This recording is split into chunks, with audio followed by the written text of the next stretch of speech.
Muy bien, empezamos entonces el primer pleno del año en este 2022. En este pleno no va a asistir Juana Geitos, que ha notificado ayer que no podía asistir, y el resto entonces estamos 26 concelleiros. Es un pleno en principio rápido, con solamente 7 mociones. Supondremos que tardaremos 5 horas, 6 como mucho. Vamos ya entonces a dar comienzo. Orden del día para sesión extraordinaria, institución de ordinaria do Pleno do Concello de Ourense do día 14 de xaneiro do ano 2022 ás 9 horas.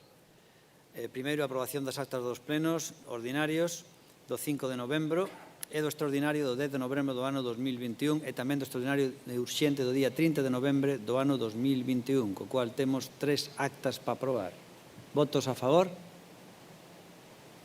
Unanimidade, apróbanse as 3 actas. Punto número 2, posto en coñecemento da resolución ditadas dentro da data de celebración do último pleno, en especial dos seguintes. Decreto número 8890, do 9 de 1 de 2021, sobre a delegación temporal das funcións de área de servicios sociais que están atribuídas á concelleira doña Eugenia Díaz Abella, na concelleira doña Flora Moura Iglesias, o día 2 de diciembre de 2021. Decreto número 9016, do 7 de 12 de 2021, sobre a delegación temporal das funcións da área de urbanismo, vivienda e patrimonio que están atribuídas á concelleira dona Sonia Gando Vázquez, na concelleira dona Ana María Fernández Morenza, dentro do día 13 o 21 de decembro de 2021, ambos os dous incluídos. Decreto número 9073, do 10 de 12 de 2021, sobre a delegación temporal das funcións do área de medio ambiente que están atribuídas ao concelleiro don Jorge Pumar Tesouro, na concelleira dona Ana María Fernández Morenza, dentro do día 10 o 17 de decembro de 2021, ambos os dous incluídos. Decreto número 4 do 3 de 1 de 2021, sobre a delegación temporal das funcións da área de servicios sociais que están atribuídas á concelleira dona Eugenia Díaz Abella, na concelleira dona Flora Moura Iglesias, o día 4 de xaneiro de 2022. Punto número 3. Posto en coñecemento do escrito de Antonio Fernández Martín, que comunica a súa incorporación ao Grupo Municipal de Democracia Ensana tras o seu nomeamento como concelleiro. Punto número 4. Posto en coñecemento do decreto de alcaldía polo que se nomean os membros da Xunta de Goberno Local, decreto número 9621/2021. Punto número 5. Posto en coñecemento do decreto de alcaldía Presidencia de Delegacións de Competencias, decreto número 9626/2021. Punto número 6. Posto en coñecemento do escrito do Grupo Municipal de Democracia Ensana de modificación da representación no Consello Reitor do Consello Municipal de Deportes. Punto número 7. Posto en coñecemento do decreto de alcaldía de designación de don Antonio Fernández Martín para o seu exercicio do seu cargo en réxime de dedicación exclusiva, decreto número 8/2022. Punto número 8, posto en coñecemento do decreto de alcaldía e presidencia sobre determinación, composición e funcionamento das xuntas de área, decreto número 11/2022. Punto número 9, posto en coñecemento do informe de tesourería sobre un período medio de pago correspondente ao mes de novembro de 2021. E agora entramos xa na parte resolutiva, que son as mocións, e empezamos ca primeira moción, que é unha moción do Grupo Municipal Ciudadanos relativa á nova regulación do tributo de plusvalía municipal. Señor Pepe Araujo, cando queira.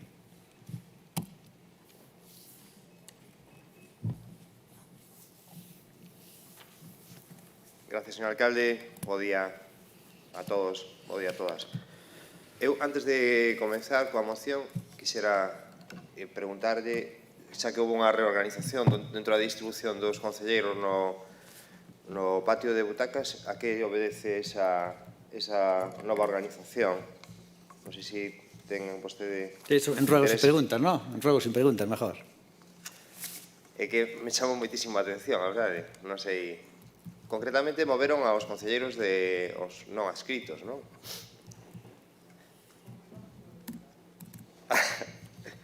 Non deixa de ser curioso. A verdade é que, por un lado está o goberno, por outro lado está a oposición. E, ademais, separaron perfectamente aos concelleiros de Democracia Ensana dos concelleiros do Partido Popular. E que digo, como nos últimos días noticias, diferencias que hai entre o goberno municipal, pois vexo que van marcando tamén territorio dentro do patio de butacas. Darlle a benvida a súa primeira sesión a don Antonio, o seu primeiro día, moitos éxitos no seu traballo, e o que plantexamos hoxe aquí con esta primeira moción ten que ver con dúas cuestións. Unha por unha banda é instar ao goberno municipal e por outra banda o que facemos é instar ao goberno de España. Son 6 puntos. Onte falei coa concelleira de Facenda e plantexoume a posibilidade de votar por puntos, o cal lle dixen afirmativamente que sí que aceptaba esa proposta, porque me decía que algunha cousa que era irrealizable, non? Logo nos argumentará ela cal é a razón. En todo caso, que vimos a falar hoxe aquí da nova regulación do tributo de plusvalía municipal e aquí, moi brevemente, falar de que existe unha sentencia do Tribunal Constitucional de 2021 que supuxo a práctica derogación do imposto conocido como plusvalía municipal, declarando inconstitucional e nulo boa parte do articulado. A sentencia do Tribunal Constitucional foi un forte mazazo para as arcas de todas as administracións locais e no caso de Ourense parece ser que se estima como 7 millóns de euros. É un golpe duro para o noso Concello, unha normativa que é competencia do Goberno do Estado. É certo que se lle foi advertindo a sucesivos gobernos de que esta cuestión iba a pasar e parece ser que ningún dos gobernos tomou as medidas necesarias. Parece ser que un real decreto non é a forma máis axeitada de abordar esta situación. O caso é que esta cuestión afecta directamente aos bolsillos dos veciños e as veciñas e, por outra banda, afecta directamente aos ingresos dos concellos, que son os que máis perto están das necesidades dos veciños e, evidentemente, necesitan axuda constantemente. A administración que máis axuda aos veciños, que máis está en contacto con eles e que máis necesita recursos. Por lo tanto, se unha norma o que ven é a mermar eses recursos, pois, desde logo, os concellos teñen que ter unha compensación. E, en ese sentido, plantexamos todos estes puntos da moción, que son, no caso de cando instamos ao Goberno de España, son precisamente pedirlle que axude aos concellos, como cando falamos de crear un fondo extraordinario, cando falamos de crear un fondo compensatorio para os concellos, estamos precisamente pedindo axuda ao Goberno de España ou ao Goberno do Estado para esta cuestión, e cando falamos, por exemplo, de instar ao Goberno municipal a suprimir o imposto sobre o incremento de valor de terrenos de naturaliza urbana no caso de vendas a perda ou a herdanza de vivendas, estamos pedindo, neste caso, ao Goberno municipal que actúe en consecuencia naquelas cousas que pode facer, como, por exemplo, adaptar a ordenanza fiscal no plazo máximo de 6 meses, como así se pide na moción, e así o pide a lei. E nada, e esperemos contar coa súa aprobación para esta moción que presenta o Grupo Municipal de Ciudadanos e nada máis na primeira intervención. Moitas gracias. Muy bien, muy rápido. Bueno, rápido no, casi agota el tiempo, perdón. Digo muy rápido porque le dedico tiempo a lo que no era la moción. Bueno, a la moción le dedico poco tiempo. ¿No adscritos? ¿Ninguno? ¿Sí? En la segunda intervención, Laura Bermejo, muy bien.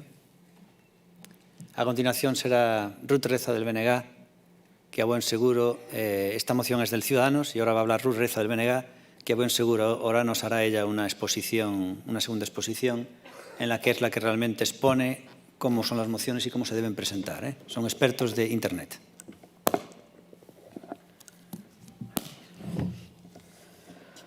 Bo día a todos e a todas. O Grupo Municipal de Ciudadanos, neste caso o señor Araújo, trae a debate a este pleno unha moción sobre a regulación do tributo da plusvalía municipal. Recentemente houve unha serie de artigos que o 107.1 do segundo parágrafo, 107.2a e 107.4 da Lei de Facendas Locais que foron declarados inconstitucionais no mes de outubro do ano 2021. Sendo inconstitucionais, pois os concellos non poderían liquidar, nin comprobar, nin recadar, nin revisar o imposto sobre o incremento do valor dos terreos de natureza urbana, das plusvalías. Entón, dende o Estado, fixeron de xeito urxente un decreto-lei, o 26/2021, segundo o cal, as transmisións nas que non hai incremento de valor non estarían suxeitas a este tributo.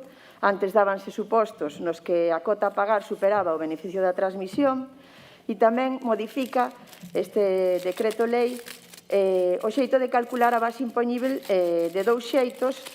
Arranxa uns valores e coeficientes segundo ano e o valor do chan e pola diferencia entre o valor da venda e da adquisición. E, ademais, a propia regulación, o propio decreto-lei, dá un prazo de 6 meses para que os concellos adapten as súas ordenanzas á nova normativa. E que propón o señor Araújo dende Cidadáns? Pois no punto 2 insta o Goberno local a adaptar a ordenanza fiscal á nova normativa. A normativa foi publicada en novembro do decreto-lei e hai un prazo de adaptación de 6 meses. Este punto está a dicir que se cumpla a normativa e que se adapte. Cando a Concelleira de Facenda, a señora Morenza, en xunta de área, dixo que en xaneiro que se adaptaría a ordenanza. Polo tanto, dixo que se ia facer en xaneiro será porque están traballando niso, e así o dixeron. Despois, por eso non entendo por que trae este punto, señor Araújo. Despois tamén propón Cidadáns no punto 1, insta ao goberno local a suprimir o imposto de plusvalías nos casos de herdanzas lembrarlle que no Concello de Ourense existe unha reducción do 60% deste imposto cando a vivenda é habitual. E tamén insta o goberno local a eliminación do imposto de plusvalías no caso de venda a perdas. E iso xa está no decreto lei, como tamén aparece recollido o punto 3 da moción que trae Cidadáns a debate, corrixir abaixo os valores catastrais do chan en función do seu grado de actualización. En conclusión, co punto 2 xa lle sobran o 1 e o 3. E agora, desde o BNG, preguntamos unha cousa. Vostede é concelleiro de Cidadáns, verdade? Eu. É concelleiro de Cidadáns, non? Entón, por que trae nesta moción os puntos 4, 5 e 6? Vostedes, os señores de Cidadáns, en Madrid, votaron a favor da convalidación do decreto lei. E agora, en Ourense, din que hai que facer un proxecto de lei e que hai que crear un fondo extraordinario e un compensatorio permanente. O sea, en Madrid votan a favor do decreto lei, no que non aparece ningún tipo de fondo de compensación, e en Ourense piden unha cousa distinta. Pois, a verdade é que pedimos un pouco de coherencia e de seriedade, señor Araújo. Non se pode votar unha cousa en Madrid e pedir outra en Ourense. O BNG estivose en Madrid, porque non había ese fondo de compensación. Vostedes por que non se abstiveron? Por que votaron a favor? Pois non entendo por que ahora veñen a pedir isto a Ourense. A nós tamén nos gustaría que fora aprobado o decreto lei cun fondo de compensación, pero non só por este ano, sino polos anos sucesivos, porque a modificación vai afectar non só a este ano, sino a todos os anos sucesivos, e sobre todo porque este Real Decreto Lei fai que os concellos, sobre todo os concellos das cidades, sufran unha serie de perdas dos seus orzamentos. Na xunta de área, a concelleira de Facenda dixo que había unha estimación dunha reducción aproximada de 3 millóns de euros en ingresos para o Concello de Ourense e unha estimación de 2 millóns de euros en devolucións. E o orzamento duns concellos faise en base aos ingresos e os servizos hai que prestalos. Por iso, dende o BNG, abstívose nesa votación do decreto lei, porque non ia acompañado dun fondo de compensación. É moi curioso, señor Araújo, que vostede queire que se baixen os impostos, vexase o IBI, vexase o imposto de vehículos, e ao mesmo tempo quere que se sigan prestando os servicios. E preguntamos, como se van seguir prestando uns servizos se se minguan os ingresos? Por un lado 2 millóns de euros, por outro lado 3 millóns de euros, despois reducimos os impostos intentando baixándos os mínimos, e despois como se pagan os servizos? Non, chamando a papá a Estado. Bueno, pois, haberá que ser tamén un pouco consecuentes. Gracias. A continuación, Ana Morenza, del Partido Popular.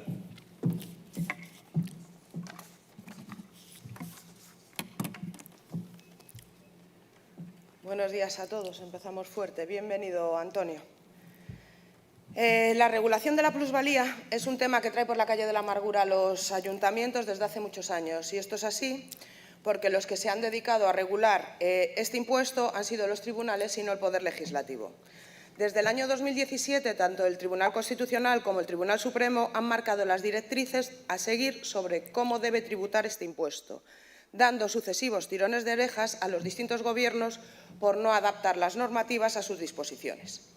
En el año 2017, durante el Gobierno de Mariano Rajoy, se intentó adaptar la normativa a las resoluciones judiciales, dejando redactado un proyecto de ley que no se movió ni un ápice por el Gobierno de Pedro Sánchez.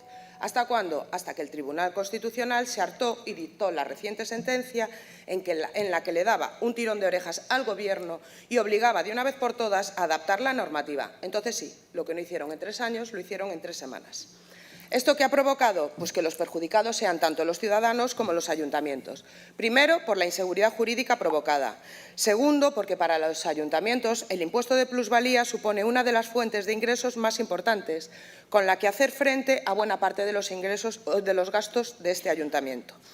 Tanto la sentencia como el decreto ley que ahora regula la plusvalía suponen un hachazo importante a los ingresos, reduciendo la cantidad entre un 30 y un 32% y, concretamente, en el concello de Ourense se venía ingresando por este concepto algo más de 7 millones de euros.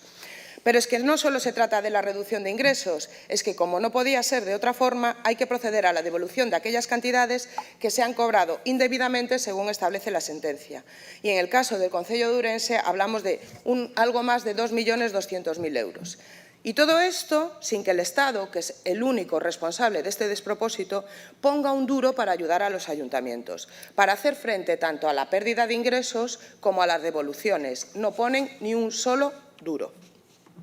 Desde este concello ya se ha redactado el texto inicial de la ordenanza para adaptarlo a la norma normativa y espero que se pueda traer con todos los informes para su aprobación inicial en el siguiente pleno.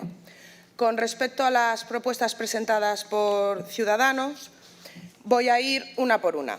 La primera, siento decirles que no tiene objeto. Esto ya es así desde el año 2017, ya que está contemplado desde ese año como supuesto de no sujeción.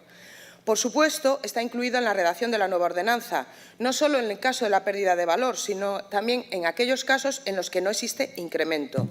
Como he dicho, se va a recoger en la ordenanza, aunque no sería necesario porque viene establecido por ley. Esto por lo que respecta a las ventas. Por lo que respecta a la supresión en caso de la herencia de vivienda, decirle que no podemos suprimirlo ya que carecemos de potestad jurídica para hacerlo. Lo que permite la nueva normativa es establecer una bonificación, pero no solo en el caso de herencia de vivienda, sino en toda aquella adquisición mortis causa. Y en el concello de Ourense lo que se va a establecer es una bonificación del 60%. Con respecto a la segunda, pues también decirles que es algo que obliga a la nueva normativa. Obliga a adaptar las ordenanzas en un plazo de 6 meses y aquí, como ya les he dicho, ya se ha redactado el texto inicial, que lo traigo aquí,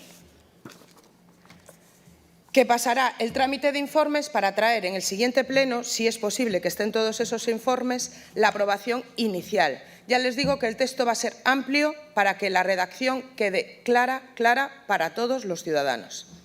La tercera, pues esto también se venía haciendo desde el concello, aunque no eran muchos los casos, en aquellos en los que se acreditaba que no existía un incremento real, ya se concedía directamente por el concello. La realidad es que quien establece los valores catastrales es el catastro, ente dependiente del Estado, y el que tiene que establecer las actualizaciones de valores es el propio catastro. La cuarta, esto en teoría ya se va a hacer por el Estado, ya que no quieren tener problemas de legalidad, pero está claro que si no lo hacen, nosotros estamos totalmente de acuerdo en que tienen que hacerlo. La quinta y la sexta, pues es lo que llevamos pidiendo desde que se hizo pública la sentencia del Constitucional. Tanto yo como el concello de Ourense lo ha pedido en infinidad de ocasiones, pero es que también lo ha pedido la FEM, no solo para un año, sino para bastantes años, porque esa merma de ingresos no solo se suple en un solo año. Esa merma de ingresos afecta a muchísimos años, afecta continuamente. Entonces, ese fondo tiene que incluir, por supuesto, más de una anualidad y debería hacerse a la mayor brevedad posible. Los ayuntamientos por sí mismos no pueden hacer frente ni a la pérdida de ingresos ni a las devoluciones sin perjudicar directamente la prestación correcta de los servicios. Pero mucho me temo que al señor Sánchez esto le importa un comino. Muchas gracias. Muy bien. A continuación, en este turno, primer turno es el señor Wilson Jones del PSOE. Gracias, alcalde. Bo día. Día, señora Morenza, que ao goberno de Pedro Sánchez non lle importa nada. Menos mal que non lle importa nada cando tardou só 3 semanas en sacar o Real Decreto Lei. Pero que non, quero lembrarlle que a normativa anulada foi aprobada polo goberno de Aznar. Eso en primer lugar. En segundo lugar, que a primeira sentencia do Constitucional é de 2017 gobernando Rajoy e non fixo nada. A segunda sentencia do Constitucional é tamén do ano 2017 gobernando Rajoy e tampouco fixo nada. E si é certo que a última sentencia constitucional é de 26 de outubro e o goberno de Pedro Sánchez, a que non interesa nada, sacou o Real Decreto Lei en 15 días. Mire que pouco lle interesa. Mire, señor Araujo, antes de empezar a rebatir un pouco a exposición de motivos da súa moción, quero dicirlle un par de matices respecto do que dixo que non son certas. A sentencia non anula o imposto. A sentencia o que anula é a fórmula de cálculo do incremento de valor. E, por un lado, por outro lado, mellor dito, non se regula por Real Decreto, sino por Real Decreto Lei. Pero, mire, vamos a ver, empezando por a súa exposición de motivos. Efectivamente, dende ano 2017 foi o Tribunal Constitucional o que empezou a decir que esa normativa non estaba ben feita. Pero, insisto, era o Goberno Popular o que tiña que dar o paso e non o deu. Di vostede que o Real Decreto Lei de 26-21 que crea inxibidade xurídica. Non, o que crea inxibidade xurídica é a propia sentencia do Constitucional, por certo, ponente, magistrado, conservador, que deixa aberta un fin de litixios porque parece que castiga a xente que cumpriu e que non protestou cando ven a autoliquidación ou cando lleveu a liquidación do Concello e, sin embargo, abre a porta a xente que litixou. Por tanto, esa sentencia do Constitucional, esa sí que vai ser fonte de litixios e non o Real Decreto Lei. Di vostede que o Real Decreto Lei non é de dubidosa validez. E aquí teño que darlle razón á señora Reza, porque vostede non sei se sabe que ten 9 diputados en Madrid. 9. E desos 9, 6, e aí estaban os primeiros espadas, estaba Inés Arrimadas, Edmundo Val, por certo, abogado do Estado, algo saberá desto, votaron a favor. Votaron a favor da convalidación do Real Decreto Lei. Co cal, non sei que dubidosa validez pode decir vostede cando o seu grupo, a maioría, porque aí tamén non sei que lío teñen vostedes, porque outros dous abstivéronse e un sábado foi por libre e votou en contra xunto con PP e Vox. Pero, bueno, quero decir, a maioría, e digo, os primeiros espadas votaron a favor. Pero non só eso, é que tamén o goberno, para que vostedes e o resto do grupos poidan facer emendas, aceptou a tramitación como proxecto de lei. E, de feito, está tramitándose, está ahora no Senado. Por tanto, as inquedanzas, as inquietudes que vostedes podan ter, estánse debatindo no Senado. Non é un Real Decreto Lei de dudosa validez, sino que convalidouse con ampla maioría, 198 votos a favor do Congreso, incluídos 6 do seu grupo. E dice que, claro, que efectivamente esta sentencia que anula a fórmula de cálculo supone un notable persuízo para os concellos. Pero, mire, en contra do que dice a señora Morenza, na Lei de Orzamento Xeral do Estado, atendendo precisamente a estas sencillades, incrementouse en un 11% os ingresos, os recursos para os municipios. 22.200 millóns de euros están recollidos nos presupuestos para os municipios. Pero, bueno, vou máis alá. En ese debate que se establece no Senado, podese perfectamente facer ou elaborar, entre todos, un fondo de compensación para, precisamente, alixerar a carga, o persuízo que pode ser. Pero, insisto, na Lei de Orzamentos Xerais, en contra do que dice a señora Morenza, hai 22.200 millóns de euros para os municipios, un 11% máis que os orzamentos anteriores. Por tanto, señor Araujo, bueno, non sei a exposición de motivos en que datos se basa vostede para ir en contra, ademais, do que dice o seu propio grupo parlamentario Ciudadanos en Madrid. Bueno, dice, por último, atopamos, por tanto, cunha conxuntura de extrema gravidade en canto á situación económica futura dos concellos e creemos que o Goberno de España debe responsabilizarse. Insisto, que maior responsabilidade, que susto, sai a sentencia do Constitucional, que tardou, por certo, moitísimos días en publicarse no BOE e, por tanto, ainda non tería validez, e aos 16 días o Ministerio de Facenda de España ponse a traballar e saca un Real Decreto Lei, convalidado con preto de 200 votos a favor no Concello. Entendo que, bueno, eso é de todo menos irresponsabilidade. Na miña segunda quenda rebaterei os puntos concretos no que vostede pide o voto do consistorio e xa de adianto que nós imos absternos. Gracias. Muy bien. Gracias, señor Wilson Jones del PSOE. A continuación, otra vez, será el señor Pepe Araujo, de Ciudadanos, que es quien originalmente expone esta moción.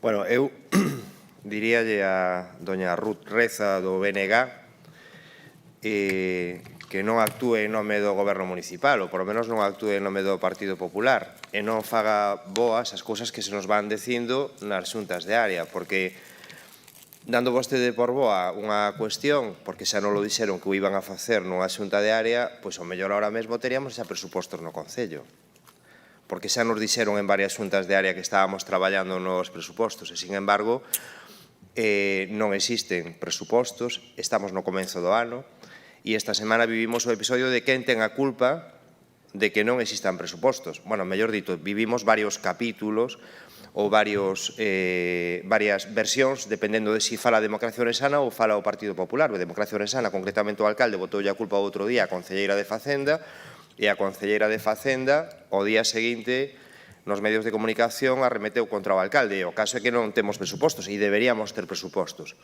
E se vamos a ser tan dignos e a falar de que somos tan eficientes, teríamos que ter unha ordenanza de veladores, non? Porque xa tuvemos reunións, e xa nos dixeron que íbamos a ter regulada a situación dos veladores na cidade, e nunca máis se volveu falar da ordenanza de veladores. Entón, se vostede xa está dando por boa esta cuestión, está facendo vosos que ahora mesmo non o están facendo ben. Entón, a mí eso me parece, canto menos, pois, non sei, políticamente non axeitado, non? Sobre todo desde o seu grupo. E me chama poderosamente a atención que sexa vostede o seu grupo, o BNG, xunto co Partido Socialista, os que pretenden darlle máis presión fiscal aos veciños de Ourense, cando impiden que se baixe o imposto de vehículos aos veciños. Cando fai nada, se pudo haber baixado o imposto de vehículos e vostedes, BNG e Partido Socialista, impediron que se fixera a rebaixa do imposto de vehículos. Que se fagan os ofendidos, porque aquí plantexemos unha moción. Mire, eu esta moción, para empezar, que me pasa en términos xenéricos é o meu partido, non? E a partir de aí eu consulto con técnicos municipais e pregunto se podo incluir estes puntos na orden do día para a súa aprobación, e non encontro a técnicos municipais que me digan que estou facendo un descalabro plantexando os puntos que plantexo. E se isto vale, pois para que o goberno municipal se poña as pilas e se xa certo que a doña Ana Moreza nos acaba de contar agora de que se vai avanzar en esta cuestión con tanta eficiencia, pois nada, perfecto. E o contrario será o que nos teñen acostumbrados, que nos contan unha cousa e despois non a fan. O que, insisto, que me sorprende moitísimo que sexa o BNG quen dá por bo o que nos din nas xuntas de área de cousas que nunca se cumplen, porque si algo podemos poñer en riba da mesa todos os compañeros da oposición é a cantidad de mentiras que nos levan contando ao longo destes 3 anos. Porque mira que non nos levan mentido a nós e aos veciños de Ourense sobre cousas que se iban facer e non se fan, e que non se van a facer nunca.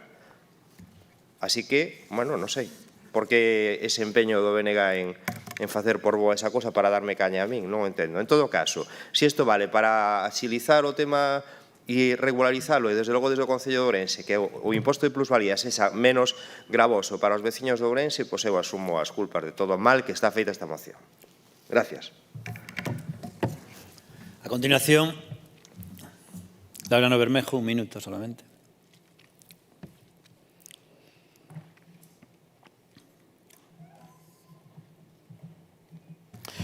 Muchas gracias.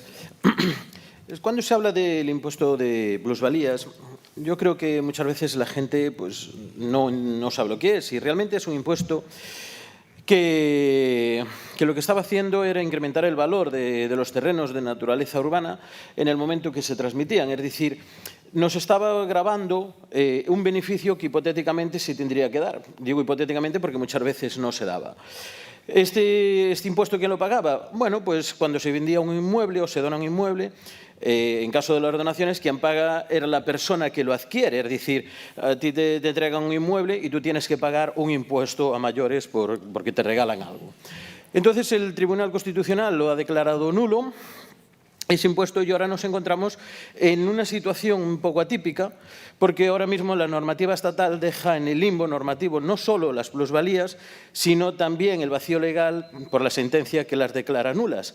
El problema es que los ayuntamientos han dejado de cobrar una cantidad que venían cobrando en la actualidad y no hay manera de compensar eso a día de hoy. Gracias. Muy bien, gracias. A continuación es Ruth Reza, del BNG.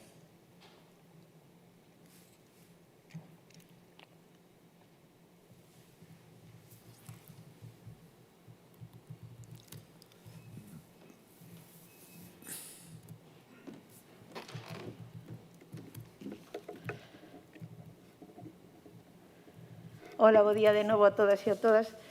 Señor Araújo, non pretendíamos xulgar a vostede, simplemente nos chama a atención pois eso, que aquí pidan unha cousa e que en Madrid que voten unha cousa diferente. E simplemente decir que Aquí, non sei, cando hai un grupo de goberno e está gobernando, tamén lle haberá que dar unha marcha de maniobra ao grupo de goberno. Este decreto lei aprobouse en novembro e estamos en xaneiro. Se a Conselleira de Facenda di en xunta diaria en decembro que se vai aprobar a ordenanza en xaneiro, que se vai a traer, home, pois será porque o están facendo. Despois, sí que é verdade, se iso non se cumple, pois sí, a nosa misión é denunciar que iso non se está cumplindo, porque é o que temos que facer, é para o que non somos a oposición, pero un marxe de maniobra tamén, non é defender ou poñerme de parte deles, simplemente, un marxe de maniobra para a adaptación da ordenanza que hai 6 meses. E despois neste tipo de debates, sobre os tributos, dáse moita demagoxia. Todos sabemos que os concellos precisan recursos para poder prestar os servizos, non? E despois, moitas veces, alegremente, decidimos a baixada do IBI, cando eso realmente a que máis beneficia é os grandes tenedores, e despois decidimos baixar o mínimo, intentamos baixar o mínimo o imposto de vehículos de tracción mecánica, pero, mire, os concellos teñen que ter ingresos, e despois como se prestan os servizos se non ten ingresos?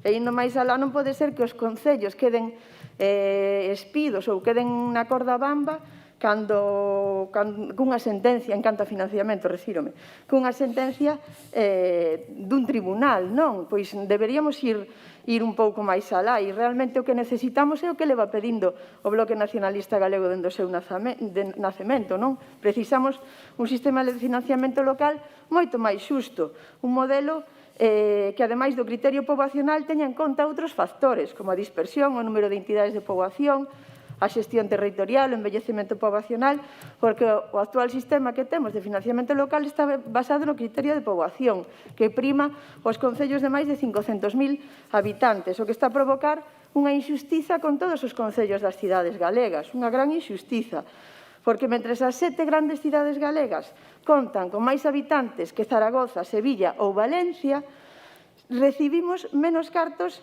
da participación nos ingresos no Estado para sufragar os nosos servizos e os nosos investimentos. Non é normal que Sevilla, con 296.000 habitantes menos que as 7 cidades galegas, reciba 53 millóns de euros máis do PIEC, ou que Valencia, con 203.000 habitantes menos que as 7 cidades galegas, reciba 87 millóns de euros máis que as 7 cidades galegas xuntas. Isto é moi injusto e é aí onde hai que ir, a un cambio de modelo do financiamento local, como tamén hai que modificar a legislación en materia de estabilidade orzamentaria, eliminando ríxidos límites do gasto público, endevedamento e contratando máis persoal. Bueno, moitas grazas. A continuación, Ana Morenza, del Partido Popular.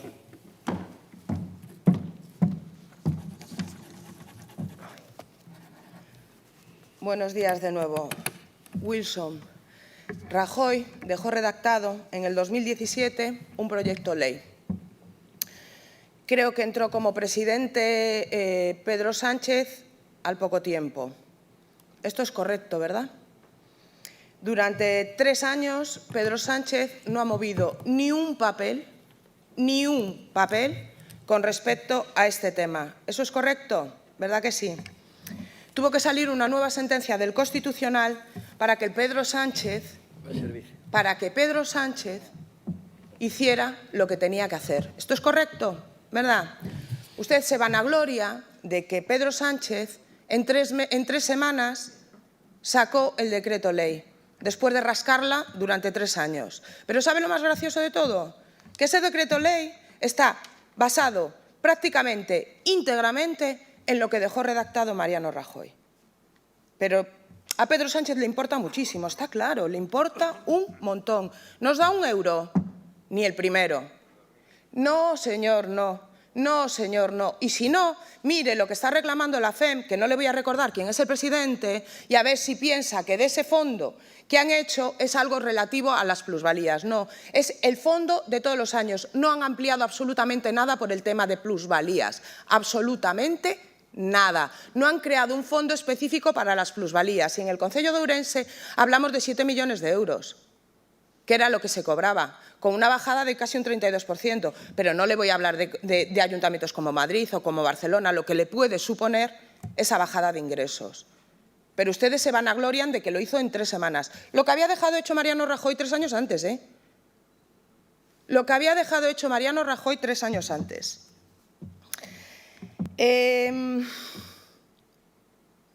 Señor Araujo, yo tengo tendencia a utilizar una frase porque creo que es bastante correcta y la utilizo porque aparte me hace gracia. La culpa quedó soltera. La culpa quedó soltera. Nadie quiere la culpa. Pero dígame usted en algo en el que yo haya dicho que iba a cumplir y no he cumplido. Algo en lo que yo le haya mentido. Todos los datos que se traen aquí se traen porque yo los he facilitado en Junta de Gobierno, en Junta de Área. Y si yo dije que la ordenanza se traía en enero era porque la ordenanza estaba redactada para enero, pero no disponemos de todos los informes. Y sin disponer de todos los informes no se puede traer a aprobación. Yo espero que para el pleno de febrero, que será en 15 días, tenga todos esos informes. Y si tengo todos esos informes, se traerá a aprobación inicial, cumpliendo más que sobradamente con lo que establece la ley, que da 6 meses de adaptación. Cumpliendo más que sobradamente. Muchísimas gracias. Y por último ya será Wilson Jones del PSOE.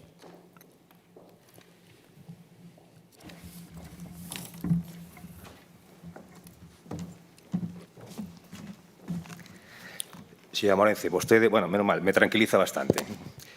Porque, no, sí, porque estes días parecía que as iras furibundas de vostede e hoxe tamén da señora Moure, que saen unhas declaracións na prensa, parecía que ian dirixidas ao alcalde. Pero, bueno, volven a cosas ao seu cauce e vostede ataque ao PSOE, como debe ser, claro, porque estes días estábamos un poquinho descolocados todos. O proxecto de lei de Rajoy, pero por que non o sacou? A mellor que estaba moi preocupado pola sentencia Gürtel. Seguramente non sacou o proxecto de lei porque xa estaba... Deixeme falar, por favor. Déxeme falar, digo que a mellor estaba moi preocupado pola futura sentencia do caso Gürtel. Seguramente sería por eso. Seguramente. Señor Araujo, vostede din que esta moción ya pasan dende Madrid. Bueno, pois ten que decirme que parte do seu partido en Madrid. Os que votaron a favor, os que votaron en contra, os que xa estiveron. Porque, ao final, insisto, no seu partido debe haber ali unha loita xa non velada, sino auténticamente a machete, non? Pero, mire, me prometí na miña primeira quenda aquí a rebatir os puntos da moción e paso a facelo. Vostede no primeiro punto din que se insta o Goberno Municipal a suprimir o imposto sobre incremento de valor nos casos de venda, perdas e heranza.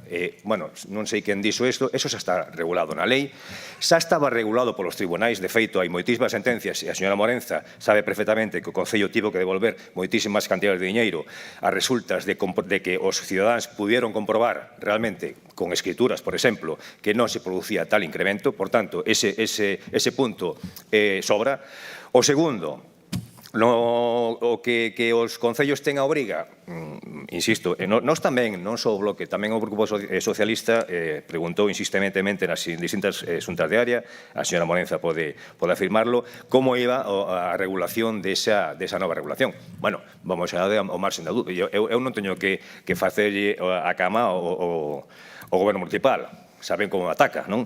Pero quero dicir, si en 3 ocasións nos din que están en tramitación ou están redactadas, bueno, pois será eso. En todo caso, instar non vale para nada e que ten a súa obriga, o cual ese punto tamén é superfluo.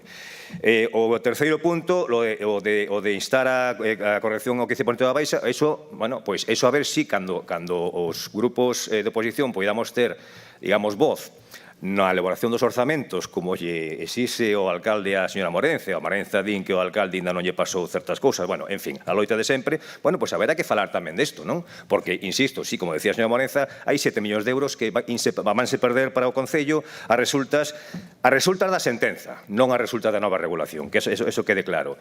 E despois di vostede que, no punto 4, que insta o Goberno de España a que isto se tramite como proxecto de lei. Dígalle ao compañeiro que lle pasou a moción de Madrid que xa está. Que nós, podendo non facelo, aceptamos en Madrid a tramitación despois da convalidación, insisto, con 198 votos a favor, que se tramitase como proxecto de lei. Está así, lóxicamente como un trámite de urxencia, tal como recolle o artículo 86 da Constitución Española, pero xa está tramitándose como proxecto de lei, co cal, pois tamén superfluo. E os puntos quinto e sexto respecto de os fondos de compensación, señora Morenza, insisto, vostede léase os orzamentos, a ver se esos 22.200 millóns, que son un incremento dun 11%, seguramente non chega, e seguramente haberá que, si non faga así coa cabeza, que sí, que están aí escritos, ademais, aprobados, ademais. A mellor non chega, pero, insisto, nesa tramitación, nesa discusión, nese debate, ahora mesmo está no Senado, é o trámite oportuno para que entre todos consensuemos de que xeito paliar ao futuro unha normativa que quedou anulada ou unha normativa aprobada, por certo, polo Partido Popular. Muy bien. Vamos a votar entonces ahora, por favor, esta moción. Es por puntos, ¿no, señor secretario? Vamos a votarla por puntos. Señor... ¿Sí? Sí, por puntos. Señor, dame fuerzas. Punto número 1, votos a favor.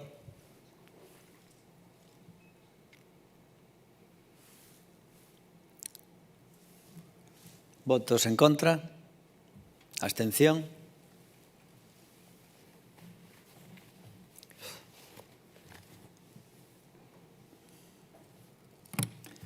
Vamos ahora con el punto número 2. Votos a favor del punto número 2.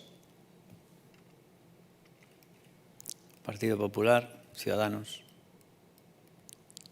y Tránsfugas. Abstención. Y votos en contra, ninguno.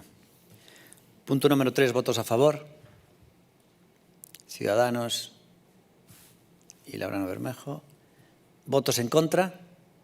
Y abstención, todos los demás. Punto número 4, ahora, ¿no? Sí. Punto número 4, votos a favor. PP, Araujo y Laureano. Votos en contra, ninguno. Y abstención,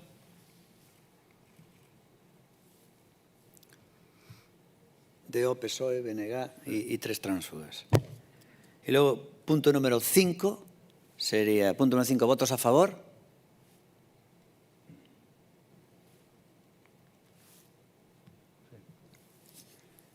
Votos en contra. Abstención.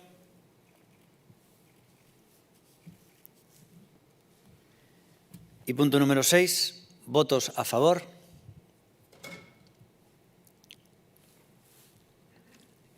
PP, Ciudadanos, Laureano. Votos en contra, ninguno, y abstención, el resto. Bien. Bueno, si ya las mociones no son vinculantes y a veces votar no tiene mucho sentido, el votar por puntos ya riza el rizo del surrealismo. Pero bueno, vamos ya a la moción 10.2, que sería una moción del Grupo Municipal de Ciudadanos sobre la creación dunha rede de atención psicolóxica xuvenil nos centros cívicos da cidade. Señor Pepe Araujo, cuando quiera.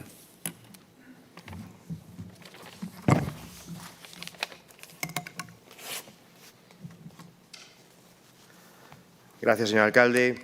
Ben, antes de comenzar a exposición desta moción, quixera dirixirme á concelleira de Facenda, doña Ana Morenza, pois para decirlle que eu cando fago unha crítica fago ao conxunto do goberno municipal, non a vostede, particularmente, vostede forma parte do engranaxe do goberno municipal e o certo é que, eu que a coñezo, sei que vostede é unha persoa áxil, no seu traballo, pero tamén sei que forma parte dun engranaxe que non funciona. E esa é a parte que a mí me corresponde poñer en riba da mesa como oposición. Tamén cando fan unha cousa ben, tamén ya recoñezo, e tampouco me caracterizo por ganarme moitos amigos aquí, neste espacio, non? Pero, en todo caso, o certo é que vostedes, como goberno municipal, e en materias relacionadas co económico, por exemplo, se caracterizan por duplicar ou triplicar o período medio de pago a proveedores, aínda que os últimos datos dos que nos dan hoxe só estamos en 40 e pico días, non?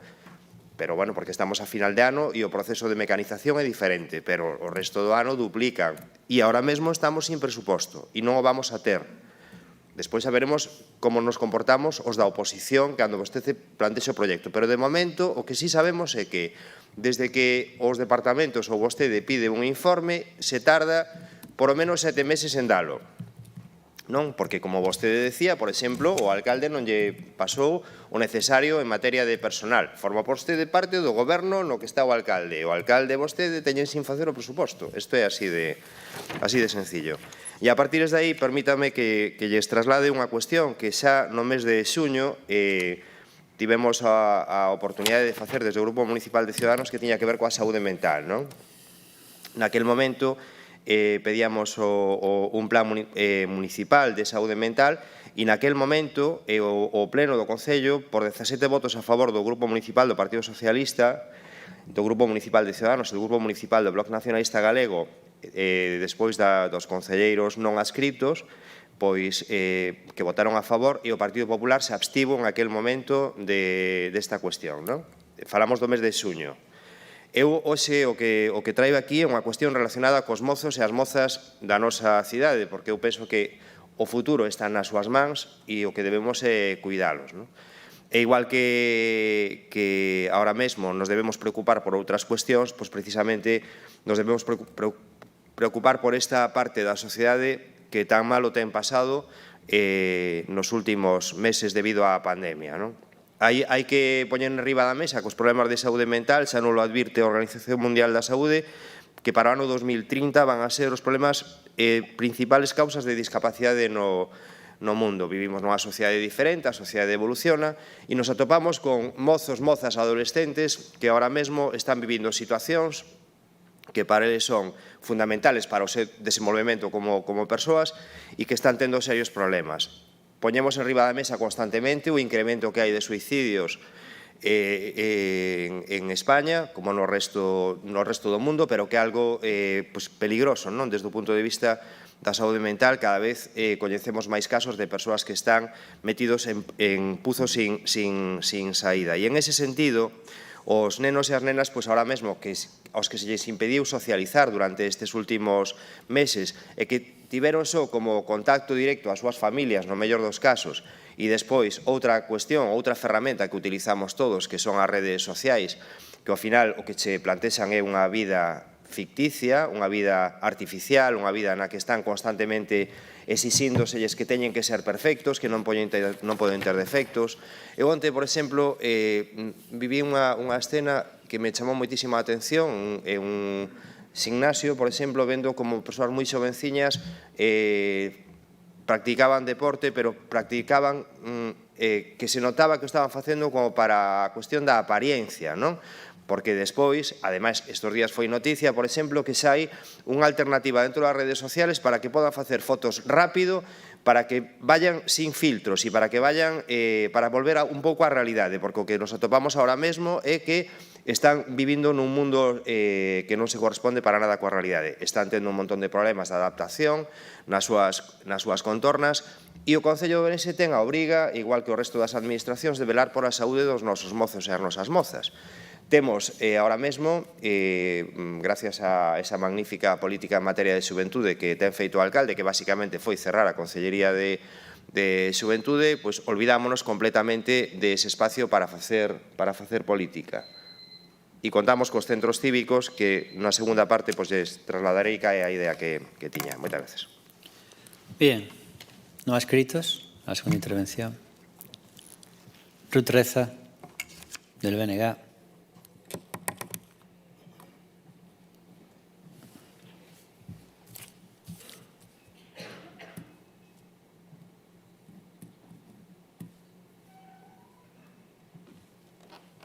Ruth Reza. Bo día de novo e grazas a todos. Como ben dixo o señor Araújo, en xuño do ano 2021 o Grupo Cidadáns facía fincapé na saúde mental e centrarse na prevención do suicidio pois a través dunha serie de medidas a implementar polo goberno local, non? Das que nada se ten feito, non sabemos se se farán ou se non, pois a concelleira do Partido Popular naquel momento centrouse no que se está a facer e no que está a facer a Xunta e no Plan de Saúde Mental da Xunta do ano 2020-2024. E que se tal, podíamos colaborar coa Xunta e poñer as nosas instalacións ao seu servizo.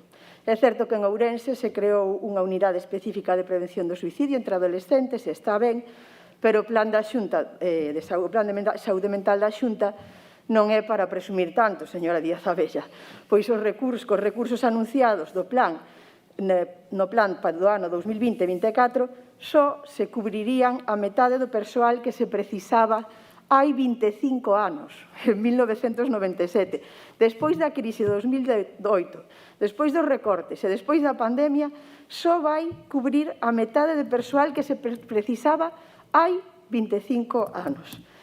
Este plan, polo tanto, só pode definirse como raquítico. E, ademais, resulta curioso que hai un mes, non hai ningún mes, votaron en contra dunha emenda aos orzamentos da Xunta presentada polo Bloque Nacionalista Galego para incrementar para o 2022 en 21 millóns ese plan de saúde mental. E os señores do PP votaron en contra. Pero para cumplir os plans fan falla recursos, senón é moi difícil cumplir os plans que se fan. 6 meses despois desa primeira moción que presentou o Grupo Cidadáns, incide na saúde mental e neste momento centrase na mocidade e na atención psicolóxica a crianzas e adolescentes. Propoñen a posta en marcha, como ben dixo o señor Araújo, dunha rede municipal de atención psicolóxica nos centros cívicos a través dun convenio co Colexio de Psicólogas de Galiza. O seu sería que a Xunta prestara este servizo, pois para iso ten competencias a Xunta en saúde mental. Mais xa comprobamos nas propias carnes como ten a saúde pública o Partido Popular, baixo mínimos, minguada e raquítica. Saben cal é a duración do tratamento psicoterapéutico que se recibe a través dos Sergas nun ano? 90 minutos repartidos en 12 meses. As sesións que deberían durar entre 50 e 60 minutos para seren efectivas non chegan nin a media hora cada 4 ou 5 meses.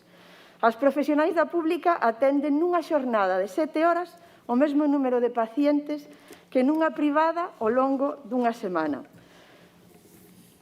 Así está a saúde pública galega, en canto a saúde mental, porque na atención primaria ainda é peor. Ben é certo que os concellos non teñen competencias en saúde mental, pero sí que teñen competencias en materia de seguridade e benestar, e tampouco poden mirar cara ao outro lado cando as especialistas sinalan que entre as persoas máis novas estánse a atender casos de maior gravidade desde as consultas de psicoloxía. Pois aumentaron os intentos de suicidio, a mocidade que viviu a crise de 2008 sendo crianzas e vendo como os seus pais perdían o emprego ou tiñan empregos máis precarios, pois agora tamén lle tocou sufrir a crise da COVID nunha idade na que son moi vulneráveis e, ademais, foron excesivamente culpabilizados.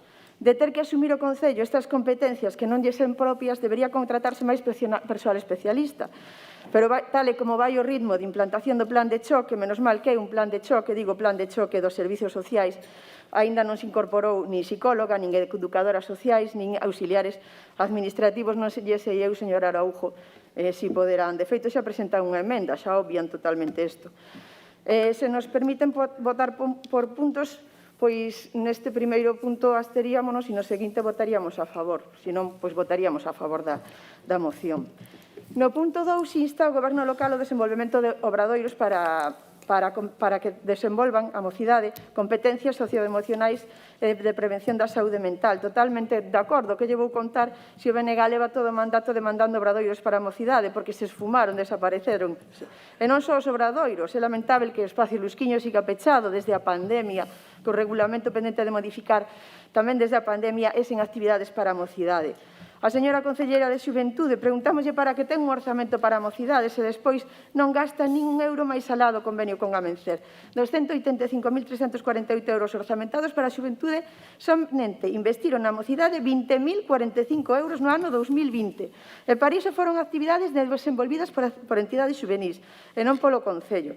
E a señora Moure dirame que, claro, que houve unha pandemia. Eu direille que en 2019 foi igual e que en 2021, ata onde temos datos, vai polo mesmo camiño. Moitas grazas. Moi ben. A continuación será Eugenia Abellas, del PP. Buenos días a todas y a todos. Gracias, alcalde. Los datos de prevalencia de los problemas de salud mental en Galicia, en España y también a nivel mundial, pues creo que hablan por sí solos. Y especialmente hay que destacar ese incremento en edades tempranas. Por eso comprendemos y compartimos con Ciudadanos la preocupación por estos problemas y estos temas tan sensibles. Aunque el abordaje de los problemas de salud mental deban hacerse desde las unidades especializadas que tiene el Sergas y que aparecen reflejadas en el Plan de Salud Mental, también compartimos la posibilidad de complementar este tratamiento y este abordaje desde un punto de vista municipal, que es lo que aquí hoy nos propone el Grupo de Ciudadanos. Ahora bien, lo que sí es necesario sería que habría que establecer unos protocolos y unos circuitos de comunicación y de conexión entre ambas partes para que los resultados entre lo municipal y lo del Sistema Galego de Saúde fuese más óptimo el resultado obtenido.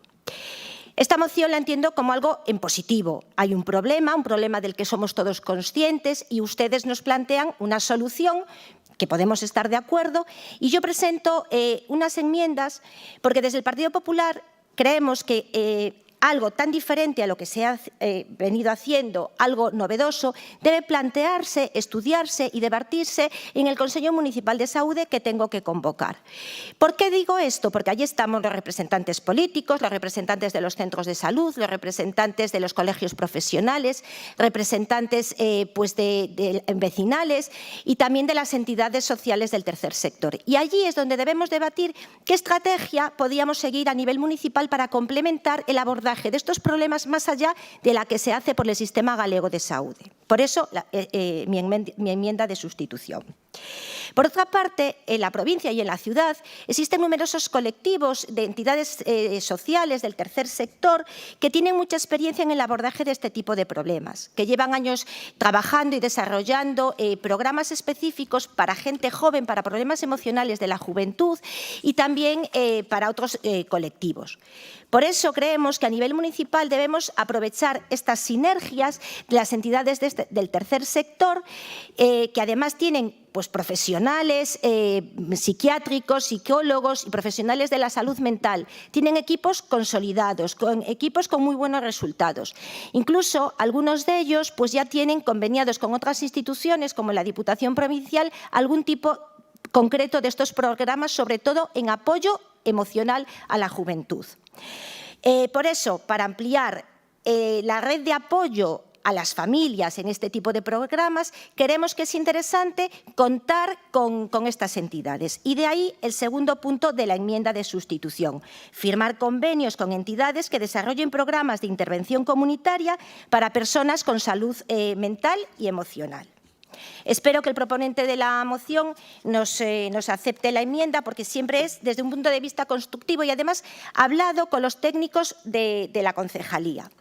Porque en el día a día, cuando en la UNIS, tanto la trabajadora social o la educadora o en un centro educativo nos derivan alguna familia o algún joven que tiene problemas de distinta índole, pero siempre desde un punto de vista mental, lo que hacemos es ponernos en contacto con la trabajadora social, casi siempre con la trabajadora social de salud mental, y ella es la encargada de coordinar las derivaciones y las citas con psicólogos y con los psiquiatras de esas unidades especializadas, tanto de salud mental de adultos como con las infanto-juveniles. Entonces, hablado con ellas, sí que les resultaría interesante tener otro tipo de entidades a las que poder derivar en función de los programas. ¿Por qué no asumimos nosotros, por qué entendemos que no debiéramos asumir nosotros el programa en un centro cívico? Porque ya hay entidades que tienen programas concretos para problemas particulares de ciertos colectivos. Y además, por lo que vemos también en el entorno, por ejemplo, en el centro cívico de Irís, de A Coruña, donde había una unidad de salud mental que era llevada por el ayuntamiento, hace relativamente poco se cerró y se transfirió al Sergas, porque son los profesionales que están más actualizados y más acostumbrados a tratar problemas de diversa índole. Si vamos a casos concretos, podemos derivar a esas entidades que tienen ese programa específico para un caso concreto, ¿no? Entonces, por eso entendemos que debemos contar con las entidades especializadas y con las unidades del Sistema Galego de Saúde, porque lo municipal vemos que se acaba integrando en el Sistema Galego de Saúde. Simplemente, si me permites, para terminar esta primera intervención, no quiero olvidarme de reconocer y más en estos tiempos tan complicados de la salud mental, la enorme labor, el pilar fundamental que son para la sociedad todos los psiquiatras y psicólogos de este país. Y todos los partidos políticos y toda la sociedad debemos pedir políticas estatales adecuadas para mejorar las ratios de atención a los pacientes. Nada más y muchas gracias. Muchas gracias por decirnos lo importante que son para la sociedad ciertos profesionales. No lo sabíamos. Bueno, señor Villarino, del PSOE, cuando quiera. Bueno, moi bo día a todas e a todos. Eu felicito novamente ao Grupo Ciudadanos por traer unha vez máis a mesma temática que en xuño do ano pasado, que ten que ver ca prevención do suicidio, ademais situal está vendo o ámbito precisamente máis afectado na época da pandemia, que é o da xuventude. E, bueno, tamén dicía o Partido Popular que están moi ben as emendas constructivas, sobre todo cando son de adición, pero cando son de sustitución, pois, en fin, o mismo que pon aquí pudo poñelo nunha de adición, sen ningún problema. Pero, bueno, teñen esa costume no Partido Popular desde fai un tempo de coller as mocións dos demais, apropialas e despois poñerlle o rótulo sustitución. Cando é sustitución, quítanlle a filosofía que defende unha moción, concelleira. Quítanlle. É unha falta de elegancia que debe corrixir, porque desdice un pouco todo o que dio despois. Todo o que dio despois queda absolutamente difuminado con ese xeito de actuar. Entonces, dito isto, cando se aprobou precisamente en xuño unha batería de 5 propostas que incluía algunha das que están xa hoxe, inda que hoxe en algúns casos é máis específica e en outra máis difuminada, naquel momento xa todos dubidábamos moito de que se foran levar á práctica. Eu tamén o dubido agora, inda que aprobemos hoxe. E motivos tamén se dixo a compañera do BNG, porque, en fin, cando se necesitan psicólogos para outros aspectos, já fai moito tempo, perentoriamente, e non se teñen, cando se fala de algo moito máis concreto e específico, é moito máis difícil que se leve á práctica. Eu supoño que vostede, señor Araújo, está asesorado por alguén do Colexio de Psicólogos ou por alguén que traballa en algunha unidade de saúde mental, porque os datos que aí figuran, que son datos correctos, proceden moitos deles do IMELGA e de profesionais que están precisamente traballando nese ámbito. O Instituto de Medicina Legal de Galicia é o que dá estes resultados, é o que di da situación na que se topamos ahora mesmo con referencia a unha memoria do ano 2020, e falase aquí de aspectos moi concretos que deben se levar á práctica. Non obstante, tamén teño que dicirle que nos, ainda que vamos a votar a favor, xa lle digo, sen dúbida é unha errata no punto 2, no contería organizar talleres para o desenvolvemento de competencias socioemocionais e prevención da saúde mental. A saúde mental non se prevén, prevense os problemas de saúde mental. Entón, nese caso, será para previr os problemas, supoño que se referirá a problemas severos de saúde mental. Sen dúbida é unha errata. Dito isto, fala de facer un convenio co Colexio de Psicólogos. A mí parece magnífico. Por iso lle quería preguntar tamén se na segunda intervención o pode dicir algo, se xa tivo algún tipo de contacto con este colexio, se son eles os que de alguma maneira están asesorando, e tamén, cando fora no punto de acordo que houbera en xuño do ano pasado, falábase dun colectivo máis amplo, que aí sí teño que dicir que tamén coincide un pouco co que di a concelleira de Servizos Sociais, é dicir que non ten por que restringirse únicamente ao Colexio de Psicólogos, pode haber outras entidades do terceiro sector, de feito hainas, que traballan no ámbito da prevención do suicidio, deberían tamén contemplarse. Sen ter nada en contra de que eso sexa así, deberíamos empezar. Eu creo que deberíamos empezar, pero non con algo xenérico, sino con programas específicos. E aí sí que me gustaría que ben sexa que se reúna ese Consello de Saúde Mental, que debería facerse, e é independente do que acordemos hoxe aquí, debería facerse e pensar medidas concretas para un problema concreto como o que temos. Un problema que temos que decir que fai que fallezca en Galicia case unha persona cada día e en Ourense unha persoa case cada 10 días. Non temos o ratio máis alto de Galicia, temos o menos alto de Galicia, pero Galicia sí que ten un dos máis altos de España despois de Asturias. Entón, o problema debería preocuparnos. Cando se coñecen casos concretos de persoas concretas, de familias, vese o dano que causa algo tan enorme como perder a vida, e causa ese dano non só na persona que decide quitarse a vida, senón no seu entorno familiar. Obviamente, temos unha unidade, e hai que recoñecelo, e así se di tamén, e debe se poñer en valor, unha unidade que leva traballando desde o ano 2008, e que despois no 2009 puxo algunhas cuestións en concreto. No ano 2008 en concreto, esa unidade, que ademais está citada na bibliografía a nivel nacional, que é un exemplo, desenvolve un programa que é un programa que se chama Programa de Intervención Intensiva, que empezou no 2008, con 19 cursos que deu en atención primaria, charlas de hora e media profesionais, e creouse unha rede, a parte da propia unidade que está atendendo as persoas que teñen intentos de conductas suicidas ou conductas suicidas. No ano 2009, fixose unha fase investigadora e presentáronse resultados que foron publicados no ano 2013 na revista de actas españolas de psiquiatría e que demostra que a prevención funciona. Si funciona, poñámola en marcha. Aínda que non sexa unha competencia propia dos concellos, si é importante que os concellos colaboremos e sexamos neste sentido innovadores. Eu aplaudo a súa iniciativa. Muchas gracias. Bueno, hemos acabado el primer turno de intervenciones y vamos allá al segundo turno de intervenciones. Quien expone esta moción es el señor Araujo, así que es el primero en intervenir en la segunda ronda. Señor Pepe Araujo, de Ciudadanos.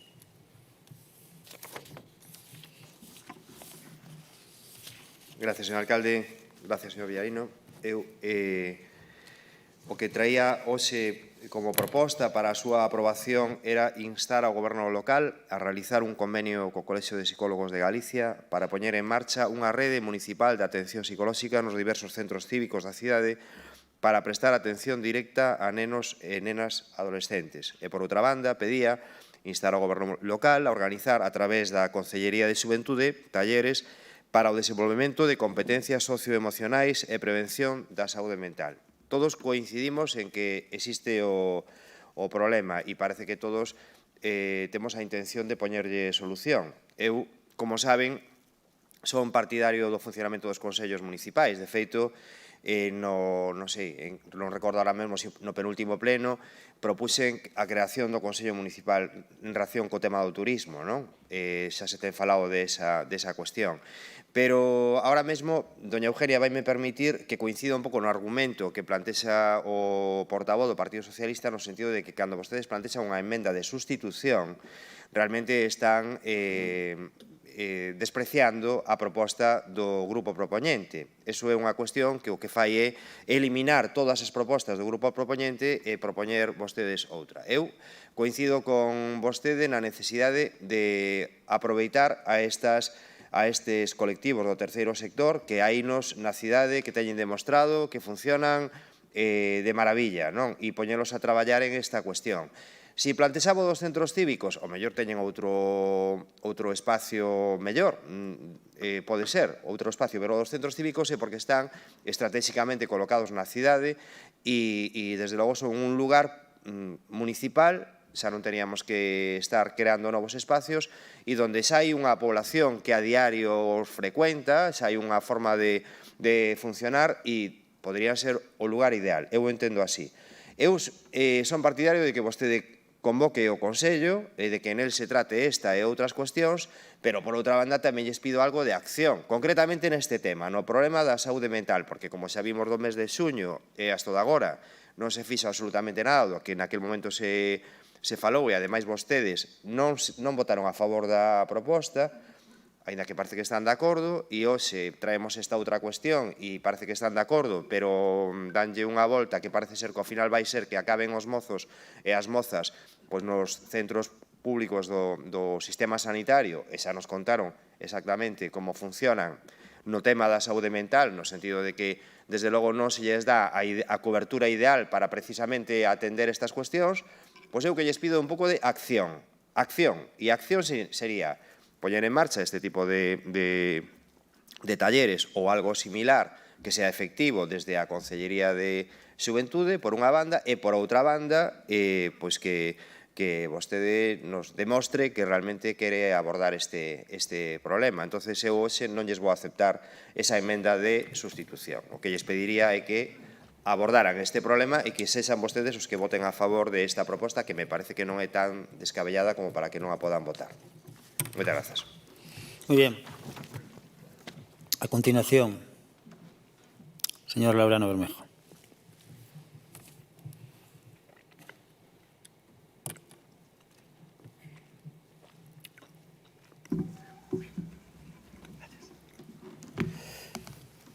Muy bien. Bueno, todos sabemos que la adolescencia es un periodo de cambios y de desarrollo a nivel cognitivo y emocional. Y todos estos adolescentes muchas veces se encuentran en muchos casos a encrucijadas y conflictos que requieren a veces la puesta en marcha de estrategias de enfrentamiento efectivas. Y algunos problemas que ellos encuentran, a los que se pueden enfrentar, son problemas sobre todo de autoestima, dificultades en la regulación de emociones, por ejemplo la ira.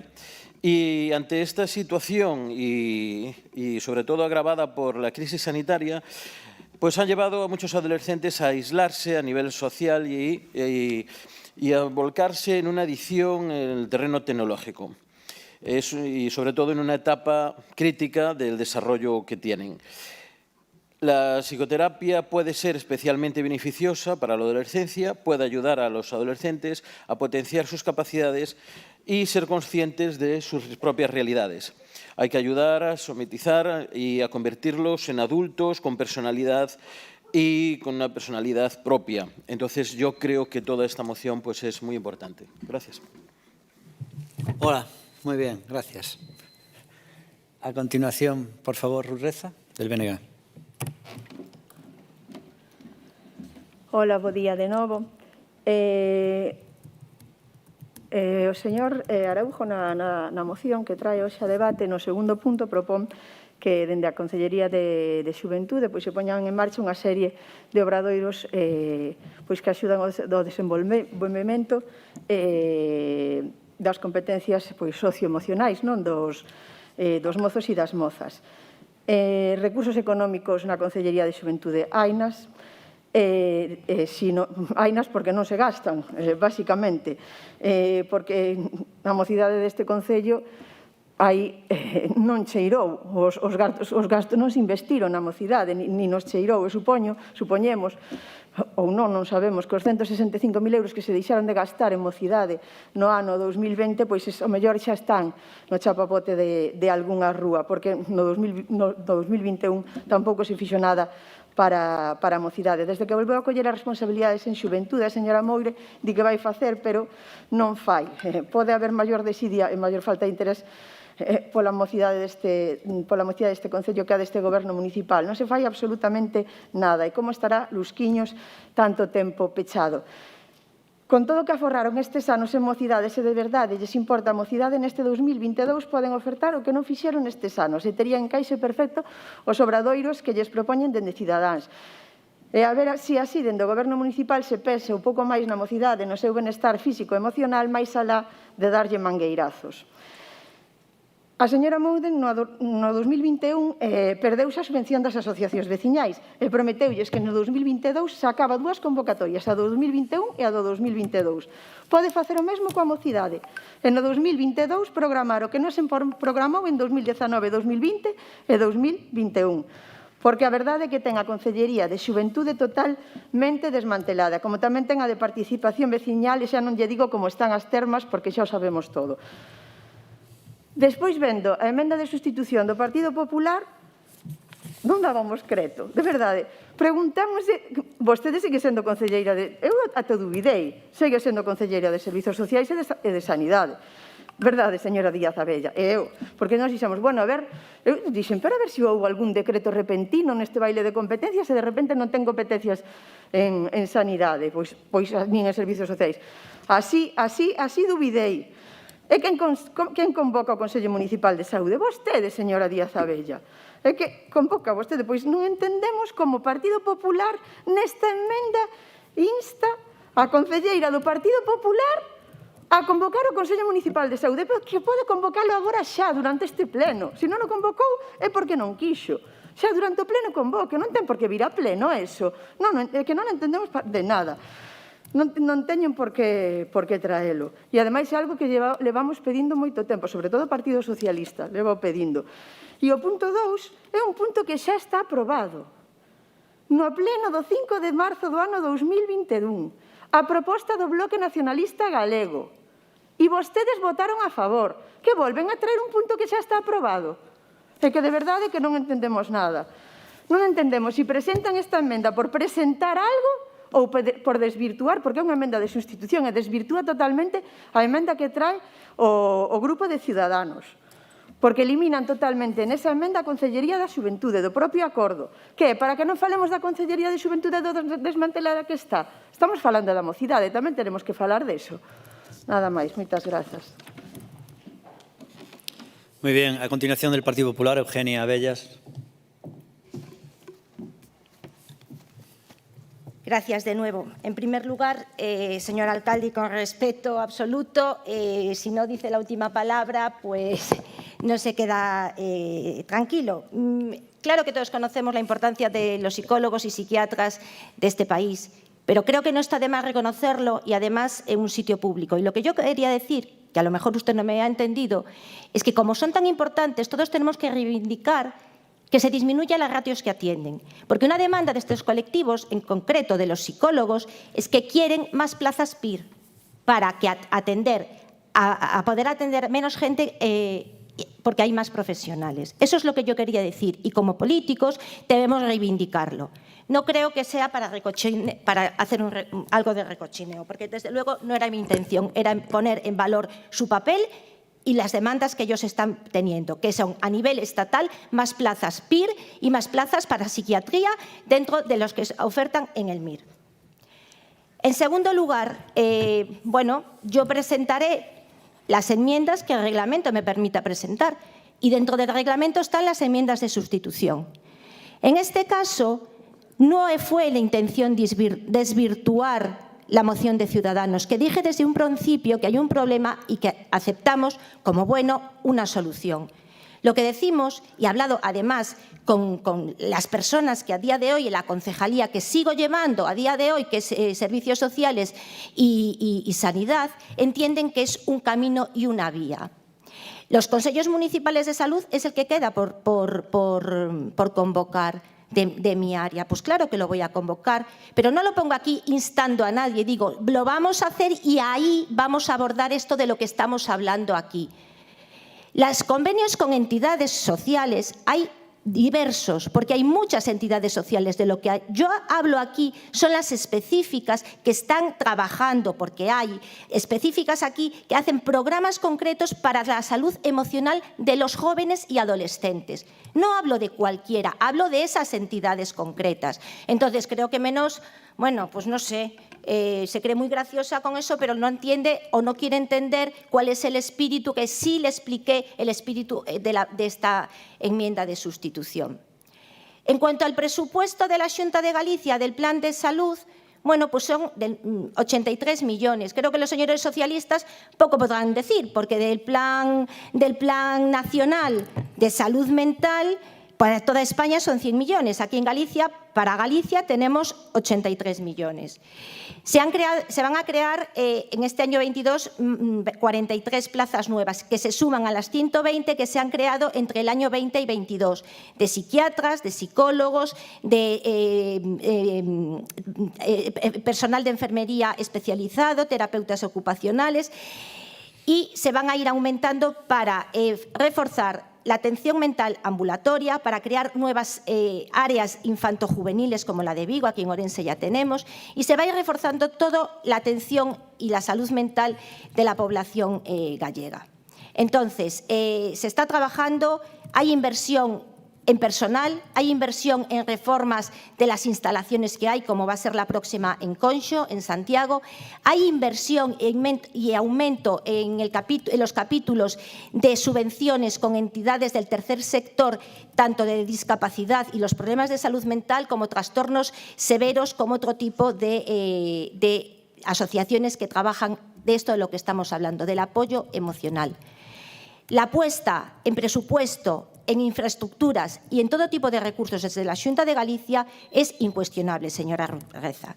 Nada más y muchísimas gracias. Y vamos a votar a favor de la moción, acepten o no la enmienda. Le expliqué el porqué, pero aún así nosotros vamos a votar a favor. Gracias. Señor Villarino, del PSOE, cuando quiera. Pois eu agradezo as palabras da concelleira que vai a votar a favor desta moción. Entendo que entonces que falle caso á súa proposta está por escrito a de instarse a sí mesma para convocar ao Consello Municipal. Entonces, estou seguro que vais a levar adiante ese acordo e iso é bo, porque debería ter responsabilidades na área que lle compete, non falar tanto da Xunta de Galicia, na parte da Xunta de Galicia, o que lle compete a Xunta de Galicia non decir que lle compete ao Estado. Cada administración pública ten as súas responsabilidades, as do Estado cúmplense no ámbito estatal, as da Xunta no ámbito da Xunta e as do Concello no ámbito municipal. Por iso de instarse a si mesma non deixa de ser paradoxal, non? En calquera caso, hai que levar adiante o programa. Convoque ese Consello e levemos adiante o programa. Porque moito fala vostede da gran atención que lle presta ao Partido Popular ou ao ámbito da atención psicolóxica. Eu podo dicirle que a miña experiencia é toda a contraria.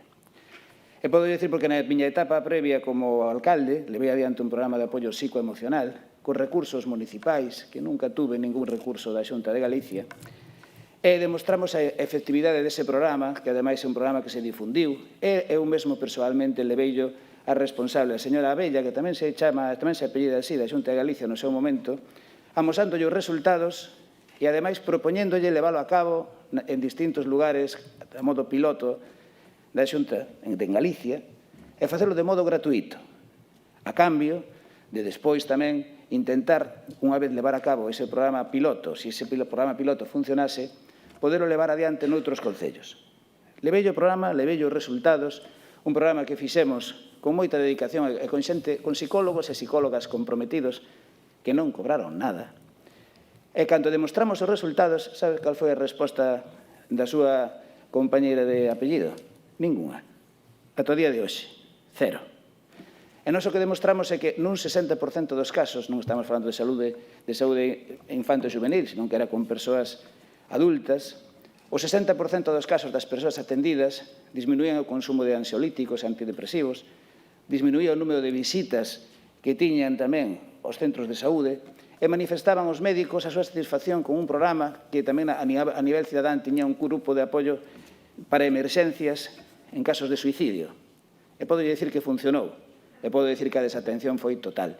Por iso apoio esta iniciativa, porque é unha iniciativa para leválo tamén nun ámbito municipal, nun ámbito con máis recursos, e recursos de todas as áreas nas que non se fai nada.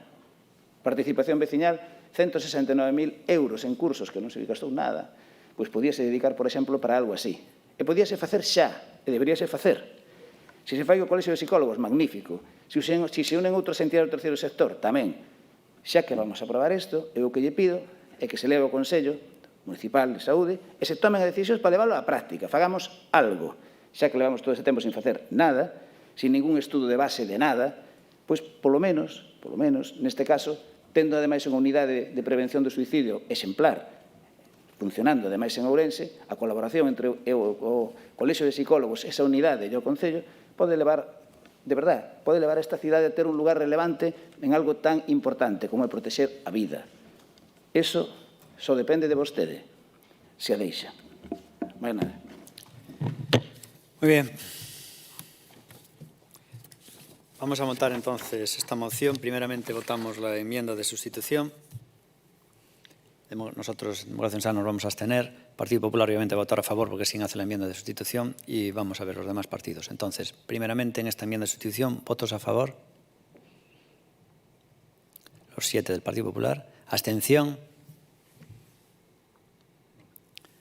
Todos menos el PSOE. ¿Y votos en contra?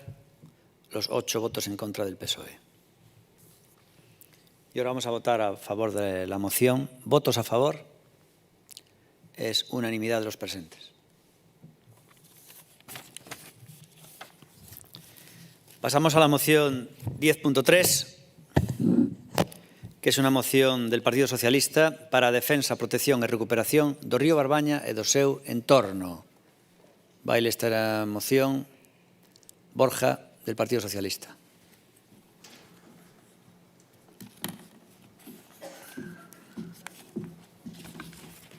Bueno, bons días a todos e todas. Gracias, señor alcalde. Benvido o tono, que non tuve a oportunidade ao anterior pleno de darche benvida. Espero que teñas un bo futuro. Neste mes de xaneiro, o Grupo Municipal Socialista presenta esta moción a que aboga pola defensa, protección e recuperación do río Barbaña e o seu entorno. O río que nace en Paderne e que atravesa a nosa cidade estivo sempre marcado polo conflito ambiental. Conflito que non foi quen de atallar as diferentes administracións ao longo do tempo, converténdose así, segundo o portal Econoticias, nun dos ríos máis contaminados de Europa. É coñecido polas diferentes institucións, tanto o Concello como Xunta, como a Confederación Hidrográfica ou o Estado, e por diferentes colectivos como a Sociedade Galega de Historia Natural, a Plataforma Ríos Limpos, Amigos da Terra e un longo etcétera, o difícil que é a conservación, mantemento e posta en valor do río. Cabe recordar que é un río canalizado cos problemas que iso ocasiona, como, por exemplo, a súa depuración ou os coñecidos problemas de vertidos. En relación a estes problemas, hai cousa de 2 meses, unha boa nova chegaba a Ourense. Publicábase no BOE o inicio do procedemento de información pública do proxecto de saneamento do río Barbaña, máis concretamente, ca ampliación da depuradora de San Cibrao, un investimento de 14 millóns de fondos europeos que deben estar executados antes de abril de 2025. Por outra banda, unha semana despois deste anuncio, o Concello, máis concretamente a Consellería de Medio Ambiente, infórmanos de que se fará unha limpeza completa da ribeira do río por un importe que alcanza os 17.955 euros. Esta limpeza centraríase, entre outras cousas, na retirada das árbores caídas que favorecen os tapóns do mesmo, ademais das retiradas das ramas rotas e do desbroce das zonas máis sucias. Días despois, atopábamos cunha tala indiscriminada de árbores e plantas, sen que se retirara a maior parte de lixo, e sen tan sequera os restos das talas feitas, ofrecendo unha imaxe devastadora da cunca do Barbaña. Esta tala leva por diante a perda de moitas plantas ornamentais e árbores, chegando a cortar un dos érbedos máis grandes de todo o río. Paralelamente, faríaselle un daño colateral á fauna vinculada a este ecosistema. Ademais de todo este dano, non se cortaría unha das especies invasoras que ocupan parte da marxe do río e que, de seguir nesta evolución, podría incluso chegar a invadir as marxes do río Miño tamén. O colectivo Amiga das Árbores, xunto con Amigos da Terra e coa participación de colectivos da Plataforma Sosourense, entre os que destacan a Emerxencia Cultural, Ecoloxías en Acción ou a Asociación Veciñal do Río Barbaña, reivindicaron o mesmo día que se celebra a Constitución o cumprimento do artículo 45 da mesma, o cal reza que o deber e os dereitos dos poderes públicos e da cidadanía é a de velar por un medio ambiente axeitado, recordando que neste caso non se fixo. Foi este grupo político, ademais, o que demandou explicacións públicas sobre a xestión realizada, que, a pesar de ter a autorización da Confederación Hidrográfica, os traballos non se axustaban de todo ao recollido en dito permiso. Por iso, chegados a este punto, cremos que a Administración Central e Autonómica deben exercer as accións oportunas para a inspección, defensa e restauración do cauce do Barbaña, e onde o Concello se mostra un total compromiso para a posta en valor e renaturalización do río Barbaña, aproveitando os fondos Next Generation, algo do que falarei máis a fondo na miña segunda intervención. Gracias. Moi ben. Por favor, BNG. Será Luis Seara, del BNG, en su primera intervención del año.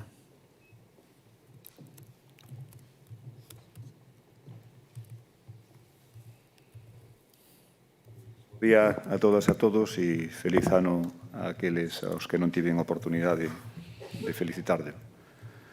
A verdade é que privilexio ter unha compañeira como Rute, que fantástica, non? Que maravillosa intervención a de antes. Con respecto a esta moción, se algo hai que pôr en valor, non? É o pouco respecto que este goberno municipal ten demostrado ao longo do que vai de mandato con respecto ao medio ambiente e, en particular, ca súa flora, non? Talas indiscriminadas de árbores, sin ningún tipo de criterio, e agora asistimos a unha desfeita descomunal no cauce do Barbaña. Pechábamos o ano con dúas boas noticias dentro dunha especie de solar no que se leva convertido o Concello, pois ter boas noticias sempre é importante, non? Digo que pechábamos o ano pois co anuncio da mellora do saneamento á altura de Ponte Lebrona, concretamente para a construción dun sistema de retención de flotantes no aliviadeiro nese punto da conca.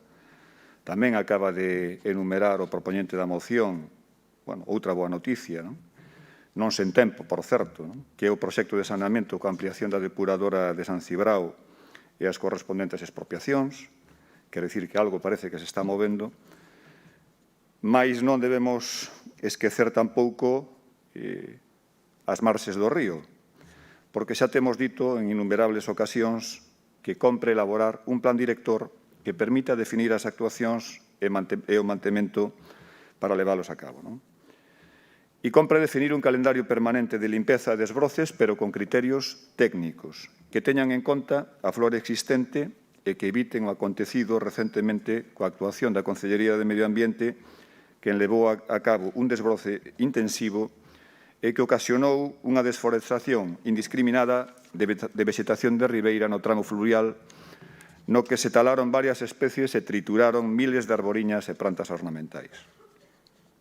Foi tal as desfeita que foron moitas as especies vítimas da intervención, non as vou enumerar agora, alén de que durante a corta deixáronse abundantes restos de árbores e restos vegetais no propio leito do río, ademais de moreas de lixo que, dito de desbroce, deixou á vista e que asociacións ecoloxistas nos lembraron depositando a modo de agasallo na porta do Concello. A maiores, realizouse unha corta a nivel de chan, destruindo a vegetación en ambas marxes, cos prexuizos que supón para a fauna ligada ao ecosistema fluvial.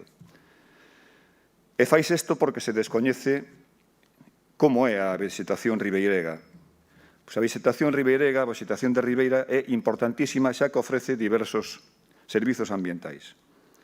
Por exemplo, as raíces das árbores e arbustos nas beiras permiten que a infiltración da auga no chan sexa maior, o que diminúe a erosión das beiras dos ríos e reduce as escorrentías superficiais de maneira que se recarga o manto freático. Ao reter a auga, a vegetación de ribeira non só axuda a que as inundacións do río augas abaixo sexan menores, tamén mantén a calidade da auga dos ríos ao actuar como filtro, xa que retén sedimentos, nutrientes e contaminantes, impedindo que cheguen ás correntes de auga. Fíxense se é importante. Pero tamén contribúe á conservación da biodiversidade, xa que ofrece condicións adecuadas para a presenza dunha gran diversidade de especies, tanto terrestres como acuáticas, como aves, ras, anfibios, peixes e insectos. Por unha banda, a sombra das árbores permite que a cantidad de luz e a temperatura sexan propicias para estes organismos, mentres que a follaxe acumulada no leito do río sérvelles como sustrato, refuxio ou alimento. Hoxe o PSOE propónnos na súa moción instar a Confederación e a Xunta a inspeccionar os traballos realizados recentemente pola Consellería de Medio Ambiente e que certamente deixaron moito que desexar, así como a redacción dun plan de restauración e renaturalización das ribeiras do río. Existe, polo que se ve, un absoluto descoñecemento de como actuar e preservar a flora das canles dos ríos urbáns. Sería preciso derrogar unha ordenanza municipal de limpeza de terreos e solares que é absolutamente obsoleta e que non ten en conta o que son as condicións óptimas para o río, a flora e a fauna. E por iso, concordando ca proposta, entendemos preciso afondar máis e definir, como xa concretamos antes, un plan director que determine o procedimento a seguir e a periodicidade das limpezas e desbroces a realizar. Muy bien. A continuación, Araujo, de Ciudadanos.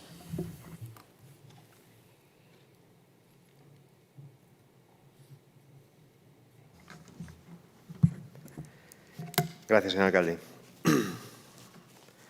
Ben, eu vou a facer un plantexamento un pouco diferente para falar desta moción e seguramente hasta un pouco polémico, pero me parece que é necesario facelo como ourensán, como concelleiro, como persoa que tivo a oportunidade en algún momento políticamente de gobernar e con unha persoa que quizás en outro momento poda estar no mesmo escenario ou non, pero en todo caso, para todos os que lles toque a vostedes gobernar, porque algúns dos que están aquí pois lles tocará gobernar no seguinte mandato e demais, eu penso que o primeiro que temos que facer como veciños de Ourense é unha reflexión sobre o papel que ocupa a Confederación Hidrográfica dentro do noso término municipal e cales son as cuestións que, dirixidas directamente pola Confederación Hidrográfica, nos afectan diariamente. Con tantos ríos, afortunadamente, que temos e tantos regatos que atravesan diferentes partes do término municipal, o Concello de Ourense, concretamente a Administración local, está permanentemente condicionada ao que decida a Confederación Hidrográfica. De feito, ahora mesmo, un dos inconvenientes que temos para a recuperación das termas da nosa cidade ten que ver coas limitacións que fai a Confederación Hidrográfica. Temos o mamotreto que hai na marxe dereita do río Miño, que iba a ser o Centro de Interpretación de Parques Naturais, que ahora non se pode recuperar porque a Confederación Hidrográfica, na súa nova normativa, o coloca como lugar inundable, por lo tanto non se pode facer. Temos multitud de exemplos, o Solar das Burgas, o que iba a ser o balneario da cidade, o primeiro balneario da cidade, no seu momento si se podía facer construir o balneario, despois veu o Bloque Nacionalista Galego, declarou ben de interés cultural a contorna das Burgas, a continuación veu a Confederación Hidrográfica, ampliou o espacio e hoxe temos un solar no que non se pode facer absolutamente nada. E en ese contexto, o Concello de Ourense ten que traballar no día a día e intentar ter da maior forma posible digna todo o que é a contorna dos ríos. E en ese mesmo contexto, vou dicir, no meu recorrido a diario para vir ao Concello, habitualmente, o que fago é vir precisamente para a marxe esquerda do río Barbaña. E o que tiñamos no río Barbaña era unha silveira. Era unha silveira. O que nos atopábamos no día a día, e eu cada día que pasaba por ali decía, carai, pero a Confederación Hidrográfica non fará algo, porque vale que vamos a facer o menos posible para bloquear o goberno municipal, pero digo eu, por lo menos non limparán o Barbaña, é que non se veía, era imposible ver nada do cauce do río, era unha auténtica silveira. Unha auténtica silveira. Eu, cando volvín a pasar e vin que estaban facendo estes traballos, a verdade é que me impactaron. Teño que decir que me impactaron, porque evidentemente, se tú ves unha silveira e de repente ves o cauce do río, o contraste é tremendo. Pero, sinceramente, eu penso que, primeiro, a Confederación Hidrográfica debería facer o seu traballo e atender os cauces dos ríos da nosa cidade. E polo que se ve, non o fai, además de poñernos infinidade de impedimentos para que avancen. Entonces, hoxe, temos unha proposta do Partido Socialista, que son vostedes quenes gobernan no Estado, que teñen a capacidade de solucionar todo isto. E a solución pasa primeiro por darlle precisamente solución a cal é o elemento contaminante do Barbaña. E o elemento contaminante do Barbaña é os vertidos que se producen no Concello de San Cibrao. Dos que levamos falado hasta o infinito neste pleno. E isto depende directamente do Goberno do Estado. E que fai a Confederación Hidrográfica durante todo este tempo? Crujir o Concello de San Cibrao. O Concello que temos limítrofe co Concello de Ourense, que é o que ten a capacidade industrial da nosa área de influencia, un Concello que, ao final, con recursos limitados, é que fai a Confederación Hidrográfica. Curgilo constantemente con multas millonarias para que solucionen o tema dos vertidos. E o que queremos que, independentemente do papel que cada un de nós xoga neste tal, defender os intereses da nosa cidade. E os intereses da nosa cidade por onde pasan? Porque o Estado pague dunha vez o sistema de depuración necesario para que a auga do Barbaña non veña contaminada, porque quen contamina a auga do Barbaña e quen xenera o caudal do Barbaña é a auga que sale da depuradora de San Cibrao. E que temos hasta agora? Nada. Nada. Entonces, unha Confederación Hidrográfica que nos cruje por todos lados e unha capacidade para sancionar. E que montemos un escándalo porque se desbroza o Barbaña, pois a min a verdade é que non me parece, independentemente de cantas asociacións estén a favor desta cuestión. Moitas gracias. Muy bien. A continuación, por favor, ¿es el PP? Es el señor Jorge Pomar, del Partido Popular.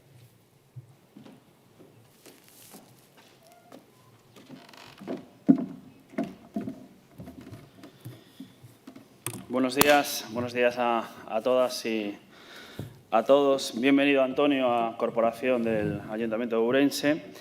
Bueno, pues en primer lugar, esta moción, agradezco el tono del Partido Socialista trayendo esta moción del río Barbaña, especialmente a Borja, compañero de la Junta de Área de Medio Ambiente, que allí transmití toda la información al respecto. Y tengo que manifestar lo siguiente, que nosotros, en este caso, yo como concejal de Medio Ambiente, con competencias en todo lo relativo al medio ambiente de la ciudad, no me cansaré en decir que nuestra gran riqueza son los ríos que tenemos en la ciudad de Ourense. No me vale esta moción para decir unos desbroces puntuales en el río Barbaña, cuando la clave en una ciudad como Ourense es potenciar los 4 ríos que tenemos en la ciudad, no solo el Barbaña, sino también el Miño, el Lonia y el Barbañica, ¿no? Yo recuerdo de niño, desde siempre, lo que fue el Barbaña. Recuerdo lo que nos dicen los vecinos de Ourense, que en sus tiempos se bañaban en el Barbaña, que pescaban en el Barbaña. Y yo recuerdo Barbaña desde que soy niño siempre con maleza, siempre con silveiras, como decía Pepe Araujo. Y yo decía, ¿cómo no se actúa en el río Barbaña? Y esto es un pero que nos tenemos que poner todos los grupos políticos, que algo estamos haciendo mal. Algo estamos haciendo mal porque una de las riquezas que tiene Ourense son los ríos. Y tenemos que potenciar entre todos, potenciar los cauces fluviales. Hago la siguiente pregunta. Cuando le pregunto a mi jefe de servicio por qué no actuamos en el río Barbaña, me decía que hasta el año 2017, diciembre del año 2017, no había salido una sentencia del Tribunal Supremo donde no era competencia de los ayuntamientos el mantenimiento de los cauces de los ríos en trama urbana. A partir de diciembre de 2017 es obligatorio y es potestad de los ayuntamientos lo que es el mantenimiento de los cauces fluviales en trama urbana. Y me pongo a ello. Decido pedir autorización a la Confederación Hidrográfica, mandamos fotos de cómo estaba el río Barbaña, cómo estaban las presas de todos los árboles caídos en el río Barbaña, todo lo que eran las ramas caídas en el río Barbaña, las silveiras que había en el río Barbaña. Pedimos la autorización y al mes y medio nos viene la autorización afirmativa de la Confederación Hidrográfica. Y lo que procedo es a contratar, desbrozar, limpiar el Barbaña. No he cortado ni un árbol.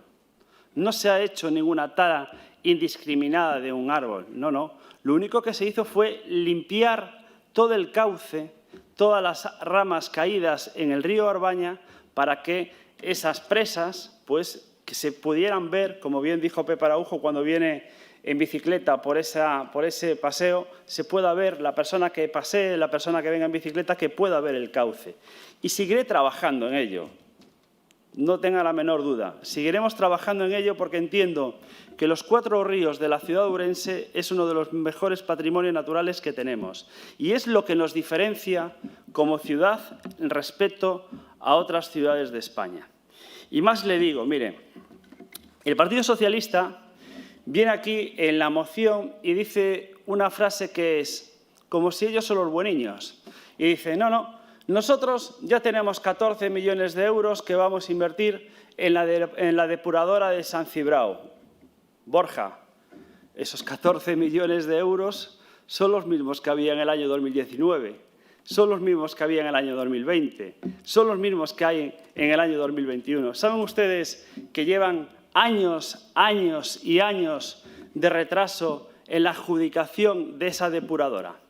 Nosotros podemos trabajar, podemos presentar un gran proyecto europeo de saneamiento del río Barbaña, pero si no depuramos arriba, ¿de qué nos vale?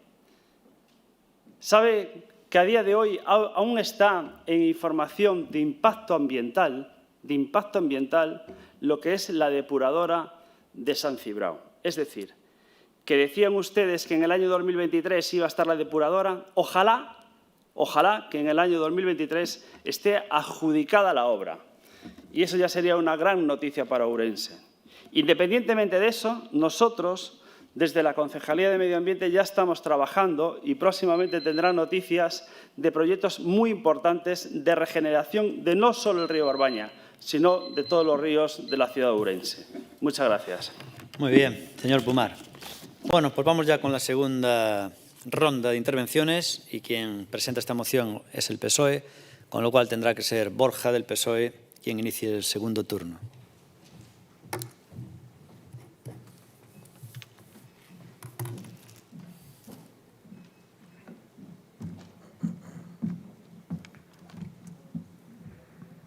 Bueno, bons días a todos e todas, outra vez de novo.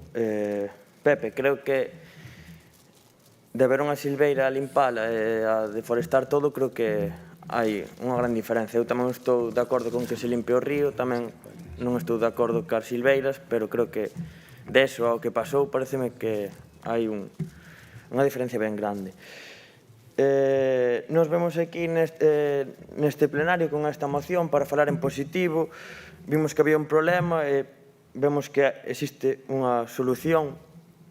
Penso que máis aló do que creo que neste Pepe Jorge, bueno, creo que neste mandato do goberno do PSOE desbloqueouse unha demanda histórica para o Concello, que era o desbloqueo da depuradora, como ben dixen antes, que ten que estar executado antes de abril de 2025, é dicir, non é ningún soño, nin nada, non é algo que se dixera por dicir. No pasado, en canto a relación aos fondos Next Generation, no pasado mes de decembro, publicouse no BOE a posibilidade de solicitar a través de fondos Next Generation unha subvención para a restauración de ecosistemas fluviais. Axudas que van dende o medio millón ata os 4 millóns e que teñen de prazo 60 días hábiles. O obxecto destas axudas é o fomento de actuacións dirixidas á restauración de ecosistemas fluviais. Pódense levar a cabo naqueles tramos do río onde resulten máis efectivas e deben mellorar o estado ecolóxico de dito sistema fluvial. E, ademais, son reformas integrais e con obxectivos que deben perdurar no tempo. Esta convocatoria é unha oportunidade que non podemos permitirnos escapar, no que o actual goberno debe porse a traballar porque é unha oportunidade única. Eu entendo e agradezco o tono da resposta da moción. Sabes que eu tamén sempre intento falar desde a cordialidade, que non digo as cousas por mal, senón que intento ter ese carácter mediador ou intentar ser positivo, Jorge. Eu entendo que a actuación non é a correcta, pero tamén nesta parte da moción poño un manifesto que existe esta posibilidade de pedir estes fondos. Creo que estamos nunha oportunidade única. Positivamente informo desto para que se hai oportunidades se poidan aproveitar. E pouco máis, en resumen, esta posibilidade é unha gran oportunidade para solucionar esta desfeita ambiental e que dunha vez por todas podese dar un gran paso da naturalización do río. E, ademais, nós non nos podemos pôr de perfil ante ningún desmán que atente ao medio ambiente. Por eso, no noso primeiro punto tamén pedimos que se inspeccione ou se sancionen as actuacións que dañen ao noso propio río. É dicir, nós no primeiro punto da moción dicimos que isto sexa, dito de alguna maneira, inspeccionado, pero por outro punto abogamos a que o Concello intente ou adquira esta convocatoria de fondos Next Generation para a renaturalización do río Barbaña. Gracias. Muy bien. A continuación sería Benegá.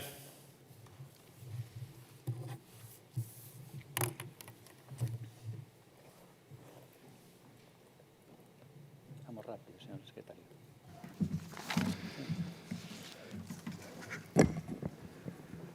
Señor Pumar, eu creo que non hai ninguén aquí neste plenario que non estea de acordo na necesidade de limpar as cauces dos ríos. Por certo, as silvas non naceron hai 4 días. Digo que non naceron hai 4 días porque vostede concretamente foi concelleiro no pasado mandato, 4 anos, levamos 2 anos e medio do actual, 6 anos e medio. Home, en 6 anos e medio, se non se fai nada, o certo é que as silvas medran. Iso é absolutamente irrefutable, non? Pero debaixo das silvas hai plantas, hai vegetación. E fíxese se hai vegetación que hai cipreses, bidueiros, amieiros, juníperos, cotoneáster, enebros, algueiras, piracantas, nandinas, berberis, bolas de neve, ispiraes ou edras.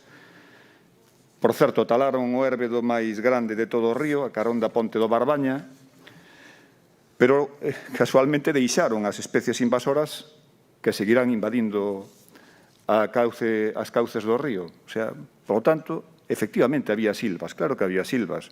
E se había silvas é porque non fixeron o traballo cando tiñan que facer. E ademais non se fan as limpezas con un criterio técnico porque non hai un plan director que é o que o Bloque Nacionalista Galego ven defendendo ao longo do tempo. E chamarlle desbroce puntual a unha desfeita desta dimensión, a min pareceme, que desde logo non se axusta a verdadeira dimensión do problema. Porque tamén, se podía ter botado herbicida, non? Podíamos botar glifosato e solucionábamos o problema, non? Por total, podemos acabar con unhas cuantas plantiñas, a fauna, mas é unha solución. Por certo, que se utilizan as administracións, tanto a estatal como a provincial, de forma habitual, non? Insisto, plan director e limpezas con criterios técnicos. Eu dixen antes que era unha boa nova o feito de que, despois de moito tempo, pois se publique o proxecto de saneamento con ampliación da depuradora de San Cibrao e as correspondentes expropiacións. Pero iso non é a panacea. O Barbaña é o río máis contaminado, hai unha presión contaminante enorme, non só no Barbaña, tamén no Loña, así o di a propia Confederación Hidrográfica nos seus informes, e a depuradora é parte da solución, pero non é a solución, porque a depuradora chegan produtos químicos que a depuradora non é capaz de depurar. E eses produtos químicos son os que chegan despois ao Barbaña, e eses produtos químicos son os que acaban provocando, e temos aí seguramente o infausto recordo daquel ano no que morreron milleiros de peixes a través dun verquido químico, e os verquidos siguen sendo absolutamente frecuentes e cotiáns, e prodúcense cada pouco, cada pouco. Por lo tanto, esta cidade é certo que viviu sempre de costas ao río. Eu que nacín a carón do Barbaña e vivín moitísimos anos pois ali, eu lembro que hai máis de 30 e pico anos algún iluminado falaba de canalizar o Barbaña e facer unha carretera por riba. Esa fora unha proposta, que daquela era a proposta máis importante do universo, non? Fíxese se vivimos de costas ao Barbaña. Temos unha responsabilidade e a responsabilidade que temos é facer as cousas ben. E para facer as cousas ben hai que facelas con ese plan director e con criterios técnicos. Muy bien. A continuación será Ciudadanos, Pepe Araujo.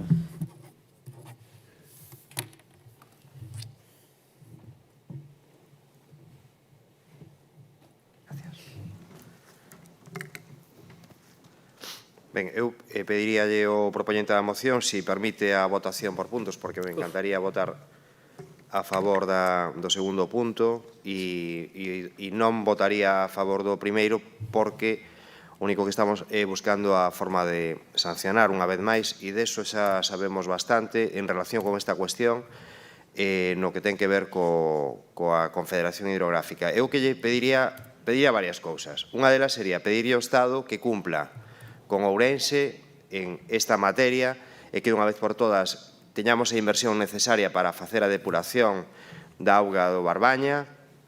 Pediría que se atenda a concellos como o de San Cibrao, porque son precisamente os que nos están dando apoio desde o punto de vista da xeneración do emprego na nosa comarca, e o que non podemos é asfixialos, temos que axudalos.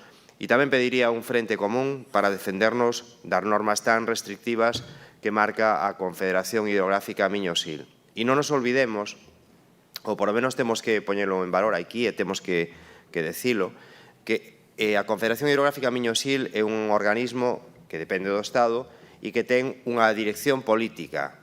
E esa dirección política pode ir encamiñada a impulsar cousas positivas para Ourense ou pode ir encamiñada a non facer absolutamente nada para Ourense.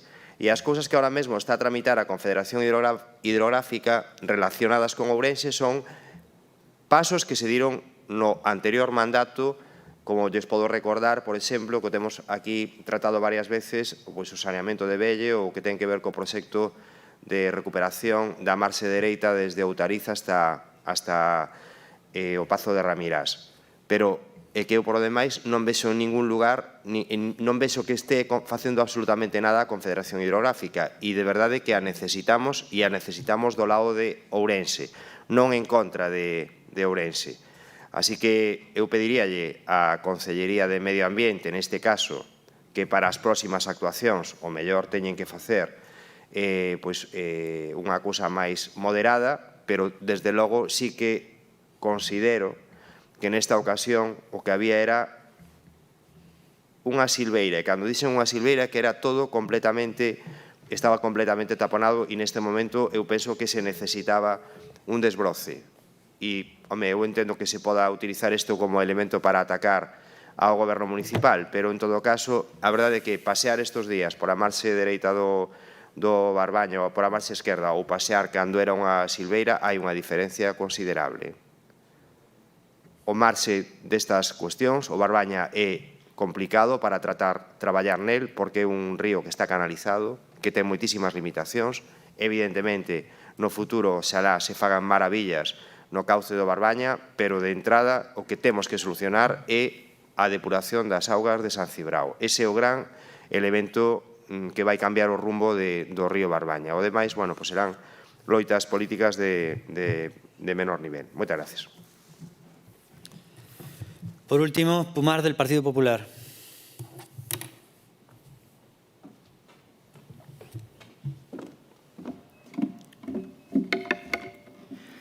Bueno, pues también sumándome a la petición de Pepe Araujo, solicitamos al proponente de la moción la votación por puntos, si es posible, ¿vale? Señor Luis Seara, aparte de especies vegetales, como bien sabe usted y vecino del río Barbaña, también allí había ratas, había víboras, había basura, no solo especies vegetales. Mire, le voy a dar un dato para que sepan todos ustedes.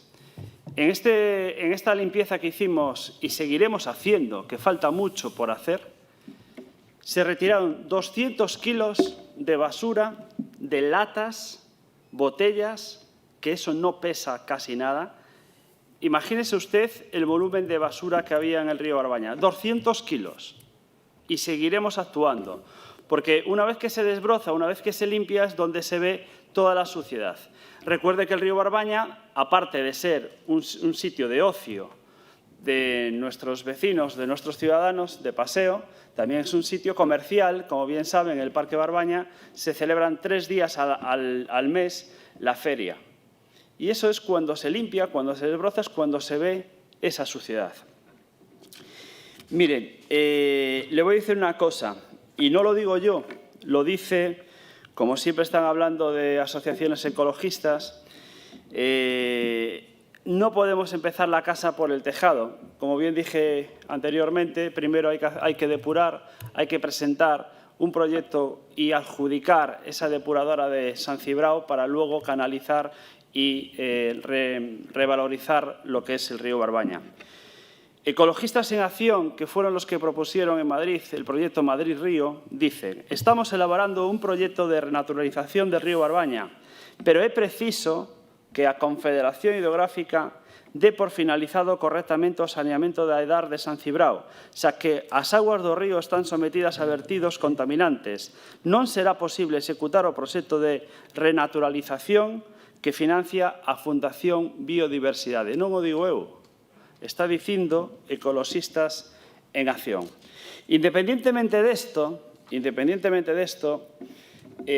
como bien decía mi compañero Pepe Araujo, si de verdad queremos potenciar el río Barbaña, hace falta inversión, hace falta una apuesta decidida del Estado, que es quien tiene que capitanear estos proyectos. Miren, En la Estrategia Española de Renaturalización de Ríos, en su página 27, dice que la financiación de poner en valor los ríos es del Ministerio.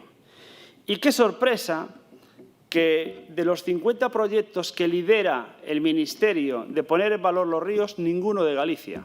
Ninguno de Galicia. Y luego nos viene la sorpresa de que ves inversiones importantes de la Confederación Hidrográfica y del Ministerio y encuentras, simplemente por mirar hace 2 meses, Carballiño, 920.000 euros. Para el río Arenteiro, 350.000 euros. Para Sinzo, 350.000 euros. Para Vigo, subvención nominativa del Ministerio de 2 millones de euros. Si de verdad queremos potenciar el río Barbaña y los ríos de Ourense, por favor, ustedes que están gobernando en Madrid, háganlo. Nosotros estamos encantados de ello. Muchas gracias. Muy bien. Entonces, vamos a votar por puntos, ¿no, señor Borja? No. No se vota por puntos. No acepta el PSOE la demanda de 2 partidos de votar por puntos, con lo cual vamos a votar toda la moción. ¿Votos a favor? ¿Votos a favor? Sí. Votos a favor son del PSOE, BNG y 3 tránsfugas. Votos en contra del Partido Popular y abstención los demás.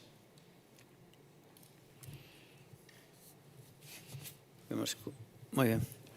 Pues vamos ahora con la siguiente moción, que es la moción 10.4, que es una moción del PSOE para instar ao Goberno Municipal, é dicir, ao Concello de Ourense, a paralización urxente da licitación das obras de humanización da Rúa Concordia ao carecer de autorización perceptiva por parte da Dirección Xeral de Patrimonio Cultural da Xunta de Galicia. Vai falar no PSOE Natalia Beneítez.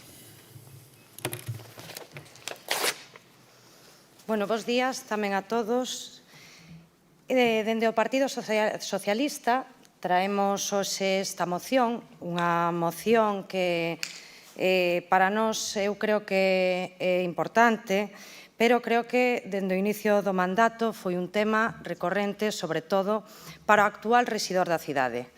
A Rúa Concordia converteuse na súa zona cero para os seus desmáns, para os seus caprichos e para os seus anuncios. Como todos recordaredes, vivimos agora actualmente as consecuencias desa non peatonalización da Rúa Concordia. Unha rúa convertida nunha autoestrada de coches que supostamente iba a favorecer aos propios peóns e aos veciños, pero que actualmente é presa dun tráfico totalmente disparado e tamén dun crecente aumento de aparcamentos irregulares. Despois de todo isto, que xa empezou a inicio de mandato, a finais do ano pasado, veu o broche final para esta rúa, na que, curiosamente, tamén reside ou tiña os seus propios negocios o alcalde. Pero, bueno, nos creemos que ese non é un dato relevante neste caso, non? E foi, como non, a licitación irregular das obras de humanización da Rúa Concordia. Un proxecto de nada máis ni nada menos de 4,7 millóns de euros das arcas municipais. Un proxecto que non contaba, antes de sair a licitación, coas autorizacións preceptivas. Neste caso, cunha fundamental, que era a autorización da Dirección Xeral de Patrimonio da Xunta de Galicia, que non contaba tampouco, a sabendas que ese proxecto inclúe unha serie de elementos de mobilidade vertical, tamén chamados escaleiras mecánicas, neste caso, non contaban, como en innumerables ocasións pedimos desde o Partido Socialista, de estudios de viabilidade e futuros costes de mantemento para as arcas municipais. Tampouco estaban. Iso sí, ese proxecto foi incluído e apoiado polo Partido Popular na modificación orzamentaria aprobada de 62 millóns de euros. E foi refrendado ese apoio tamén cando se incluíu no Plan de Cooperación Provincial coa Deputación de Ourense para prorrogar neste caso, o seu futuro prazo de execución. Polo tanto, a complicidade e o respaldo do Partido Popular neste caso foi dende o minuto 1. Ben, en outubro de 2021, se non me equivoco, día 14, sae a licitación no perfil do contratante do Concello de Ourense ese proxecto de humanización. Unha licitación que se produce na Rúa Concordia na contorna de 7 edificios catalogados. 7 edificios catalogados que merecen, como sabe a concelleira de Urbanismo, dunha especial protección e que calquera actuación no seu ámbito, concretamente neste caso, a unha proximidade de 20 metros, require xa non só de informes, senón dun especial coidado por parte da Administración. Pois ben, licítase esa obra sen que haxa o informe preceptivo de patrimonio. Como digo, 7 edificios catalogados xa non só recollidos no inventario de bens do Concello de Ourense, senón tamén no catálogo do Patrimonio Cultural da Xunta de Galicia, que me parece un motivo máis que suficiente para ter especial coidado. Ben, concretamente, o está recollidos neste inventario municipal e tamén, sobre todo, no catálogo da Xunta de Galicia, entrarían en confluencia máis de 4 normativas distintas, dende que se poderían vulnerar se non contan cos informes preceptivos. Sería a Lei 2/2017 de medidas fiscais e administrativas e de ordenación, sería a Lei 5/2016 de Patrimonio Cultural de Galicia, serían resolucións da propia Xunta de Galicia en canto a rexeneración, renovación e rehabilitación urbana, como sabe a concelleira de Urbanismo, e outra, quizáis a máis sinxela de todas, que é a Lei de Procedemento Administrativo Común das Administracións Públicas, que calificaría este acto como un acto nulo de pleno dereito, xa que carece dos informes preceptivos para leválo adiante. Estamos ante unha flagrante omisión dun trámite esencial no procedemento administrativo para executar unhas obras de 4,7 millóns de euros, e que pode traer unha gran repercusión económica ás arcas municipais. Trátase dunha irresponsabilidade, dun capricho e tamén duns socios de goberno sumisos e cómplices que non teñen valentía para defender o interese público porque pensan que en canto peor para o alcalde, mellor para eles. Deixarei para a segunda quenda un pouco máis de información menos técnica. Moi bien. A continuación, por favor, BNG. Será Ruth Reza del BNG.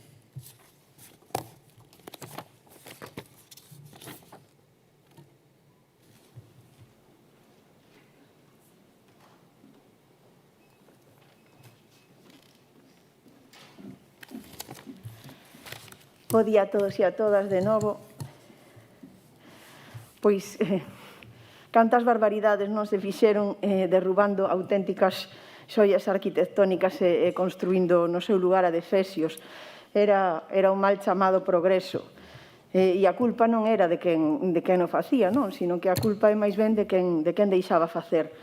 Para evitar este tipo de barbaridades, aprobarnos unha serie de normativas que garantiran a protección do patrimonio cultural, e a Administración ten que ser garantista e velar pola protección do patrimonio, e a responsabilidade da Administración que non acontezan cousas como acontecían hai moitos anos. Vostedes todos e todas coñecerán o caso do alcalde de Melón, un alcalde do Partido Popular, que foi condenado a 8 anos e medio de inhabilitación por un delito de prevaricación.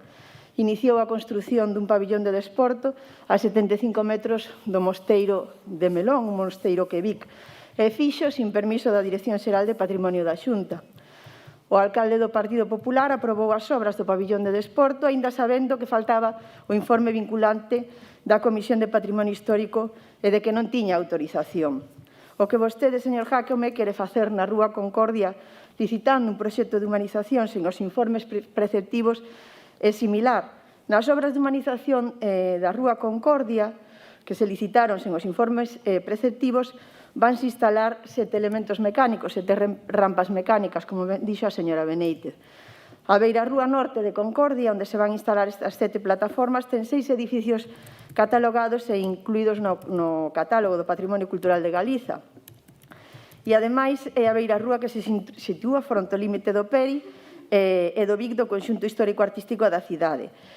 A pesar de que as obras de humanización non se van facer nos edificios catalogados, nin no Peri, nin no Vic, sí que se vai facer no entorno de protección no caso dos edificios catalogados e na súa zona de amortiguamento no caso do Peri. Polo tanto, debería informar o técnico do Peri e antes de sacar a concurso ditas obras debería contarse co ditame da Comisión Técnica Municipal de Protección de Bens Culturais e co informe técnico da Dirección Xeral de Patrimonio. Queremos deixar claro que o mantra que últimamente utilizan tanto Democracia Ourensana como o Partido Popular usado para distraer da atención das incompetencias do actual goberno local do Partido Popular e Democracia Ourensana non nos vai facer calar. O 13 e o 14 de decembro do pasado ano, desde o Bloque Nacionalista Galego puxemos de manifesto que o goberno local estaba licitando as obras de Concordia sin o informe da Dirección Xeral de Patrimonio. Somos a oposición e temos que fiscalizar a acción de goberno. Se algo non está ben, é a nosa obriga dicilo, e o actual goberno local aprobou a licitación das obras de humanización de Concordia a sabendas de que faltan os informes da Dirección Xeral de Patrimonio. O Bloque Nacionalista Galego está a favor da humanización de Concordia, é necesaria e debería terse feito antes de restringir o tráfico, pero xa sabemos que moitas veces empeza esa casa polo tellado, como tamén se fixo cos volardos da zona histórica, dos que aínda seguimos a agardar un novo sistema de control de acceso. Defendemos esa necesaria humanización da Rúa de Concordia, máis seguindo os preceptivos trámites legais. É dicir, estáse a licitar un proxecto concreto cun prazo de execución de 3 meses sin siquiera saber se esa actuación vai ter o visto bo da Dirección Xeral de Patrimonio, que, o entender dos expertos do Concello nesta materia, é necesario. Non entendemos por que o Goberno, porque o grupo de Goberno foxe cara adiante neste caso concreto de humanización da Rúa Concordia, e prescinde dos informes da Dirección Xeral de Patrimonio e da Comisión Técnica Municipal de Protección de Bens Culturais, pois tamén se están pedindo e se piden informes a Patrimonio de Xunta para a reforma da piscina termal das Burgas e tamén se están pedindo informes e se piden para a reforma do xardín do Posío e a ninguén se lle ocurriu licitar antes de ter o visto bo de Patrimonio da Xunta. Polo tanto, teránnos que explicar o porqué desta fuxida cara adiante. Moitas grazas. Imos apoiar esta moción. Gracias. A continuación va a ser el señor Pepe Araujo, de Ciudadanos.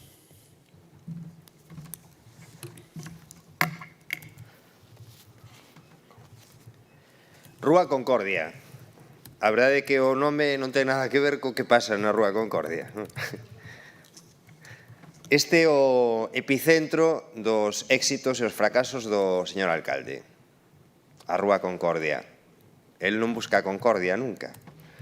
E o certo é que durante este mandato, se ten falado moito de moitos espacios da cidade da Rúa Concordia, se ten falado unha barbaridade. Bueno, de entrada, eu quixera felicitar a quen haya construído esta moción, porque a verdade é que me gustou moitísimo a exposición de motivos e me parece que está moi ben argumentada. Desde o punto de vista do cumprimento da normativa, todo apunta a que teñen vostedes a razón e que ten que haber, o que digamos que a pelota está no tellado da Xunta de Galicia nesta actuación. Pero eu quixera facer un breve repaso de todo o que foi acontecendo na Rúa Concordia, porque o primeiro mal negocio que fixo o alcalde coa Rúa Concordia foi quedarse ca titularidade cando anteriormente había un acordo no anterior mandato onde primeiro era a Xunta que facía a reforma porque eran titulares da vía e despois pasaban ya ao Concello. Era un bon negocio para o Concello, non? E o alcalde fixo un moi mal negocio asumindo esa obra, porque evidentemente detrás dela pois veñen inversións que de outro xeito asumiría a Xunta de Galicia, aínda que si sei que isto foi como un acordo global onde, como consecuencia desto, pois, o Concello evitaba outros gastos. Pero de entrada foi un mal negocio. Despois, o alcalde na Rúa Concordia decidiu facela de acceso restringido a vehículos, non? E nunca tantos coches houve na Rúa Concordia. A verdade é que de toda a etapa histórica de funcionamento en canto a movimento de vehículos, ahora mesmo, a calquera hora do día, tes garantizado que hai vehículos na Rúa Concordia. Eso sí, non pagan o ticket da hora, non? O caos se reflexa moi ben. Na Rúa Concordia tamén era o lugar onde empezaba aquilo de chimpar os volardos asesinos, non? O alcalde no seu momento chegou e dixo e agora, fora volardos asesinos. E hoxe o casco histórico de Ourense é o lugar habitual de circulación de vehículos e, de feito, xa os comerciantes incluso colocan nos carteiros dos seus comercios, en algún caso, poñen recordar que o noso casco histórico é peonil, porque agora xa é evidente que cada un pode circular, pero xa non só podes entrar no casco histórico co vehículo, sino que podes ir por dirección prohibida, porque se vostedes se colocan na rúa, se toman un café no Cervantes, por exemplo, verán como é habitual que baixan vehículos para ir para a rúa Cervantes en dirección contraria. Isto é algo habitual, que se ve a diario, non? Ben, que pasou na Rúa Concordia hasta de agora? Nada. Que pasou na cidade hasta de agora? Nada. Levamos 3 anos de mandato e en materia de infraestructuras o alcalde só foi capaz de quitar adiante aquelas obras que viñan do plan que articulou o anterior goberno municipal en coordinación co Partido Socialista, e todas as obras que se están facendo de axeitamento de rúas, de plazas e de lugares da cidade teñen que ver con aquel acordo. O alcalde non foi capaz de quitar adiante nada máis. Pero ahora ven a parte na que eu lle decía antes a Natalia, fora de micros, que eu tiña que chamarlles un pouco a atención aos compañeros do Partido Socialista, non? Que están vostedes moi empeñados en impedir que se faga. Esta é a parte que eu lle teño que... Porque, aínda que é certo que todo apunta a que o que vostedes din nesta moción é certo, o que tamén se aproxima bastante á realidade é que vostedes parece que todo aquilo que se vai a facer na cidade buscan a forma de buscarlle unha triquiñuela legal para que non se faga. E aquí teño que recordarlles o que estiveron facendo coa Fundación Amancio Ortega, non? E coa construción da nova residencia para maiores. Estuveron buscando que se a reversión e o bloque igual, dicindo que se a reversión do terreno, que se a ver cando xa se pudera chegar a Marte, viñan os propietarios do terreno e reclamaban a Xunta de Galicia, que eso era un problemón, e gracias a eso, ahora mesmo non temos inicio do expediente da construción da residencia de maiores. Entonces, como eu fui o único concelleiro xunto con Democracia Orensana que votou a favor da modificación de crédito que posibilita que se reforme esta rúa, igual que vai a posibilitar que se teñan controles de acceso aos vehículos no casco histórico, outros controles de acceso, igual que vai a posibilitar que se reforme o Xardín do Posío, eu lles pediría a todos que construyamos en beneficio da cidade e non estemos constantemente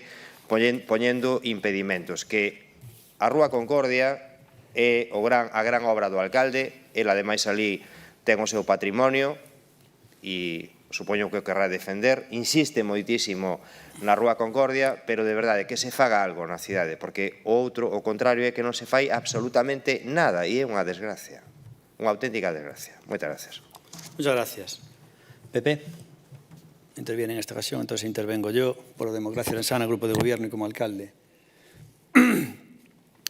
Pues me llama la atención primero el punto pivotal de esta moción que dice que no se han pedido informes obligatorios, preceptivos, para licitar la reforma de la calle Rúa Concordia, conocida también como antigua calle Capitán Eloy, y que nos han pedido los informes obligatorios a la Xunta de Galicia, con lo cual la licitación que está haciendo de la obra, que las ofertas ya terminaron y se está a punto de adjudicar en las próximas semanas para que las obras empiecen en marzo, febrero-marzo, pues que se estaría haciendo irregularidades o ilegalidades porque nos han pedido informes. Y me llama la atención de cómo el PSOE, Ciudadanos y BNG han basado su argumentación en este punto, cuando en los informes del proyecto hay un informe de un técnico municipal, un arquitecto municipal, funcionario,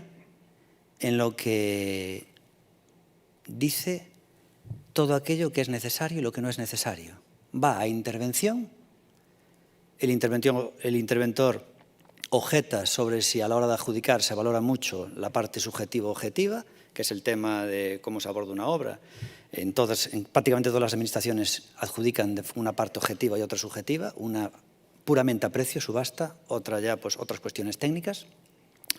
El interventor no dice nada de ese informe y aparte hay un técnico municipal, un funcionario de los que ustedes defienden, que ustedes dicen que son una especie de dioses, para ustedes los funcionarios son una especie de dioses, y en ese informe este técnico dice que no es necesario pedir ningún informe a patrimonio de la Xunta. Entonces mi pregunta es, ¿qué cojones traen ustedes aquí hoy a pleno? Ah, que no les vale este técnico municipal, que les vale otro. Perdone, eso no es lo que dicen en otras argumentaciones que dicen. Antes salió el señor Benegá y dice, fai falta un proxecto director, non sei que dicir, cando vamos a comprar os autobuses, non, o que diga un técnico municipal, se non é un técnico municipal non nos vale. E cando se trae un técnico municipal, ese técnico municipal non les vale. Quieren técnicos municipales ad hoc. Van ellos eligiendo el técnico municipal que vaya con su opinión. Por ejemplo, ellos utilizan al interventor cuando, por ejemplo, dicen que el interventor hizo un informe de demolidor sobre los autobuses, con lo cual, como el interventor dice que es palabra de Dios lo del interventor, pues en los autobuses tenemos que tirarlo abajo. Ah, pero en la modificación de crédito de 62 millones hay un informe donde el interventor no informa en contra, sino que informa incluso a favor. Ah, no, ahí no nos vale el interventor, vamos al juzgado. Y ahí llevan al juzgado al grupo de gobierno. O sea, el interventor les vale sí o no, depende. Y un técnico municipal, un arquitecto, funcionario del Ayuntamiento de Orense, no, ese no me vale, porque hay uno en el PERI, que es de nuestra cuerda, que nos va a ayudar para intentar tirar esto abajo. Y ese técnico en concreto, el que está sentado allí, en la fila 3, en la butaca tal, al lado de la puerta, ese no vale, ese es el que dice que no vale. Usted, esto parece una broma. O sea, ¿nos fiamos de los técnicos municipales o no? Porque yo muchas veces no me fío de los técnicos municipales. Pero es que ustedes se fían siempre. Además, siempre dicen que son unos excelentes profesionales. Entonces, ¿por qué traen aquí esta moción? Si resulta que hay un informe de un técnico municipal que dice que está todo perfecto. Entonces, por favor, si me lo pueden explicar en la segunda intervención. Bien, luego utiliza falacia de falsa analogía Ruth Reza, cuando dice, por ejemplo, no, es que para la Xunta para el Jardín del Porsillo y para las Burgas, para la piscina termal de las Burgas, ahí sí se pide patrimonio. Hombre, sí, pero para poner una papelera no, y para hacer muchas obras no, y para hacer el skate park que estamos proyectando, pues se le pidió a la Confederación Geográfica, pero a la Xunta de Galicia no se le pidió. El hecho de que se le pida a la Xunta de Galicia en algunas cosas no implica a todas las de esta ciudad. Es más, a la mayoría de estas secciones de esta ciudad no hay que pedirle informe a la Xunta de Galicia. Con lo cual es un razonamiento absolutamente absurdo, una falacia de falsa analogía que no tiene sentido. Bien, nos dice también que ellos creen sobre que ahora hay un tráfico en Concordia. A ver, nosotros entendemos lo siguiente, lo ideal obviamente es humanizar la calle Concordia, hacer la reforma y obviamente pues peatonalizarlo, hacerla de acceso restringido. Pero mientras no se hace eso, porque obviamente se tarda, de hecho, imagínese usted los meses, los años que se ha tardado para abordar este proyecto y que ustedes aún quieren frenar hoy aquí, hombre, lo mejor es que si creemos que la Rúa Concordia no deben pasar coches porque atraviesan la calle del Paseo, que es peatonal, no tenemos que esperar a la reforma. Entonces no entiendo ustedes por qué están en contra de que Concordia ya sea peatonal, aún sin la reforma. ¿Es bueno tener coches en Concordia, sí o no? Porque es bueno tener coches en Concordia independientemente del otro. Es decir, ¿es bueno que pasen coches por el paseo, sí o no? Todos sabemos que no. Entonces, ¿por qué critican la peatonización de Concordia? Dicen además que nunca ha habido tantos coches en Concordia. Hombre, o sea, me está usted diciendo una cosa curiosísima. Me está usted diciendo que ahora nunca ha habido tantos coches. Es decir, según ustedes, si ponemos una señal de tráfico que pone acceso restringido y si multamos aleatoriamente, que se llaman puesto, a lo mejor más de 1000 multas, entonces aumenta el tráfico. O sea, según ustedes, si se pone una señal de acceso restringido y se multa, aumenta el tráfico rodado. Nunca vi nada igual. O sea, estamos ante algo que tienen que estudiar aquí las universidades del mundo. Si ustedes quieren aumentar el tráfico rodado en una calle, pongan prohibido y multen, y entonces aumenta el tráfico. Por favor. Obviamente ahora hay mucho menos tráfico que antes, pero sigue habiendo tráfico, se siguen colando coches, pero hay muchísimo menos. Hay muchísimo menos. Hay mucho para ser una calle de acceso restringido. Hay mucho tráfico para ser una calle de acceso restringido, pero hombre, hay muchísimo menos que antes. Y la prueba es que ahora andar por el paseo es mucho mejor que antes. Y es más, es que andar por Santo Domingo ya no hay semáforo, porque antes en Santo Domingo había un semáforo al lado en Hacienda, con lo cual tú ibas por una calle peatonal y te tenías que parar en un semáforo. Ahora no, porque ahora es calle peatonal y entonces puedes, obviamente, fluir. Esto es, por ejemplo, un error que yo vi en la calle Santa Catarina, en Portugal, que es la calle principal de Oporto. La calle Santa Catarina la atraviesan, al menos hasta hace poco, que no volví desde la pandemia a Oporto, le atravesaban calles con coches. Y yo, ¿pero qué aberración es esta? Es una aberración que nosotros, obviamente, en el paseo no quisimos tener y que hemos hecho eso.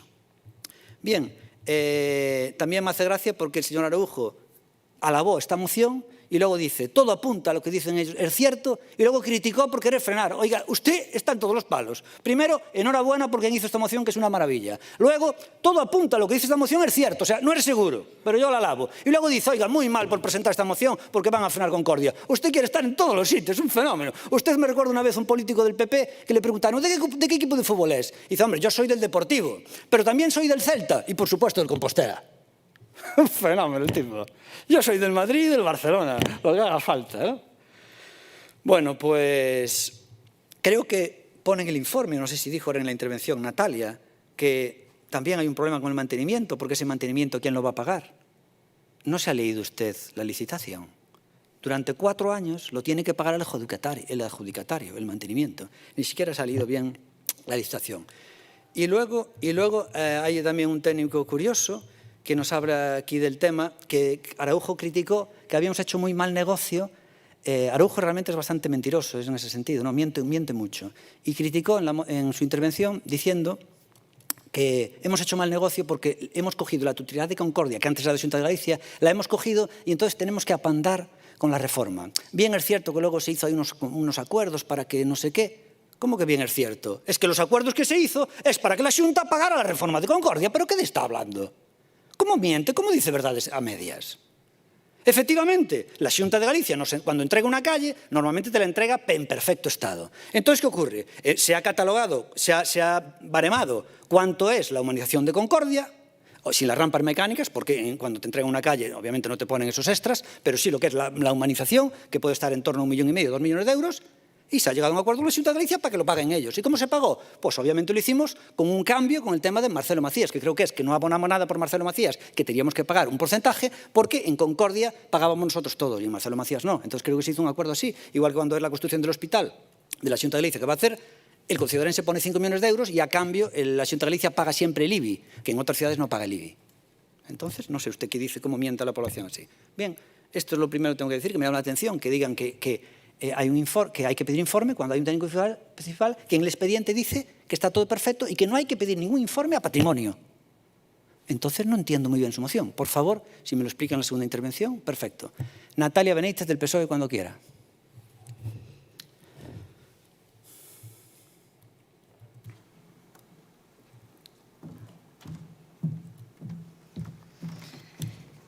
Xa me imaginaba que se iba a poñer un pouquiño nervioso o alcalde, pero sorprendentemente... Nervioso es un juicio de valor. Teño que lle decir que está perdendo moitas facultades, porque acaba de decir tantas burradas que non me dá 4 minutos para rebatir todas. Juicio de valor, burradas y nervioso. De momento non dijo nada. Que se esté tranquilo, home, esté tranquilo.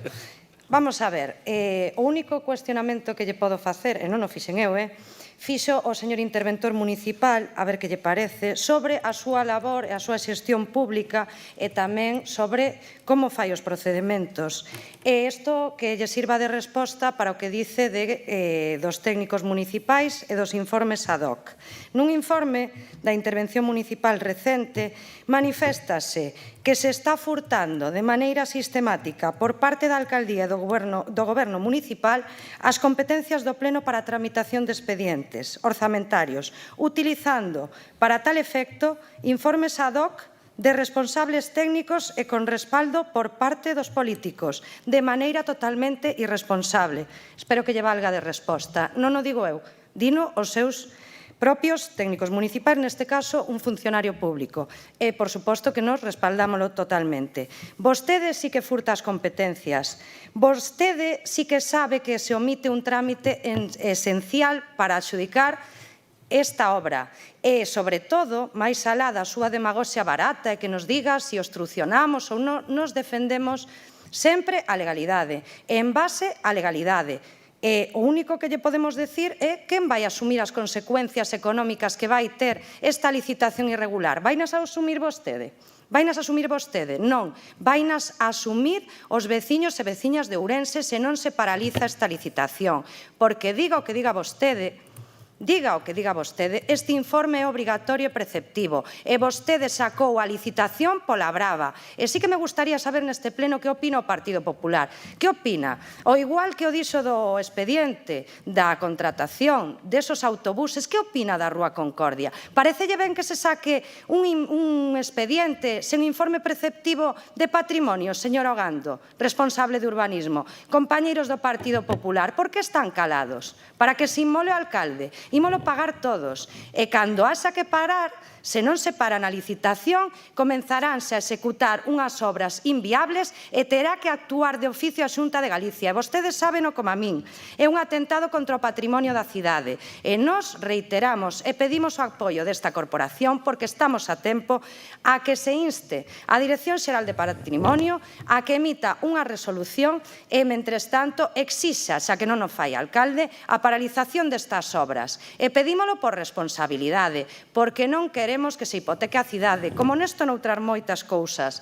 Concordia é o mellor exemplo de como entende a xestión pública Gonzalo Jácome, unha xestión pública que só responde aos seus intereses. Concordia é o foco de moitas outras actuacións que vostedes saben. Nos estamos na oposición, vostedes están no goberno. Gobernar non vale todo a calquera precio.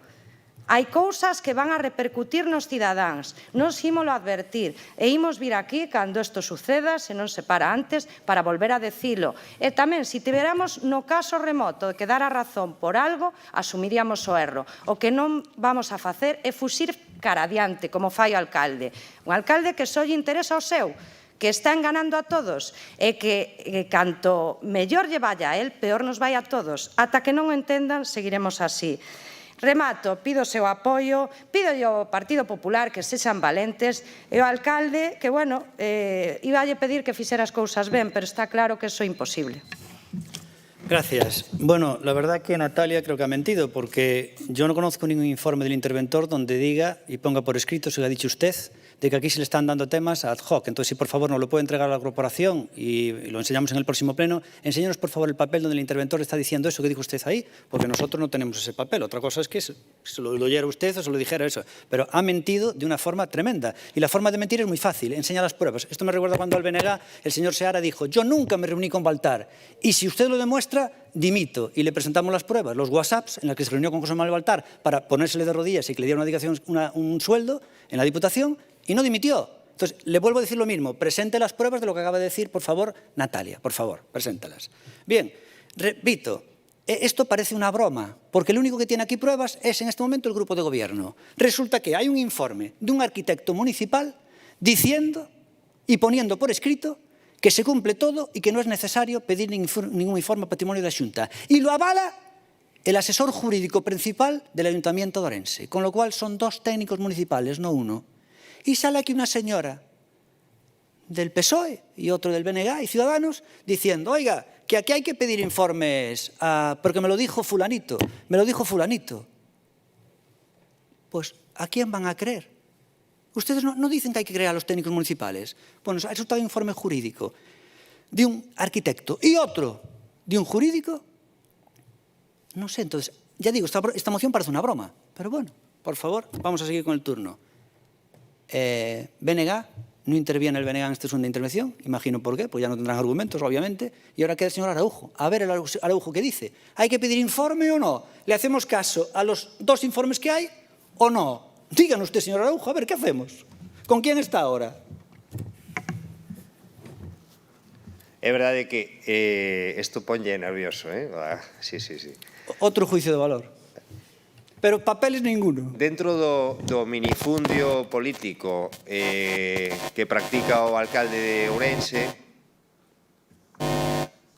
hai un... Non lle estou... non lle estou botando a culpa, simplemente parei para... Bueno, si, ahora xa non hai ese ruido. Sigo. Digo que dentro do minifundio que practica o alcalde de Ourense, se tuviéramos que metelo nunha parcela, esta sería a Rúa Concordia. Ese é o seu minifundio e a súa teima. É certo que ela ali ten as súas propiedades e que querrá darlle máis valor á rúa, non? Porque así incrementará o seu patrimonio. tamén é certo que existen outros lugares da cidade nos que hai que atender tamén necesidades.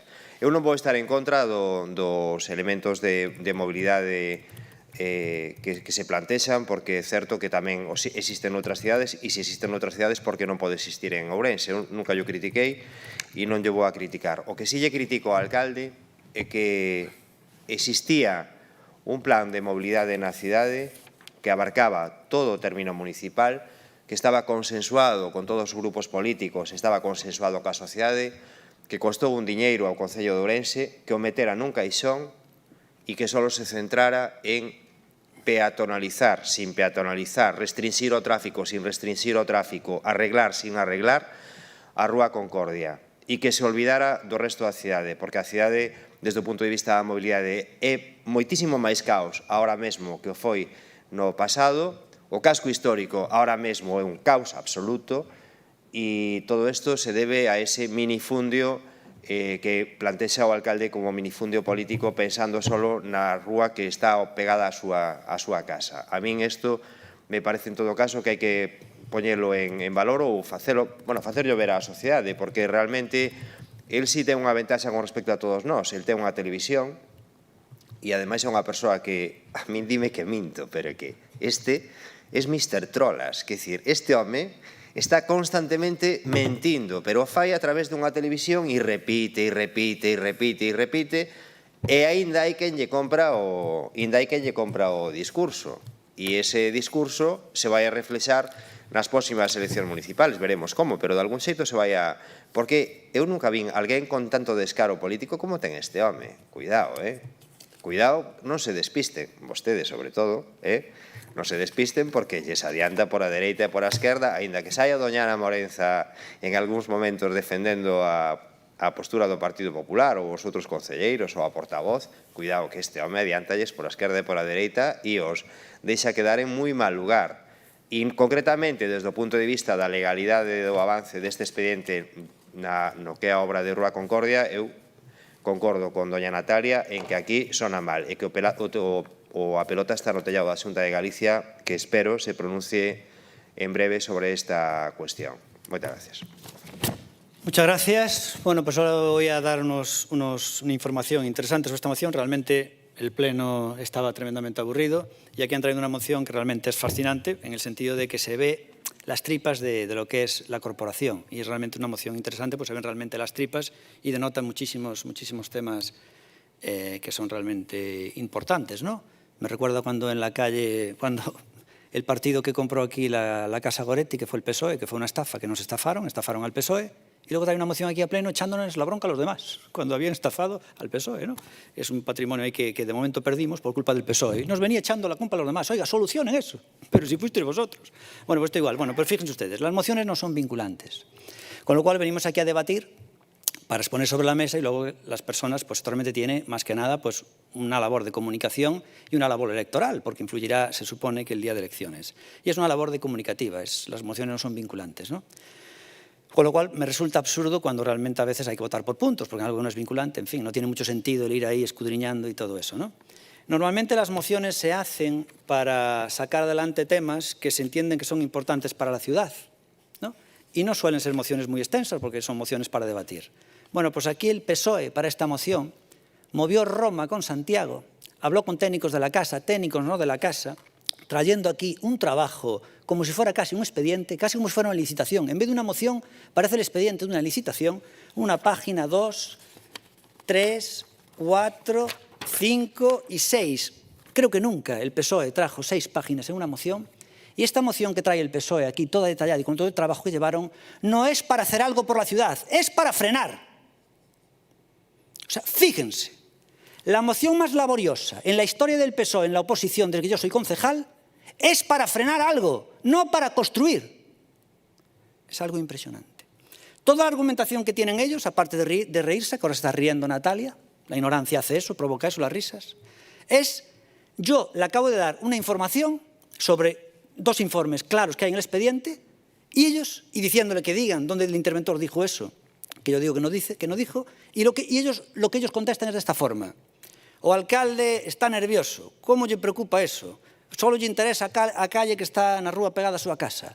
O sea, juicios de valor. No tienen otra cosa. O alcalde está nervioso, só lle preocupa eso e a súa casa. Yo le doy datos y ellos, o alcalde está nervioso. Bueno, pues repito, esta moción, la más laboriosa del PSOE, no es para construir, sino para frenar. No tienen además ni idea técnicamente. Consulté ayer con el coordinador general sobre este tema, mira qué moción presentan, hay que flipar, y me dijo, la verdad que no tienen ni idea. No hay que paralizar la obra. Lo que piden ellos aquí, obviamente están diciendo que se produzca a la aprobación urgente. Están haciendo algo curioso, porque lo que están pidiendo es que se paralice la licitación, y entonces cuando realmente están diciendo que falta una autorización.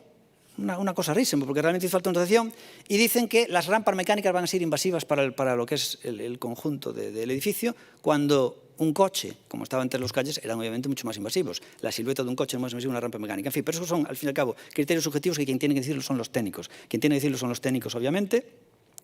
Y la licitación, me llama la atención por lo siguiente, porque dicen que se detenga la licitación. No, si la licitación ya está, lo que habrá que hacer será, en tal caso, detener la obra o la adjudicación, pero la licitación ya está licitado, ya se acabó el proceso de licitación, ahora simplemente falta adjudicar. Entonces no entendemos cómo trae esta moción cuando el proceso de licitación se hizo a finales de noviembre, me parece. Entonces dicen que se para la licitación, onde che vai xa a licitación? O sea, que técnicamente no tienen ni idea. Bueno, para resumir rápidamente el tema. El proyecto de la calle Concordia, lo que unos informes hicieron, fue aprobado con informe técnico, informes jurídicos favorables.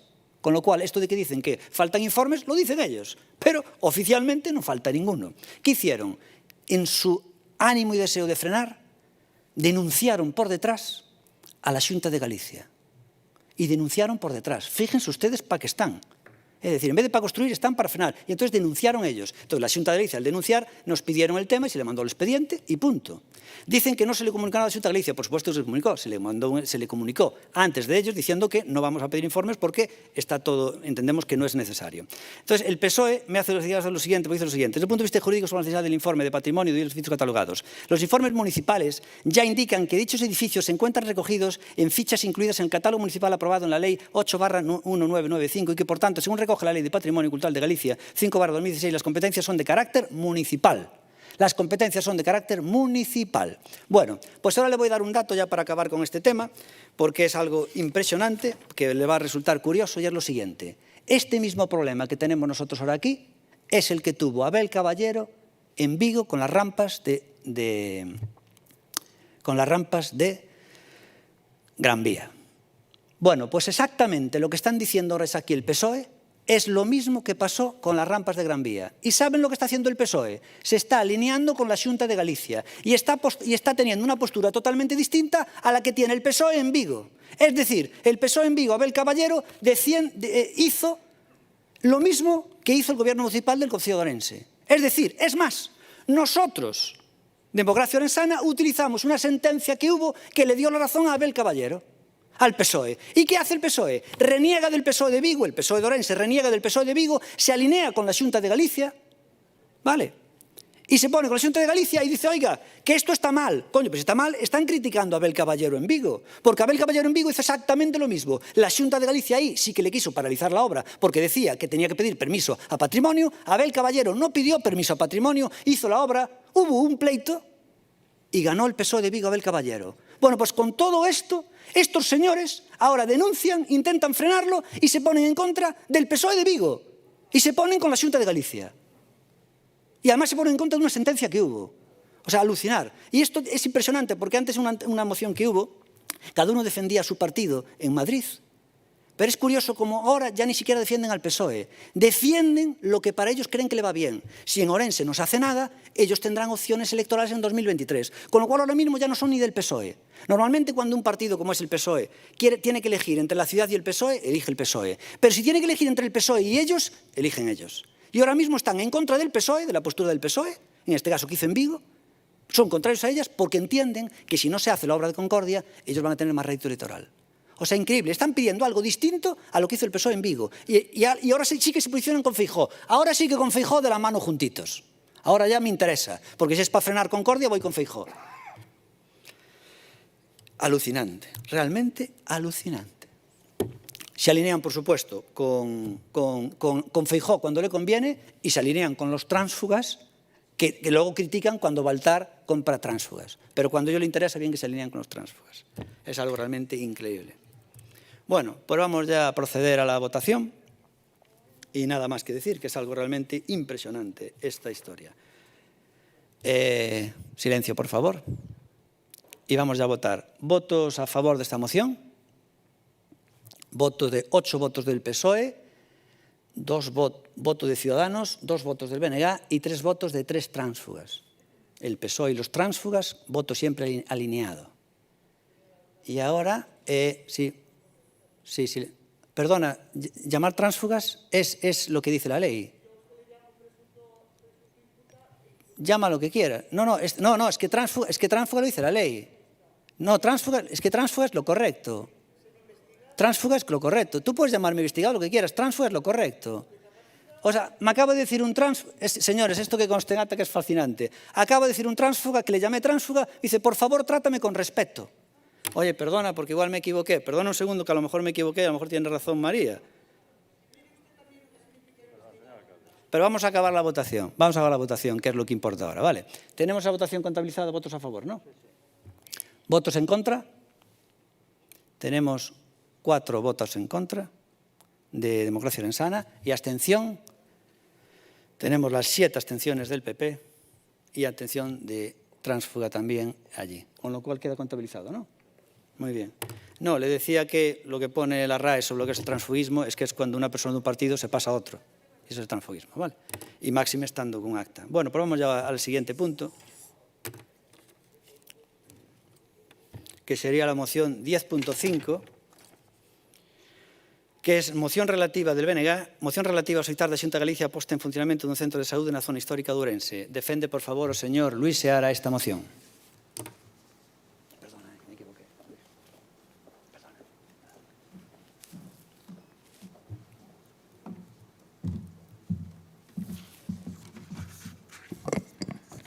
Bueno, pois nada, volvamos ao debate e intentemos ter un debate construtivo, que eu creo que se ten que ser un pouco, ou debe ser a nosa finalidade aquí nesta corporación.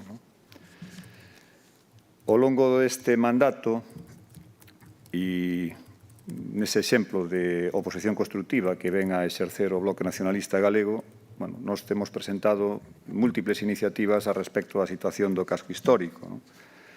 Temos falado por activa e por pasiva da situación de degradación e perda de poboación. Hai un dato que eu creo que hai que ter moi en conta. Nos últimos anos perderonse 1.700 habitantes do casco histórico e isto é un problema ademais que ten efectos sociais, ten efectos económicos, pero tamén ten efectos urbanísticos, non? Porque a xente vaise das casas, as casas deterioranse e esas casas que se deterioran pois acaban sendo un perigo para a seguridade. Temos a zona histórica máis ampla de todo o país e non podemos permanecer alleos a esta realidade, polo que recuperar a zona histórica implica recuperar a cidade no seu conxunto. Nós, como xa dixen antes ao principio, levamos presentado múltiples iniciativas que modestamente entendemos que contribúen a mellorar a situación e que teñen que ver fundamentalmente con servizos básicos e a súa mellora, con dotacións fundamentais para a fixación de poboación existente e tamén para facer atractiva a zona para todas aquelas persoas que queren e deciden asentarse nela. Dentro destes equipamentos básicos e que contribuirán a revitalizar a zona, atópase sen dúbida a construción e posta en funcionamento dun centro de saúde que entendemos viable por varias razóns. En primeiro lugar, polo perfil poboacional. Na zona histórica conviven persoas de avanzada idade que acoden con frecuencia á asistencia sanitaria, mas tamén se incorporaron nos últimos anos persoas novas, con crianzas ou en idade de telas, que demandan atención pediátrica e, ademais, con frecuencia. Outro aspecto a ter moi en conta é o lugar da súa ubicación. Precísase un edificio con rúas axacentes o suficientemente ben evacuadas como para que o acceso dos vehículos de emerxencia, como poden ser ambulancias ou semellantes, non resulte dificultoso e non supoñan tampouco un atranco para a mobilidade na zona. Debemos determinar o ámbito de dita ubicación. Entendemos que debe ser a comprendida entre a Praza Maior e o Xardín do Posío, porque entre ese espazo e no outro espazo, na zona norte, atópase nun nivel de saturación bastante elevada, tal como indican os estudos realizados. En definitiva, falamos de recuperar edificacións históricas en zonas que precisan de intervencións reais e efectivas que contribúan ao seu desenvolvemento e dinamización, pero tamén de espazos abendoados, que os hai e moitos. Antes falaba o señor Pumar de ratas e culebras no entorno do río Barbaña. Bueno, non hai que ir ao río Barbaña. No casco histórico, onde prolifera a maleza a carón das casas, tamén se poden atopar alimañas e todo tipo de insectos. Por lo tanto, creemos que esta iniciativa serviría tamén para desconxestionar os actuais centros de saúde da cidade, aínda falábamos hai pouco tempo da situación do Centro de Saúde da Cuña, ou centros de saúde que en algún caso concreto soportan unha excesiva carga de traballo. E tampouco esquecemos as vellas reivindicacións no ámbito sanitario que, por desgraza, a día de hoxe aínda continúan na mesa sin que a Xunta de Galiza sexa capaz de mover unha soa ficha, como é, por exemplo, o Centro de Saúde do 21, do cal estamos agardando desde hai moito tempo. Con esta iniciativa, nós o que pretendemos é introducir esta cuestión no debate. Estamos tendo un debate, creo que moi productivo, na Comisión do PEPOU. O feito de que esta non sexa unha proposta pechada, eu creo que fala claramente de cal é a nosa vontade. E, en todo caso, pois haberá quen pense que esta proposta, ou unha proposta destas características, está fora do lugar porque non encaixa dentro dos parámetros do Sergas para a construción deste tipo de dispositivos sanitarios. As ratios poboacionais polas que se move a Xunta están en torno aos 10.000 habitantes, mas creemos que este non sería un problema porque non só se tería en conta a poboación do casco histórico, que agora mesmo é de aproximadamente 4.100 persoas, senón tamén a poboación dos barrios adxacentes que na actualidade teñen que ir a centros de saúde como o da Cuña, e, por certo, con un problema de transporte bastante evidente. Deixarei para a segunda quenda pois algunhas outras apreciacións. Gracias, Luís. Do BNG. Turno non adscritos, non intervén Cidadáns, tampouco Ciudadanos. Turno para o Partido Popular, Eugenia López Abella. Perdón, Díaz Abella.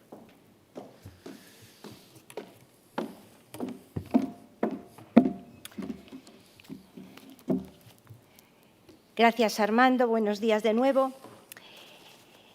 Si hablamos del casco histórico de Ourense, es innegable que tiene muchos problemas, multitud de necesidades y mejoras en esa zona, ¿no? Podemos hablar del saneamiento, del alumbrado, de los ruidos, de la rehabilitación de edificios, de la rehabilitación que ya se llevan años trabajando. Mi compañero Cudeiro lo hizo en el mandato anterior. Y ahora Sonia Ogando, nuestra compañera y nuestra concejal de urbanismo, en reuniones periódicas están abordando estos temas de rehabilitación. Me gustaría saber qué han aportado ustedes realmente como oposición, qué cosas constructivas y prácticas e ideas ejecutables, y si siempre han podido contar con ustedes tanto el señor Cudeiro como doña Sonia Ogando. Porque con esta oposición, cuyo objetivo es el bloqueo, como vimos con la residencia Amancio Ortega, pues dudo realmente que tengan interés en dinamizar y rehabilitar esta zona. Hoy viene el BNG presentando una moción para hacer un centro de salud como motor dinamizador de la zona. Y yo les pregunto a los señores del BNG, ¿en qué documento formal anterior hay esta propuesta? ¿En qué reunión seria han planteado, en esas reuniones del PPU, en cuál de ellas han planteado esta necesidad o esta propuesta? Mire, esta moción de hoy creo que es una ocurrencia de última hora que busca un titular para contentar a los vecinos de la zona. Solicitar la creación de una infraestructura como un centro de salud requiere unos estudios previos, una planificación adecuada y después plasmarla en los sitios en los que la hay que plasmar. Mire, me sorprende esta moción y más en este mes, porque en el pasado mes de diciembre el BNG presentó enmiendas a los presupuestos de la Xunta de Galicia, enmiendas de 50 millones de euros, en las que ustedes le estaban pidiendo a la Xunta de Galicia el centro de salud de Mariña Mansa o el del 21. En ningún sitio aparece recogida esta petición, que hoy traen, un mes y pico después, al Pleno del Concello de Ourense. Y me sorprende también porque en esas reuniones que periódicamente convoca mi compañera Sonia Ogando del PEPOU para hacer ese documento vital para la dinamización del casco histórico, ustedes, a las que acude generalmente el señor Luis Seara, no han propuesto nada de esto. Por lo menos en las actas no aparece nada recogido. Espero que en la próxima que se convoque, que por lo que me informan será el próximo miércoles, aporten algo de esto. Por todo esto me sorprende y por eso digo que es una ocurrencia de última hora para buscar un titular o una incongruencia más del BNG que presenta aquí esta moción. Porque donde lo tiene que presentar para que las cosas avancen y tengan visos de ejecución, no lo hacen y acuden a este pleno a última hora con esta moción. En la actualidad, en el casco histórico viven unas 4.000 personas, como bien dijo Luis Seara, y han ido bajando los habitantes en los últimos 8 años. ¿No sería mejor trabajar, como dice mi compañera Sonia Ogando, en esa rehabilitación, que será el futuro motor de la dinamización de ese casco histórico, para asentar a esas personas que ya viven y atraer población y comerciantes para la zona? Ese será la base y el pilar de las futuras infraestructuras que allí se generen. Hablan de buscar el espacio. Un centro de salud mueve numerosa población. Si, como bien dice usted, para atraer población que no viva en el casco histórico, para buscar más de los 4.000 habitantes que tiene hoy el casco histórico. Pero, oiga, es que un centro de salud necesita metros cuadrados, necesita viales adecuados, necesita parking, espacio de aparcamiento para los coches de los usuarios, de los profesionales y también para las ambulancias. Ambulancias que puedan circular con libertad y con seguridad, que no tengan que estar colapsadas como está hoy el casco viejo. Hace unos meses traíamos aquí el Centro de Salud de La Cuña y ustedes pedían un cambio por los problemas de accesibilidad y aparcamiento y nos plantean hoy en la zona más conflictiva para aparcamiento y accesibilidad, que es el casco bello de Ourense. Déjense de demagogia, dejen de buscar el titular para los vecinos, repito, esto es una ocurrencia. Hay que dinamizar esta zona, es una necesidad de esta ciudad porque es un casco histórico importantísimo en Galicia y para esta provincia también.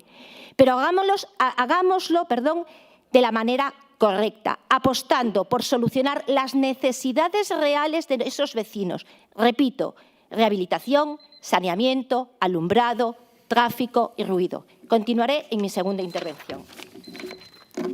Gracias, Eugenia. Efectivamente, corroboro no correo electrónico que está convocada a Comisión do PEPOU para o día 19 de xaneiro ás 10 horas no Salón de Plenos, tal como adiantaba Eugenia nesta intervención. Turno para o PSOE. Rosa. Bos días. Traio o BNG para este pleno unha moción relativa a solicitar á Xunta de Galicia a posta en funcionamento dun novo centro de saúde no casco histórico. Bueno, o Grupo Municipal do PSDG-PSOE entende, comprende perfectamente as razóns que levan ao Grupo do BNG a presentar esta moción. Nas súas exposicións de motivos fala efectivamente da fixación de población no casco histórico, que para nós é moi importante. De feito, creemos que dende o Concello debese de pôr en marcha iniciativas que dinamicen o casco histórico e urbano, pero tamén perseguimos que se humanicen os barrios e a nosa cidade. Temos que compatibilizar as dúas cousas. Para o Grupo Municipal Socialista, o mesmo que para vostedes, e tamén desexo que para a maioría desta corporación, a recuperación da zona do casco histórico é recuperar a nosa cidade, por suposto, polo que dixen anteriormente, coincidimos con vostedes. Creo que vostedes poñen en riba da mesa un debate moi interesante nos que todos debemos de participar, dende os partidos políticos, os colectivos, todas as asociacións de todo tipo, veciñais, culturais, sociais, profesionais liberales, sexan arquitectos, aparelladores, enxeñeiros, etc.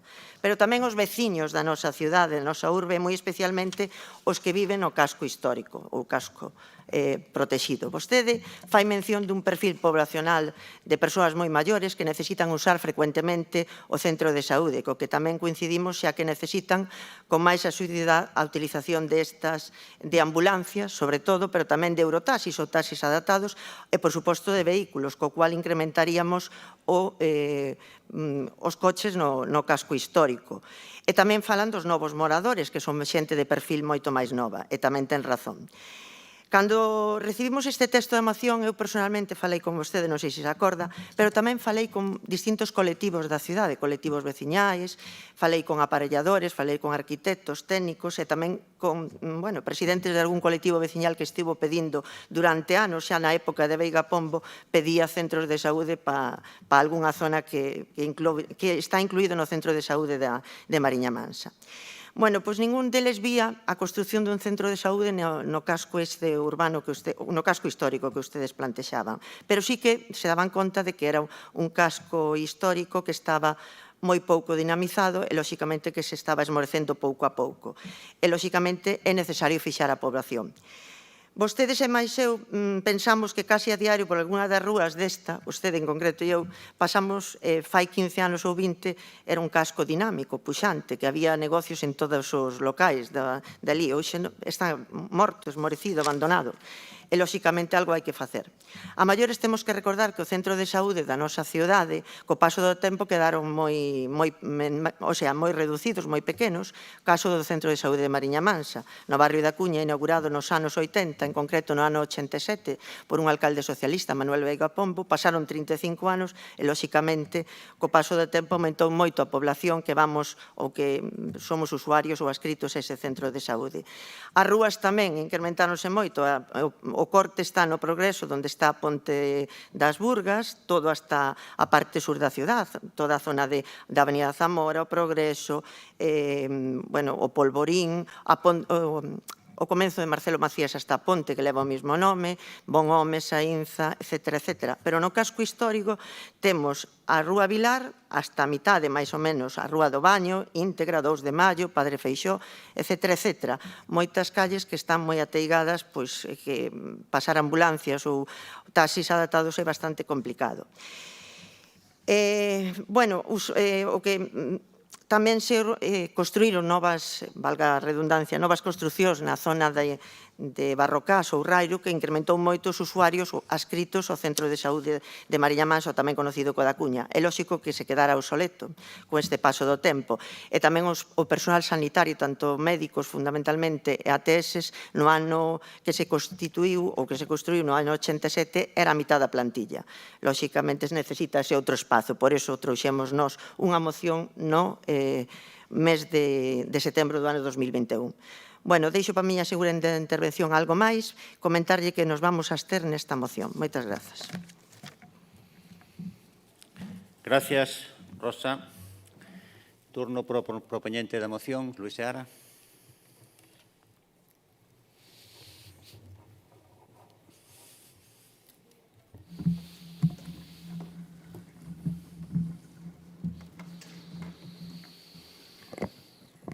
Agardaba que a réplica madera a concelleira de Urbanismo.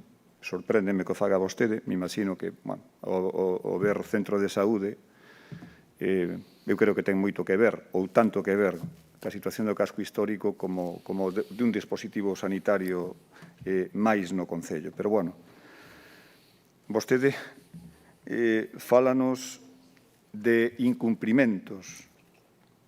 O sea, que nos digan que nós somos uns incumpridores, aqueles que fan alcalde a unha persoa que o seu líder acaba tildando ou tilda de letal para Ourense, a min pareceme que, cando menos, un chiste, señora Eugenia. A min dá má sensación que a presentación desta iniciativa de que lles molesta que sexa o BNG o que leve a iniciativa. Sí, porque non é a primeira, por certo. Fíxese no que vai de mandato, cando eu falaba antes de oposición constructiva, que é o que nós pretendemos ser, moción para a revitalización económica do casco histórico, porque entendemos que o casco histórico non se recupera só rehabilitando edificios. Moción para a elaboración dun plan director de infraestructuras que acabe ou que impida que se cometan aberracións como a da baixada á Burga, onde se levanta o pavimento e ninguén sabe onde está o pavimento que se levantou. Bueno, mellor dito, é imposible saber porque se estragou. Moción para a renovación da totalidade da rede de abastecemento e saneamento. Foi unha das emendas que plantexamos ou unha das propostas que plantexamos a aquel expediente de modificación de crédito dos 62 millóns de euros. Porque cada vez que chove, cada vez que baixan as augas de San Francisco, asuláganse os locais do casco histórico co cal calquera persoa que teña a previsión de ir alí a montar un negocio teno bastante complicado. Fíxese se levamos presentado iniciativas en relación co casco histórico.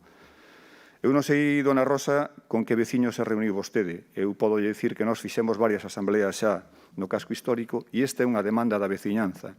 E, polo tanto, a nosa responsabilidade como organización política é canalizar as demandas da veciñanza á institución, porque iso é o que lle dá sentido ao que facemos. E, polo tanto, é o modo e maneira en que nós traballamos. E, por iso, pois non o presentamos como emenda aos orzamentos da Xunta.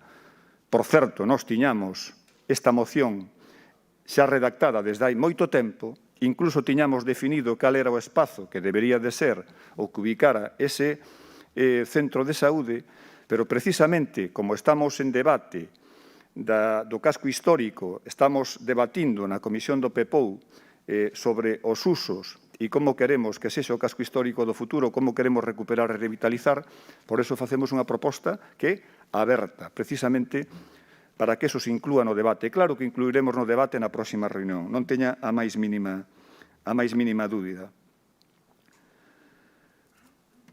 Nós creemos que esta é unha iniciativa que contribúe a dinamizar o casco histórico, non é evidentemente a solución e a panacea.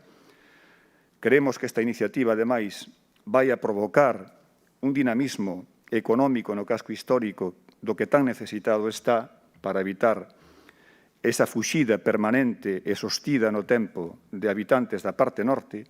Por certo, nós sabemos cal é a relación causa-efecto, pero tampouco queremos xogar a ser profetas e hai un traballo á Universidade de Vigo para que diga cales son as razóns de por que a xente se vai da parte norte do casco histórico.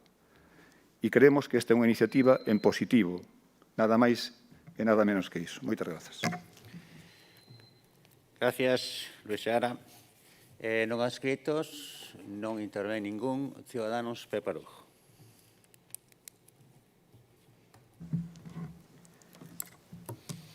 Gracias, Armando. Bueno, tocando, xa que lle toca a vostede presidir o pleno, eu quixera compartir algo que me parece moi positivo para a cidade, no que vostede foi un actor importante e o fomos todos os integrantes da corporación. Esa noticia que nos comunicaron de que xa Ourense iba, por lo menos a proposta da Universidade de Vigo, iba a ser o máster de aeronáutica, se iba a intentar, por lo menos desde a Universidade, apoiar para que fora exclusivo en Ourense. E como todos tivemos moito que ver en esa cuestión, pois me parece que é algo que se pode compartir, non? Que vostede e eu xa nos mensajeamos e lle felicito tamén por o seu papel en esta cuestión. Dito eso, eu penso que en materia de asistencia sanitaria e no que é a atención primaria xa temos falado moitísimo neste salón de plenos en relación coas deficiencias que ten esta cidade. Supoño que como outras cidades no que ten que ver coa atención primaria. Ademais, se ten demostrado coa pandemia máis todavía a necesidade de ter unha forte asistencia primaria que evita moitísimos problemas ao sistema sanitario, non? E que evita que colapse moitas veces as urxencias ou que colapsen os propios hospitales e que, ademais, ese servicio de asistencia primaria faga esa labor de medicina preventiva tamén, non? E en ese contexto, o Bloque plantexa esta proposta que eu tiven que sair un momento, pero estuve escoitando desde a parte de atrás que menuda bronca lle botaron por presentar a moción. Bueno, en todo caso, Que exista deficiencia é algo claro, non só aquí, como decía vostede, tamén na Ponte, levamos un montón de anos falando do Centro de Saúde do 21, que nunca se produce esa realidade. É verdade que o peso específico, o peso político que ten a cidade ahora mesmo de cara ás administracións é nulo ou escaso ou nulo, non? E que non hai ninguna administración que se este escornando por facer inversións en Ourense. Exemplos xa tivemos hoxe co tema do Barbaña, e podemos así seguir cun largo etcétera de cuestións que se deberían facer en Ourense, non se fan porque tampouco hai peso político como para exixilo. Eu que si faría unha reflexión en relación con todo isto é a proximidade do casco histórico pois co San Francisco ou co San Mamede ou coa zona de a Inmaculada, e que tamén son lugares próximos e que teñen unha población tamén envellecida e que precisan tamén deso mesmo que vostede refería na moción ao casco histórico, e o mellor dentro do plantexamento da Xunta de Galicia da nova instalación dun centro de saúde, pois habería que ter en conta toda esta contorna, porque ademais xa a propia orografía fai máis complicada a vida de todos os veciños e as veciñas maiores das zonas, e o mellor un centro de saúde máis próximo pois vendría moitísimo mellor. Así que eu considero que a iniciativa é positiva, con ese matiz de que o mellor non ten que ser precisamente nesa parte do casco histórico, sino nas proximidades, pero que si está claro é que os veciños desa contorna mereces unha mellor atención primaria, e iso sería unha boa inversión para a cidade. Moitas gracias. Gracias, señor Araujo. Partido Popular, Eugenia.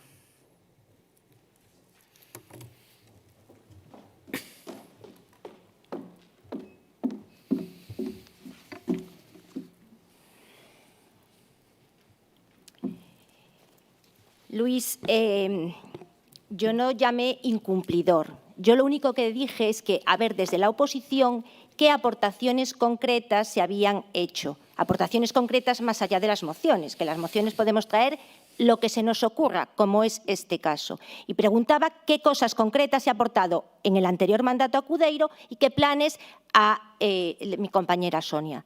Pero también dije que la oposición lo único que le interesaba era el bloqueo, y me baso en algo concreto, que es la votación para una infraestructura nueva, como fue en las votaciones que tuvimos aquí, creo que ya en 3 plenos, de la residencia Amancio Ortega. Por eso digo que bloquea. Y por eso pregunto qué cosas concretas más allá de las mociones. Ya sé que se trajeron aquí muchas mociones sobre distintos aspectos del casco histórico. Y lo que dije también es que las necesidades reales y prioritarias de los vecinos del casco histórico no es la primera, el centro de salud, sino ese saneamiento, ese alumbrado, ese ruido, esos edificios. Y eso será lo que traiga a los vecinos y que haya una dinamización también del comercio. Mire, la gestión sanitaria necesita y requiere una planificación y una optimización de recursos. En la Xunta de Galicia aparece un plan directorio de infraestructuras de atención primaria, un plan de infraestructuras donde se recogen las futuras inversiones en atención primaria. Se estudia la situación real de los centros de salud y las próximas necesidades. Y ahí se establece una hoja de ruta para la creación de nuevos centros de salud. Los vecinos de esta zona principalmente tienen 2 centros de referencia, que son el Novo a Santos y el de Mariña Mansa. Y ahí, precisamente, en ese plan de infraestructuras va a haber inversión ya. El Novo a Santos, en el mismo solar, se va a construir el CIS, con lo cual la atención primaria de esos vecinos se van a ver favorecidos. En el CIS va a haber el centro de salud actual, con el PAC, con una zona específica de infecciosos, bueno, y una inversión importantísima. Son 6.000 metros cuadrados con nuevas consultas, con nuevas plantas, con nuevos servicios de las que podrán disfrutar también los vecinos del Casco Bello. En cuanto a Mariña Mansa, que aquí la compañera Rosa del Partido Socialista ha hablado, dadas las dificultades que tienen en el solar actual, que no se puede ampliar, las dificultades de accesibilidad, de aparcamiento, con los jardinillos para poder llegar la ambulancia ahí, se va a buscar un nuevo solar como aparece reflejado en ese plan de infraestructuras, en una fase 2. 3.500 metros cuadrados para mejorar el servicio de ese centro de salud y de su área de influencia, en los que están unos pocos vecinos del casco histórico. Con lo cual, la atención primaria de los vecinos de la zona del casco bello se va a ver muy mejorada, sin la necesidad de hacer en esa zona un centro de salud nuevo. Veo que no le gustó que le haya recordado que no lo han pedido donde lo tienen que pedir, que son en los presupuestos de la Xunta de Galicia, en las enmiendas que ustedes hicieron, donde pidieron otros centros de salud. Lo cual demuestra, como dije en mi primera intervención, y no me quiero repetir, que esto es una ocurrencia, una incongruencia del BNG, que pide aquí el centro de salud para esos 4 vecinos, para esos 4.000 vecinos que los quiere contentar con esta petición, pero no lo hace donde se puede buscar una solución, que se incorpore en el presupuesto, que se incorpore en ese plan de infraestructuras de atención primaria. Y ya urbanísticamente habrá que tratarlo aquí en el sitio adecuado, que es la comisión del PEPOU, no en este salón de plenos, para empezar a hablar con seriedad y con hechos concretos sobre este tema. Gracias, Eugenia. Díaz Abella, turno PSOE, Rosa. Bos días de novo, grazas. Bueno, comenzo esta segunda intervención recordándolle que en setembro do ano 2021 presentamos o Grupo Municipal Socialista unha moción para a construción dun novo centro de saúde, exactamente para que se establecera un calendario para a construción dun novo centro de saúde no barrio da Cuña. Mentras isto non ocurría, mellorar a accesibilidade, que é moi necesario. O primer punto era instar a Xunta que se comprometera a fixar de inmediato os plazos para a execución das obras, porque se estaba dilatando moito tempo, e recordo que xa fai anos 18 asociacións pedíranlle a un alcalde socialista que construíra un novo centro de saúde, porque se había quedado moi pequeno. E o segundo punto, dábamos unha serie de melloras para a accesibilidade, despois de habelos estudiado nós, o Grupo Municipal Socialista, con técnicos deste Concello. Recordo tamén que o BNG presentou unha emenda para mellorar a conectividade dos barrios e parroquias que estaban adscritas a este centro de saúde, mellorando as líneas de autobuses, creo recordar, e ampliando, que tamén se aceptou unha moción. Creo que a moción foi aprobada por unanimidade, pero está pasando o tempo e vemos que sigue sin facer nada. Demandouse no seu día non solamente ese centro de saúde de Mariña Mansa, sino tamén o centro de saúde, como aquí se recordou, do 21. Pero sabemos que non hai un plan xeral aprobado, definitivamente, pero hai unha maneira de axilizar isto que outro día por teléfono lle recordaba a Luís Seara, que é a creación dun plan especial de dotacións e infraestructuras que se pode empezar xa. E este plan pode ser no mesmo sitio onde o plan xeral novo ten reservado un solo para facer este tipo, compatible con este tipo de instalación que é un centro de saúde. Que están esperando? Vou a rematar esta intervención. Que é o que están esperando os veciños de nosos que mañá nos lexan nos xornais, que o vexan a televisión, os medios de comunicación, que nos poñamos todos de acordo para resolver un tema moi importante como é a creación dun novo centro de saúde ou instar a Xunta de Galicia para que de unha vez por todas este Concello poña ese plan especial de dotacións e infraestructuras xa encima da mesa.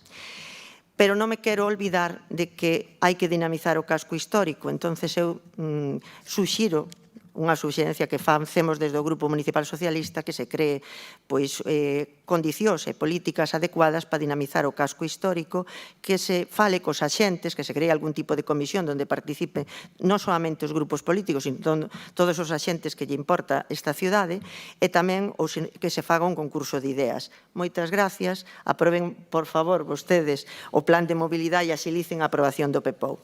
Gracias. Gracias, Rosa. A postura de Democracia Ourensana neste punto vai ser votar a favor en coherencia coa nosa demanda habitual en términos xenéricos de infraestructuras e de servicios para a nosa cidade por parte da Xunta de Galicia e do propio Estado. Entonces, bueno, estimamos que non lle podemos decir que non a que se fagan novos centros de saúde, tanto na parte histórica da cidade como en calquera outro. O ideal sería que houvese cantos máis mellor, sobre todo cando, como dicimos sempre, a nosa cidade adolece pois dunha discriminación sempiterna por parte da Administración Autonómica e por parte da Administración do Estado. A nosa postura, por tanto, vai ser a favor. Entonces, votos a favor desta moción.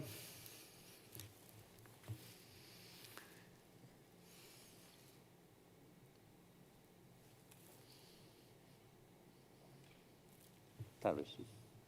Votos en contra? Partido Popular.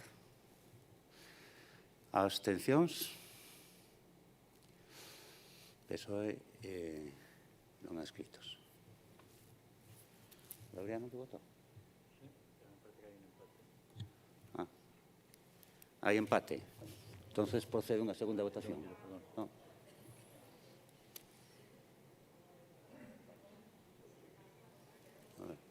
Sí, hai dos votos a favor del bloque, 3 de Democracia Orensana. Perdón. Non está el alcalde. Perdón. Si no me equivoco, hay 2 votos a favor del bloque, 3 de Democracia Orensana, 1 de Ciudadanos y otra de don Laureano, que son 7.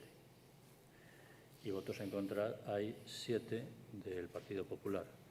Con lo cual, tendría que haber una segunda votación y si persiste el empate, decidiría el voto de calidad de la presidencia. Vale, pues repetimos la votación. ¿Votos a favor?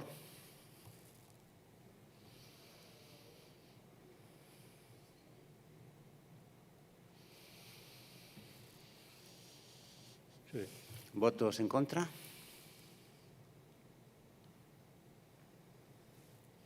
¿Abstencións?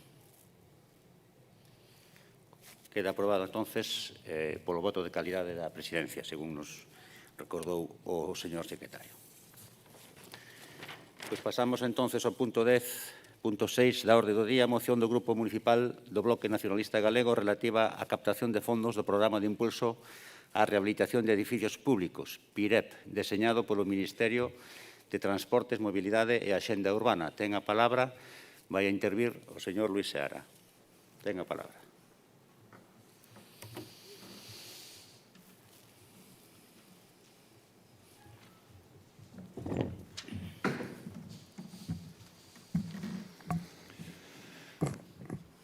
Bueno, pois nesta idea de seguir con propostas, non? Que despois acúsanos xustamente do contrario, de non ser propositivos. Bueno, esta é unha moción que vai, ademais, nese sentido, non? Creo que todos temos claro que os fondos europeos para a recuperación non son a única ferramenta para sair da grave situación de crise social e económica nas que nos atopamos, mas evidentemente é unha axuda, eso tampouco se pode negar, non? Tampouco se pode negar, non, a pouca transparencia en relación tanto co reparto dos propios fondos dentro do propio territorio do Estado como dos requisitos precisos para poder optar a eles.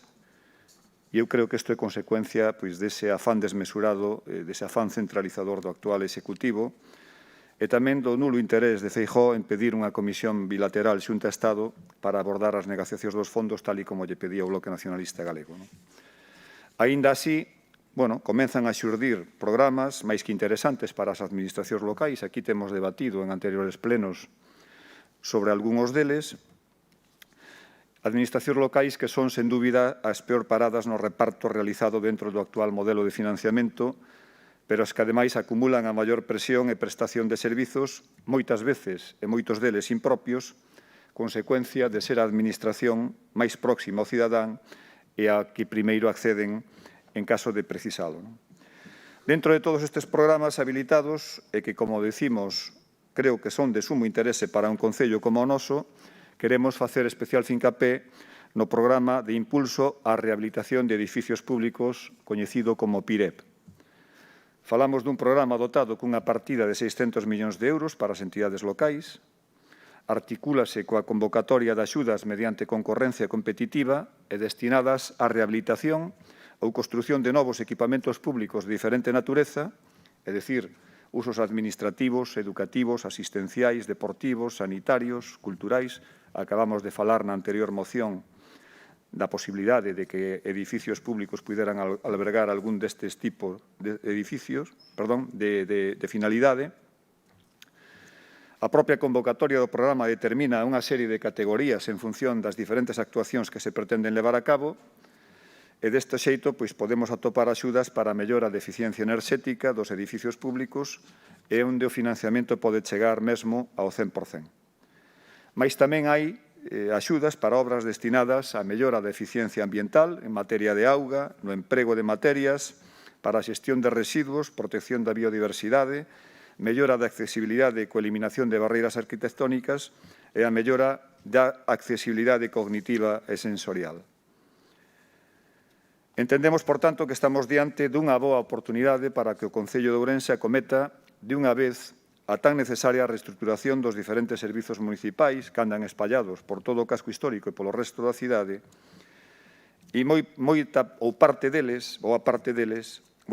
parte das dependencias e instalacións municipais que están nun estado de deterioro e obsolescencia máis que evidente e tamén isto podía axudar á rehabilitación de novos edificios para uso público.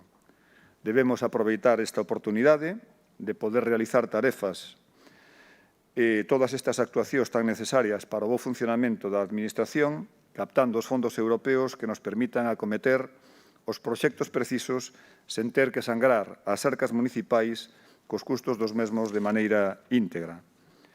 Polo tanto, nós o que propomos no acordo é instar ao Goberno local do Concello de Ourense a elaboración e presentación dos proxectos precisos para poder optar aos fondos habilitados dentro do programa de impulso á rehabilitación de edificios públicos posta en marcha polo Ministerio de Transportes, Mobilidade e Axenda Urbana e poder mellorar e acondicionar aquelas dependencias e instalacións municipais que o precisen, así como para a rehabilitación dos edificios destinados ao uso público. Agardamos, señoras e señores desta coaligación de intereses, que desta volta non aconteza como aconteceu coa primeira convocatoria dos Next Generation, dos que quedamos xunto con Ferrol excluídos. Mais nada, moitas gracias. Gracias, señor Luís. Turno non adscritos, non intervén, Cidadáns tampouco intervén nesta primeira quenda. Partido Popular, a intervención de Democracia Orensana deixarína para o final, xa que teño a prerrogativa de poder falar ao final. Entonces, PSOE.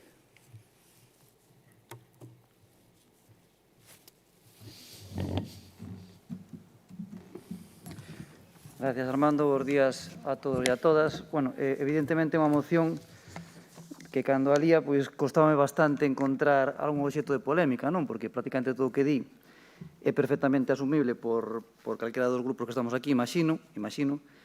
E, ademais, o punto de acordo, aínda que con carácter preventivo, dado que pasou con anterioridade, parece que ven a decir que, basicamente, se fan os deberes e que se concurra as convocatorias ao efecto. A única parte, ao mellor, que podíamos entrar nun certo debate sería cando falamos do afán de centralizador ou de falta de transparencia, porque na mesma intervención na que explicas todo isto tamén dis, ademais, as túas verbas son bastante demoledoras, que empezan a xurdir programas máis que interesantes, o cual, de alguma forma, esos programas son máis que interesantes porque alguén os converte en máis que interesantes. Tamén dis que son programas de sumo interese, tamén son de sumo interese porque alguén os converte de sumo interese.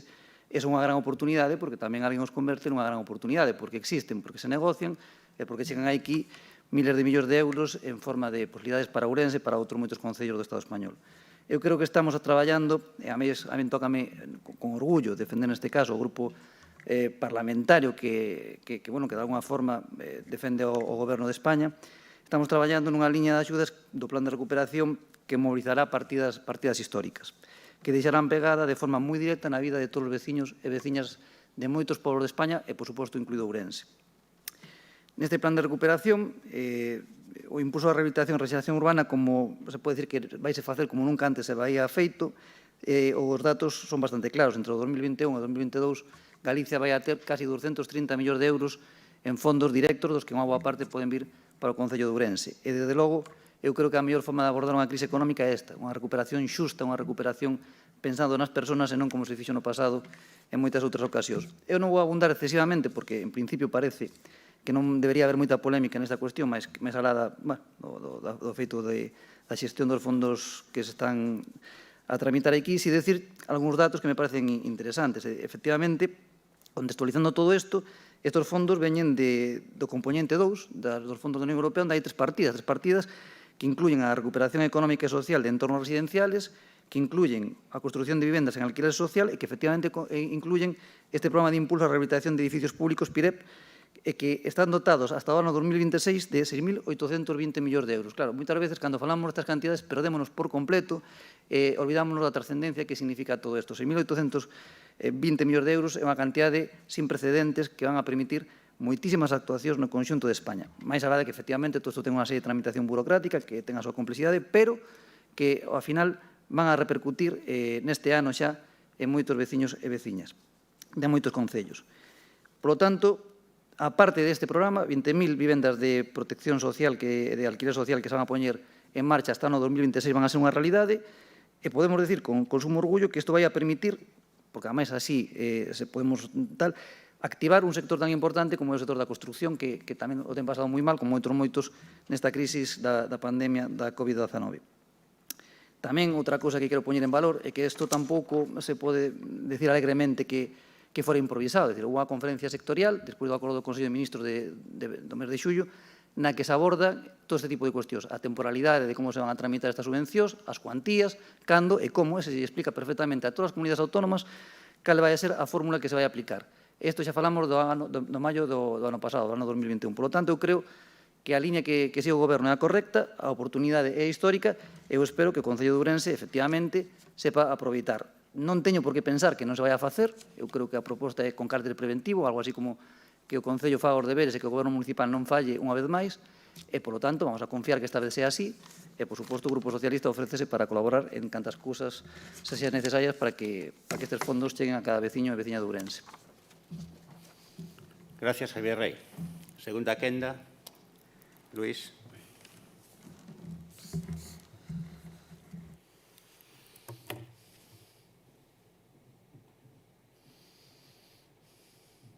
Moitas gracias, Mercedes. Como entendo que hai consenso, tampouco me vou a perder en debates estériles, non? Simplemente, dar as grazas aos grupos polo apoio a esta iniciativa, reiterar ao Goberno Municipal para que fagan os deberes e non aconteza, repito, o que aconteceu hai poucos días na primeira quenda dos fondos. E despois, simplemente decir que dentro das liñas de axudas para este plan de rehabilitación hai unha cuestión que eu creo que é importante e que debemos pôr en valor, non? Que ten a ver con que necesariamente sí ou sí os proxectos teñen que ser de eficiencia enerxética. Eu creo que nesta situación na que está este Concello e na que está o mundo en xeral, temos que ser conscientes da relevancia e da importancia de incidir en eses proxectos que, insisto, teñen a eficiencia enerxética como norte, non? E reiterar as grazas aos grupos polo apoio. Gracias, Luís. Peparujo, desta vez sí que intervén.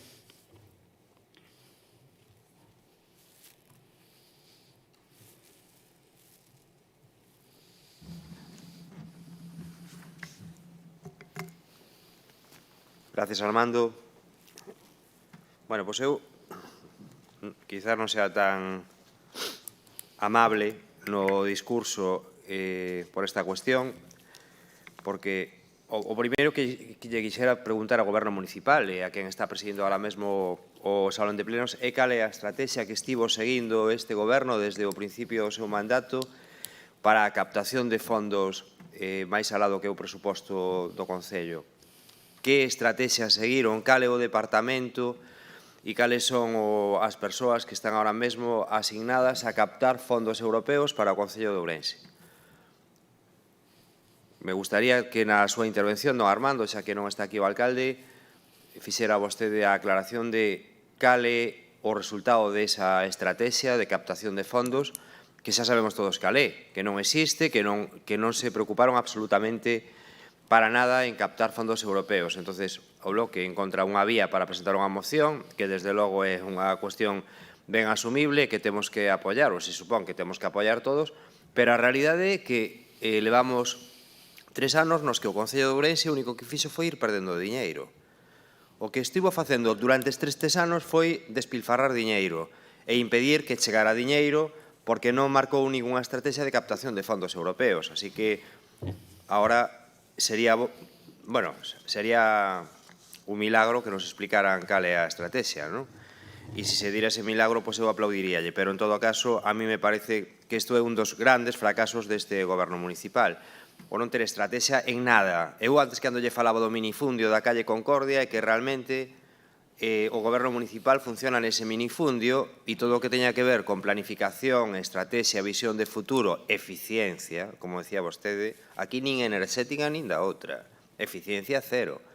Entonces, bueno, pois moi ben a moción, pero xa lle digo eu que non vai funcionar. Gracias. Gracias, Pepe. Turno Partido Socialista. Javier Rey.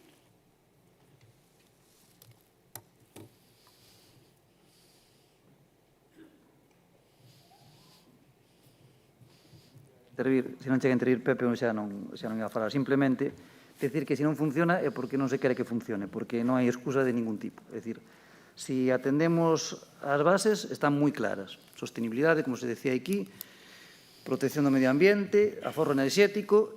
Eu, sin ser máis que un concelleiro, un humilde concelleiro, estiven analizando algunhas cuestións moi básicas. Evidentemente, o 80% das edificacións que hai en Ourense, en edificios públicos, deberían estar perfectísimamente vinculadas a este programa, non deberían ter ningún inconveniente en concurrir. Próximamente se van a establecer estes criterios.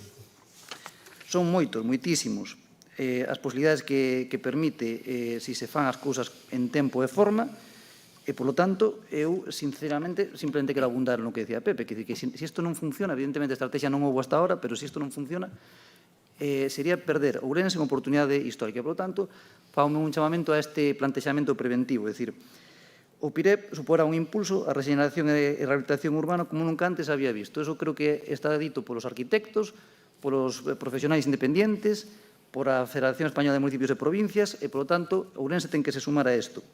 E tamén tratase dunha oportunidade que non podemos aproveitar, unha oportunidade histórica que non podemos aproveitar. E, por lo tanto, espero que o Concello aproveite hasta o último euro do que sea posible concurrir, espero que aproveite hasta o último euro do que sea posible concurrir, e se non o fai, pois que teña que asumir algún tipo de responsabilidade, porque estes fondos europeos, repito, son unha gran oportunidade de casi todas as administracións públicas, dos concellos, das diputacións, das xuntas de Galicia e de todas as comunidades de España para poder reactivar un montón de sectores económicos que están a pasar francamente mal. E creo que, non sei, a mí cando Pepe di que isto non vai a pasar, francamente me alarma. Espero que non sea así. Gracias, Javier.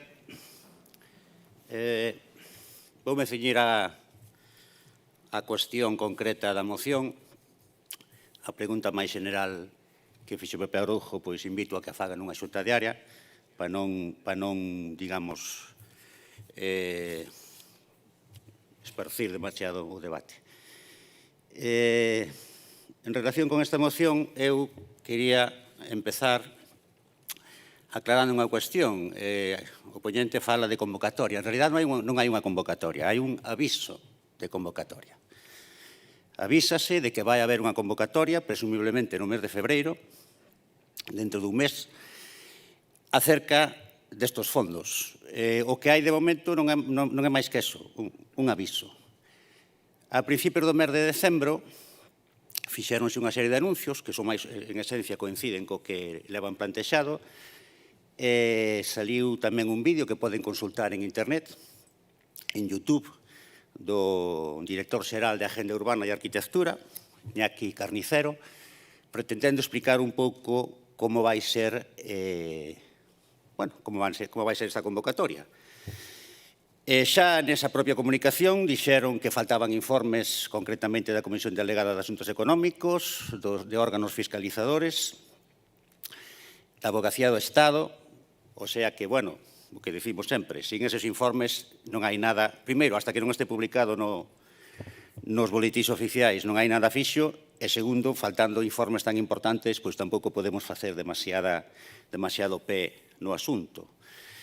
O señor Iñaki Carnicero, nese vídeo, falou fundamentalmente para os arquitectos, para os colexios de arquitectos, para o Consello Superior dos Colexios de Arquitectos do país, e veu a dicir bastantes cousas, que, como digo, poden comprobar, e no que, bueno, incidiu efectivamente de que os proxectos valorarase como condición sine qua non pois o aforro do 30% en enerxías non renovables.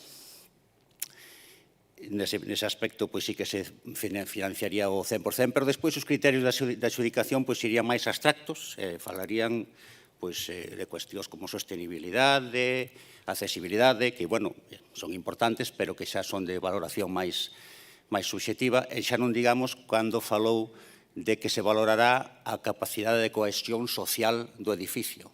Efectivamente, os edificios públicos teñen un valor de cohesión social, como saben os urbanistas e como saben os sociólogos. Chámalle algún escritor el símbolo masa, non?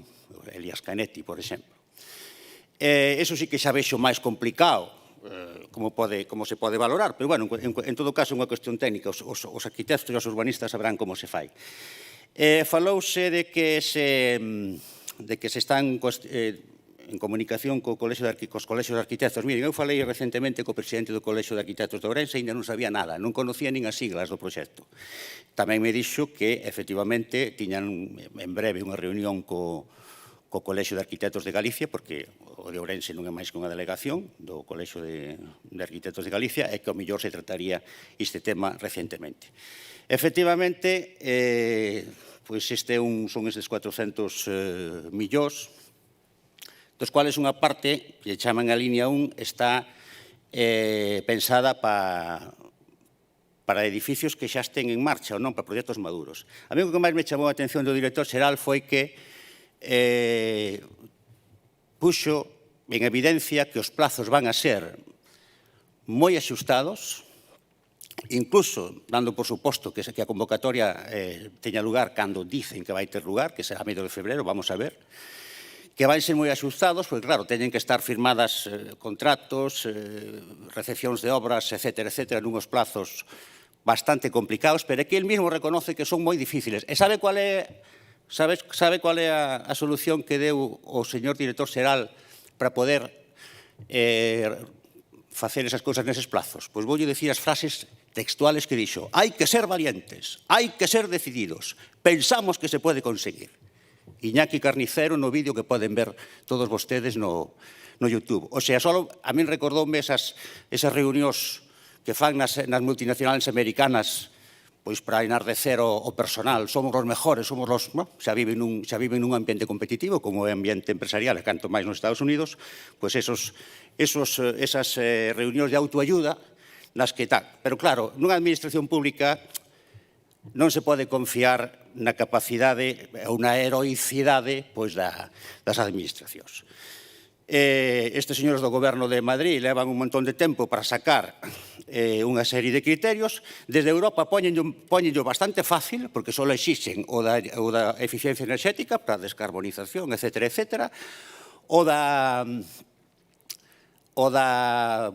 xestión de residuos, efectivamente tamén xa se falou, parece ser que se vai exixir o que chaman eles o no significativo impacto, ten unhas siglas correspondentes á expresión en inglés, pero ven a ser eso, que se teñen que reciclar o 75% de residuos de obra, e algunha cousiña máis relativamente sencilla de evaluar e de cumprir.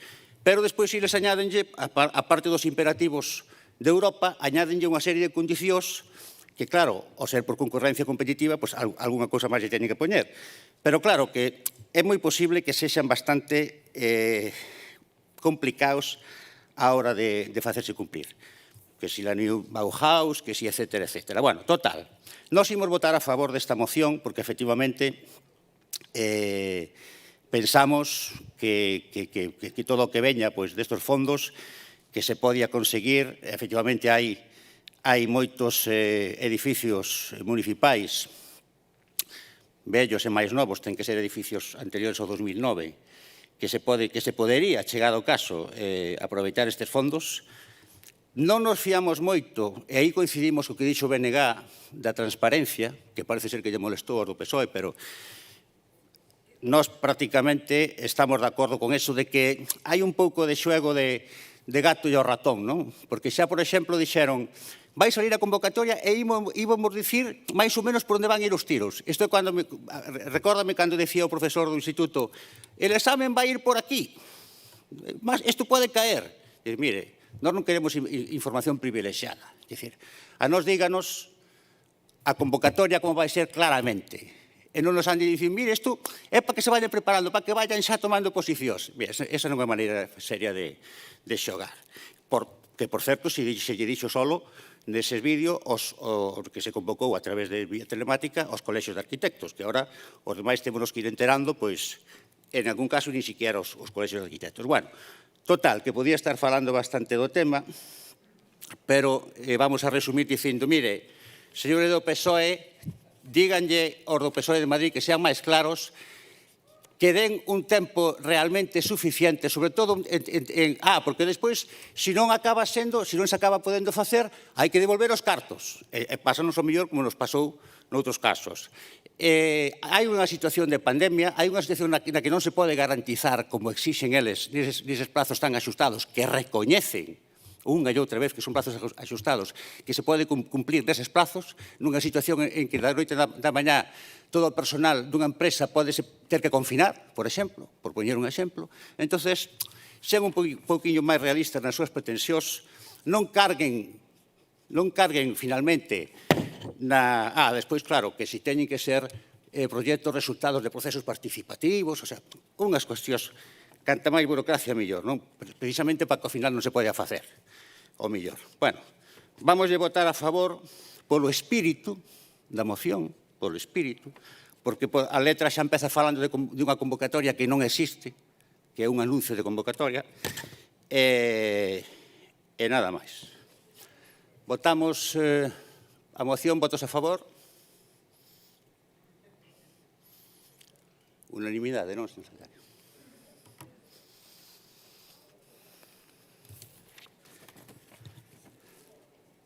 Vale, pasamos entonces ao punto 17. Moción do Grupo Municipal do PSDG-PSOE para exixir ao Goberno Municipal que proceda á licitación urxente do novo contrato do Servicio de Transporte Colectivo e paralización do procedimento de adquisición directa de 40 novos autobuses por 14 millóns de euros, iniciado pola Alcaldía unilateralmente, isto é o que dice, e con grave risco de endebedamento no futuro para o Concello de Ourense. Bueno, xuízo de valor formando parte xa do título da moción, pero bueno. Ola de novo, benvido, alcalde. Primeiro, vindo da outra intervención, o primeiro darlle as grazas ao alcalde por alabar o noso traballo de oposición. A verdade é que nos traballamos para que eso este ben e que veña de vostede ese halago, pois é sorprendente. Tamén decirlle que nos imos reclamar calquera irregularidade diante de outras administracións que se produzcan neste Concello, porque entendemos que ese é o primeiro paso, non como a vostede que recurriu sistemáticamente aos xulgados en lugar dos canles oportunos. Ben, esta moción que traemos hoxe aquí tamén ten que ver con outro expediente de contratación, co recente inicio dun expediente para contratar o suministro de 40 novos autobuses urbanos para o Concello de Ourense. Isto ven despois de levar aquí falado do tema do transporte urbano nos últimos anos, despois de 7 anos que levamos en precario co servizo dende que en 2015 rematou a concesión, 7 anos grazas ao Partido Popular e agora a Gonzalo Pérez Jácome, que segue nesa situación. Todo hai que decirlo, porque agora xa non valen máis excusas, pasará unha década e a culpa intentarán botárnola a nós, pero xa eu creo que transcorreron case 2 mandatos e creo que xa é un argumento que non se sostén. Ben, dende o inicio de mandato do que se iniciou en 2019, o falar de transporte urbano ven sempre relacionado coas falsas promesas do alcalde, co escurantismo na tramitación dos expedientes, coa falta de criterio e rigor técnico en canto á planificación das futuras liñas e pregos do transporte. Isto foi o modus operandi que levamos vivido a toda agora por a persoa que dirixe os designios da nosa cidade. Este último ano foi o das súas ideas eureka a golpe de redes sociais, o das licitacións en informes pola brava, o dos caprichos nos que hai en xogo moito diñeiro público e tamén posibles intereses máis alá do mesmo. Ben, o tema dos autobuses ímolo separar en 2 cousas distintas, o que a adquisición de novos vehículos e tamén a planificación de liñas, que forman parte do servizo. Entón, con respecto á compra de autobuses, este foi un tema que se debateu en marzo do ano pasado, de 2021, houve unha xunta de voceiros, no que o alcalde trasladaba unha proposta para adquirir naquel momento 33 novos vehículos, por un importe de 10 millóns de euros. Nesa xunta de voceiros, todos os grupos municipais, a excepción de Ciudadanos, rexeitaron a proposta do alcalde de comprar de maneira directa os vehículos. E todos abogamos porque se sacara a licitación de maneira completa e urxente o servizo. Unha vez rematada esa xunta de voceiros, o alcalde anunciaba que os grupos rexeitábamos, xa digo, a excepción de Ciudadanos, esa proposta e que se ia sacar a licitación de maneira completa o servicio de transporte urbano antes do remate de 2021. Evidentemente, eso non se produciu. Ben, chegamos a finais do 2021. Lévase por parte da alcaldía a Xunta de Goberno local, o que se había anunciado antes parece que se esqueceu, unha proposta de compra dun suministro de 40 vehículos, novos autobuses, para o Concello de Ourense por importe de 14 millóns de euros. Nesa Xunta de Goberno local agora forma parte o equipo do Partido Popular, os seus socios de goberno.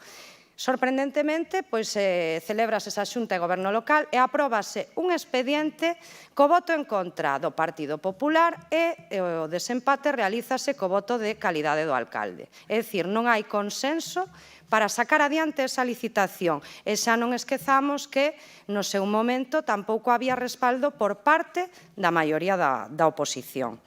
Ben, esa compra tamén, ese expediente, realízase en base a uns informes que me decía o alcalde de onde sacaba eu esas cousas que decía sobre os informes. O que máis me preocupa de todo é que agora, inda por riba de sacar a licitación pola brava as cousas, nin sequera se mira os expedientes. Un dos informes que construe este expediente, que forma parte del, que está incluído no mesmo, é o que dice de maneira literal, máis ou menos literal, o que eu dixen na miña primeira intervención. Un informe que alude a que esta compra pode hipotecar ao Concello de Ourense, que se fai en base a informes técnicos e tamén con respaldo político, saltándose as competencias do Pleno, e eso está aí, pódese ver. Ben, deixarei para a segunda quenda o tema das liñas e tamén formularei unha serie de preguntas que me gustaría que se coñeceran no día de hoxe. Voy a intervenir yo aquí. Esta moción del Partido Socialista es muy parecida a la anterior de Concordia, en el sentido de que lleva a cabo un despliegue para frenar, no para hacer algo increíble, ¿no? Es difícil explicarle a la población de Ourense que tiene los autobuses más envejecidos de España, algunos con 20 años, que parecemos La Habana, que el Partido Socialista no quiere que se frene la compra de nuevos autobuses. ¿Cómo se le explica, no? Lo que piden es que realmente esta compra la haga la empresa que va a llevar la gestión, la licitación. Es la empresa que lleva realmente, que tiene la contratación subrogada de todos los chóferes de autobús, todos los conductores y todos los mecánicos, y dice que esa empresa lo compre, como si así fuera gratis. O sea, si lo compra, obviamente, esta empresa, te cobrará su margen de comisión más los intereses bancarios porque se pagaría en 8 años.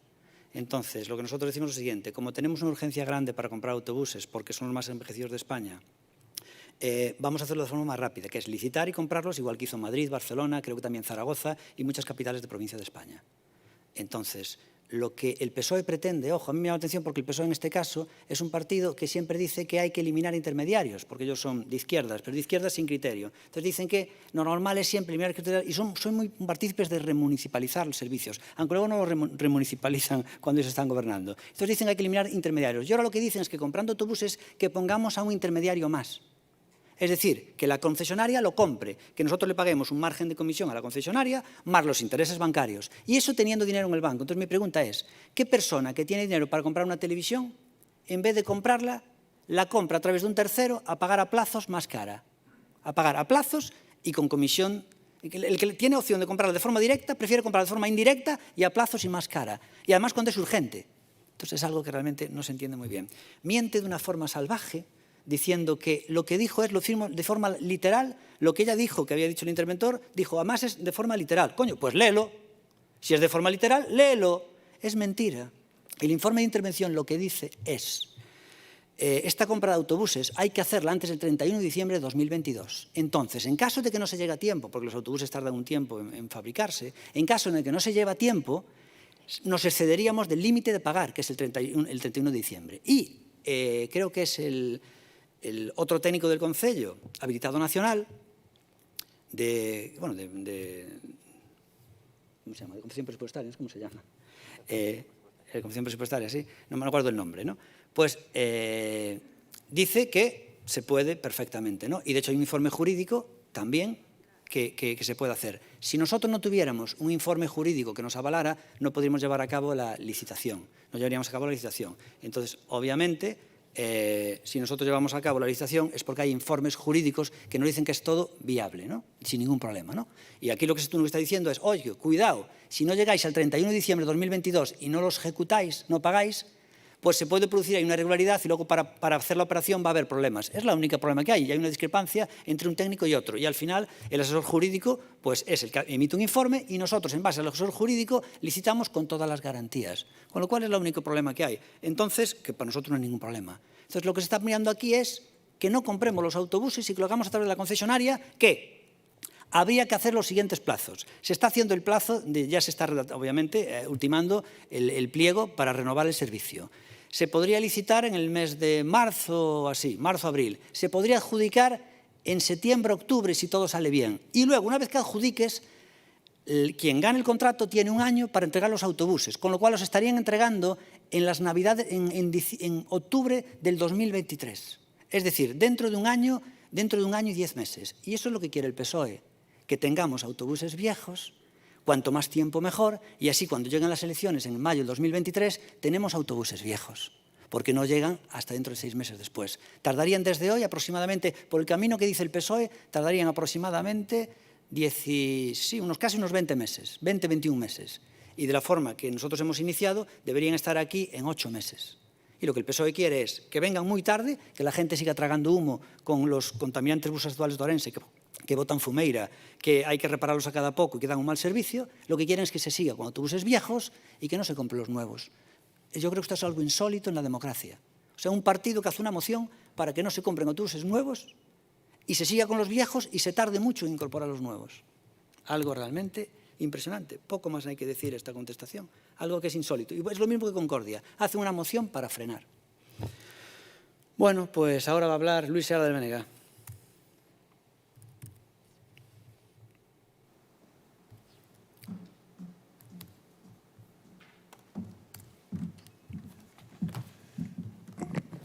Dona Natalia, fixo vostede antes unha serie de apreciacións en relación ca reunión da Xunta de Portavoces que non son de todo certas.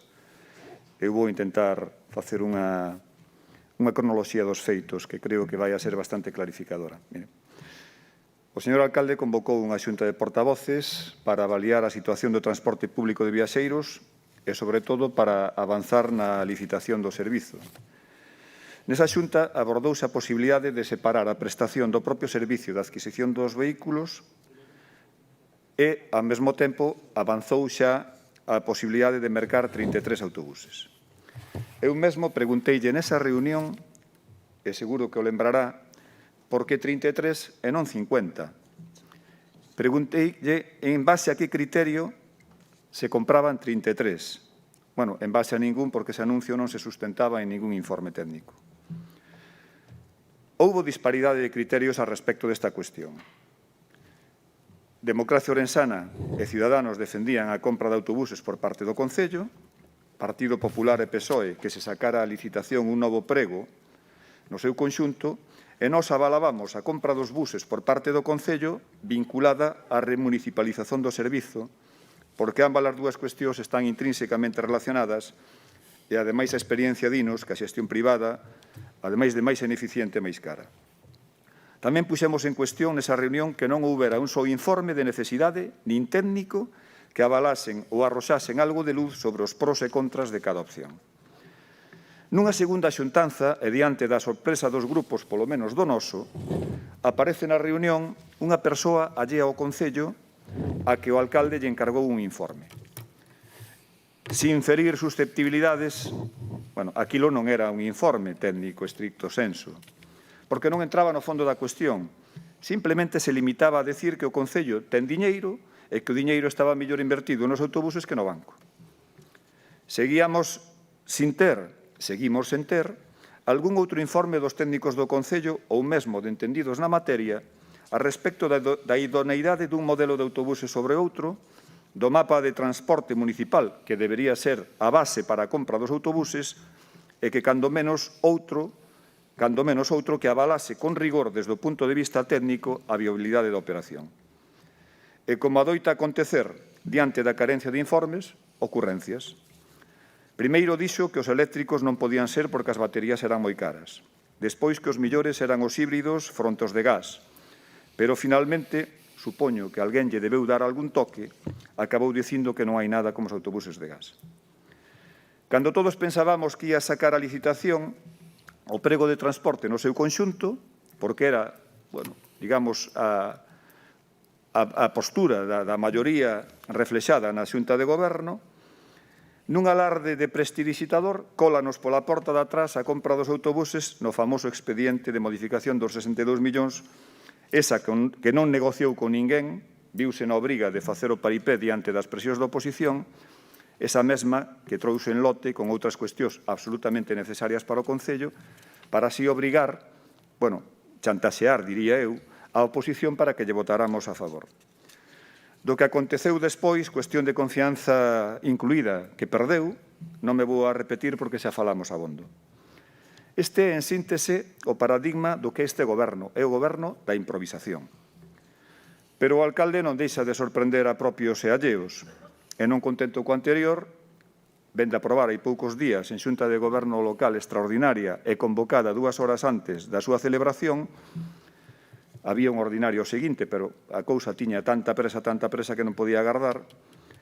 Convoca unha xunta local na que se eleva a compra dos autobuses e o seu socio de goberno, ese que, segundo o alcalde, non está haciendo bien las cosas, non coñecía o expediente, o que acabou provocando que tivera que aprobarse a proposta co voto de calidade do alcalde.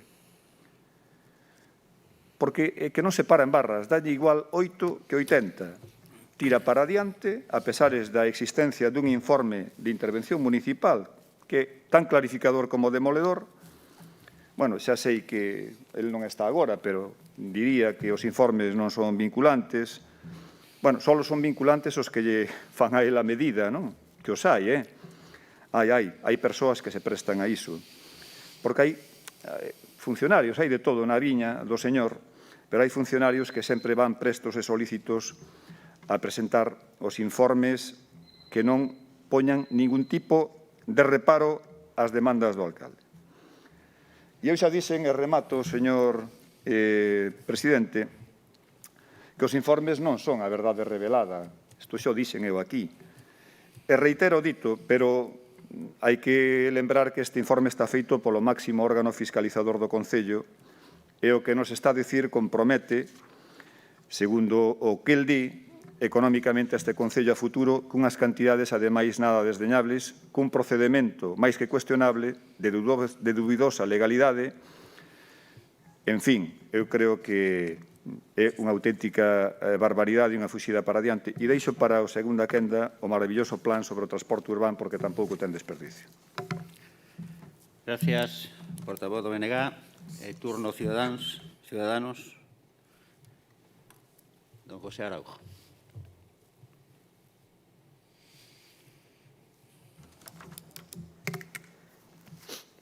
Si nos parecemos a Habana, eu diría que en dúas cousas, aparte de na calidade dos autobuses urbanos, tamén no discurso dos nosos dirixentes, que don Armando vexo que tamén se suma a ese discurso, porque ao final do discurso anterior, para falar do de ter recursos europeos para Ourense, de conseguir captar fondos europeos, de todo o que nos dixo, teme que perdonar, porque non lle entendí moi ben se finalmente íbamos a ter un proxecto para solicitar esos fondos ou non, porque vostede ten capacidade para falar durante horas, por o que vexo, pero é que non me quedou nada claro.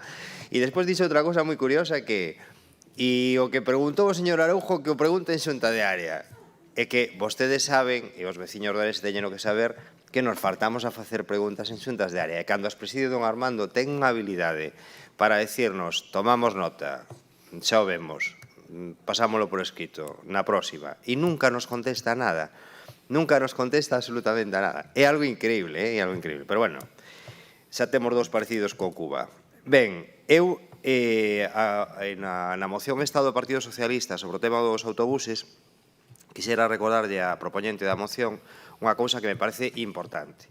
E é que antes de gobernar o Partido Popular a cidade de Ourense, gobernou o Partido Socialista e o Bloque Nacionalista Galego. E en aquel momento vostedes non lle prestaron ninguna atención á renovación da concesionaria de transporte e olvidáronse de facer a publicación no Boletín das Comunidades Europeas, o que fixo retrasar o procedimento administrativo máis de un ano hasta que se fixo efectiva esa publicación. E despois apareceu a nova lei de contratos do sector público que fixo imposible que todo o traballo administrativo que se había feito no pliego valera e houbo que empezalo de novo. Esta é a súa culpa, a culpa do Partido Socialista. E logo ven todo este mandato onde o alcalde, por o que se ve, non ten ningún interese en facer a renovación da concesión. Esta é a realidade da situación na que o alcalde, por o que se ve, só ten interese en comprar os autobuses, non ten ningún interés en facer a renovación da concesión. E chegados a ese punto, eu fui un único concelleiro que apoiou ou que manifestou que era importante facer a compra directa, porque non hai nada que impida ao Concello de Ourense facer a compra directa. E desde o punto de vista financiero é máis interesante facer a compra directa que esperar a que o faga unha concesionaria. Pero olvidémonos da cuestión financeira e de aforrarlle diñeiro ao Concello de Ourense. Vámonos a olvidar por un minuto deso. E vámonos a colocar na piel de todos os usuarios do transporte público, de todos os veciños e as veciñas de Ourense que a diario sufren as consecuencias dunha flota tan embellecida, e vámonos a poñer por un momento na piel de todos os profesionales que teñen que traballar no taller e que teñen que conducir estes vehículos que non só non cumplen coas medidas mínimas para transportar aos veciños, sino que son peligrosos. E baixo esa premisa, e sabendo cales son os plazos administrativos da nova concesión, e sabendo que sería moito máis rentable para o Concello de Ourense comprar os autobuses que esperar a renovar a concesión, é polo que eu apoiei que se fixera a compra directa dos autobuses. E dito eso, a mí me parece que pode incluso haber unha conducta delictiva por parte do alcalde cando está demorando tanto tempo a renovación da concesión. Eso sí que me parece.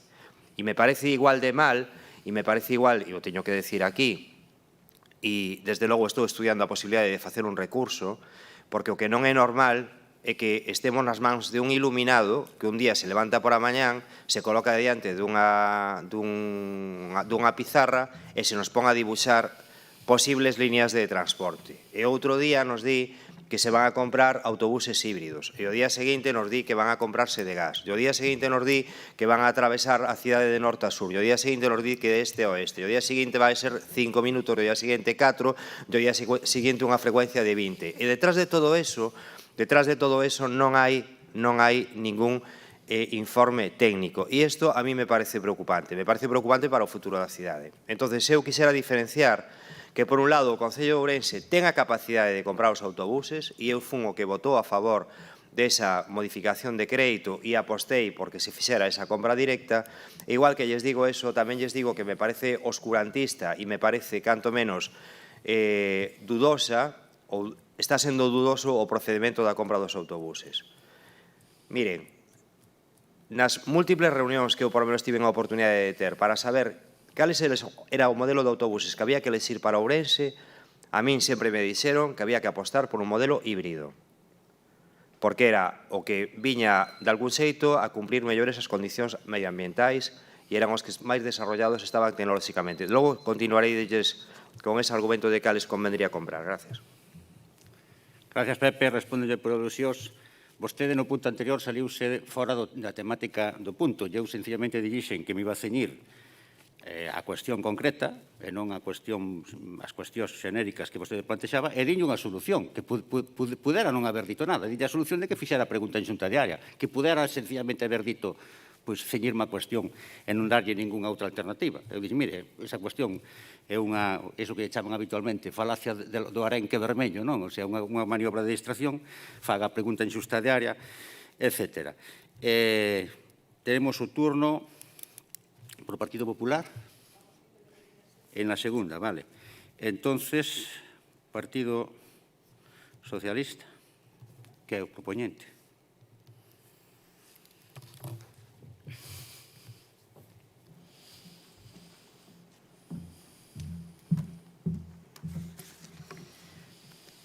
Bueno, vamos a ver, o que podemos confirmar é que o alcalde efectivamente non mirou o expediente. Eu solicito, aínda que agora ausentara do pleno, que faga públicos tanto o informe que citaba el, que di que avala o que di, como o que citaba eu, para que todos poidan ver quen di a verdade e quen minte e pervirte os argumentos. Ben, eu queria me referir ao PP, pensei que iba a falar nesta primeira quenda, pero sí que lle quero decir que nesto a súa actitude é un pouco de doble moral. Unha doble moral que é votar a favor dunha proposta que está incluída na modificación orzamentaria. Está dentro do seu... Non está? Sí. Bueno, vostedes non, abstivéronse, perdón, entón. Pero bueno, avalan eso, digamos que mantéñense de perfil, agora están en contra, non? Eso é así, eso, vamos, agora manifestanse en contra, e se se manifestan en contra, como fixeron en Xunta de Goberno local, que é o que fan dende o Goberno para non paralizalo? Nada? Ou van facer algo? Esa é a miña pregunta. Tamén lle quería comentar ao alcalde que decía a urxencia de comprar autobuses. Non é máis urxente, se cadra, sacar o servizo a licitación cando estamos aboando unhas cantidades desorbitadas de indemnización a unha empresa concesionaria por estar en precario, sen ningún tipo de mellora a día de hoxe no transporte público á cidade, que efectivamente está peor que en Cuba? Non é tamén de urxencia iso? Eu creo que sí, eu penso que sí. E, sobre todo, non é urxente ter rigor e criterio cando sabes que todos estes anuncios que decía o compañeiro Pepe de liñas, de debuxos e de tal, afectan a moitos veciños e veciñas. Sabe que todo o que anunciou, segundo foi anunciando, afectaba a moitos veciños e veciñas dos barrios da cidade que tiñan medo de quedarse sen o seu servicio esencial de transporte urbano. Por que tan irresponsable? Por que ten agora que comprar e facer este desembolso económico, cando históricamente, e digo así, nos defendémola así tamén, a licitación do transporte urbano inclúe a licitación tamén desa flota, inclúese no contrato. A cuantía vaise devolvendo por parte da concesionaria de maneira anual ata o remate da concesión. Por qué? Por que contra vento e marea, contra informes económicos que din que eso non se pode facer así, o propio PP, socios do goberno, di que tampouco quere que se faga así? Por que quere seguir adiante? Por que? Ten algún interese particular o alcalde nesta compra? Gustaríame que o dixera. Si ten algún interese particular, para que todos os que estemos aquí vexamos claramente que isto é irregular, que non se pode facer e el siga para adiante. Ten algún interese que o manifeste públicamente? Por que licitas en informes técnicos? Sen saber por onde van ir as liñas, sen que os técnicos municipais diga por onde é conveniente ir ou non ir, porque temos un plan de mobilidade aprobado no 2019 que el mesmo presentou públicamente e aí se recollen as paradas, as frecuencias e como ten que ser a mobilidade urbana da cidade. Por que prescinde dos informes técnicos e funciona en base ás súas ocorrencias? Por que? Gustaríame que mo contestara. Por que non di agora mesmo si terá ou non que asumir esa flota que si se compra nuns anos, porque ao ritmo que vamos para licitar a concesión estará devaluada, se terá a próxima concesionaria que facerse cargo desa flota ou se incluirá tamén que se compre máis autobuses a maiores? E tería moitas preguntas que me gustaría que me contestara. Tamén, non lle parece raro que Finalizando, por favor. que os seus... Deme un minutiño máis, por favor. Non. Porque... Se lle dou a vostede, teño que quedar todo o mundo. Bueno, nada, 30 segundiños, Armando, tranquilo. Vamos a deixar en 15. Veña. Nada, bueno, o que me refería ao Partido Popular. Por que vostedes se baixan tan apresuradamente deste autobús? Dígano tamén públicamente, fagan algo para remediar esta desfeita. Nos o que propoñemos hoxe licitación urxente completa, de maneira legal, unha proposta de liñas, frecuencias, paradas de planificación estratégica da mobilidade urbana do servicio de autobús urbano baseada nos técnicos municipais e que se paralice, lóxicamente, esta licitación, esta compra.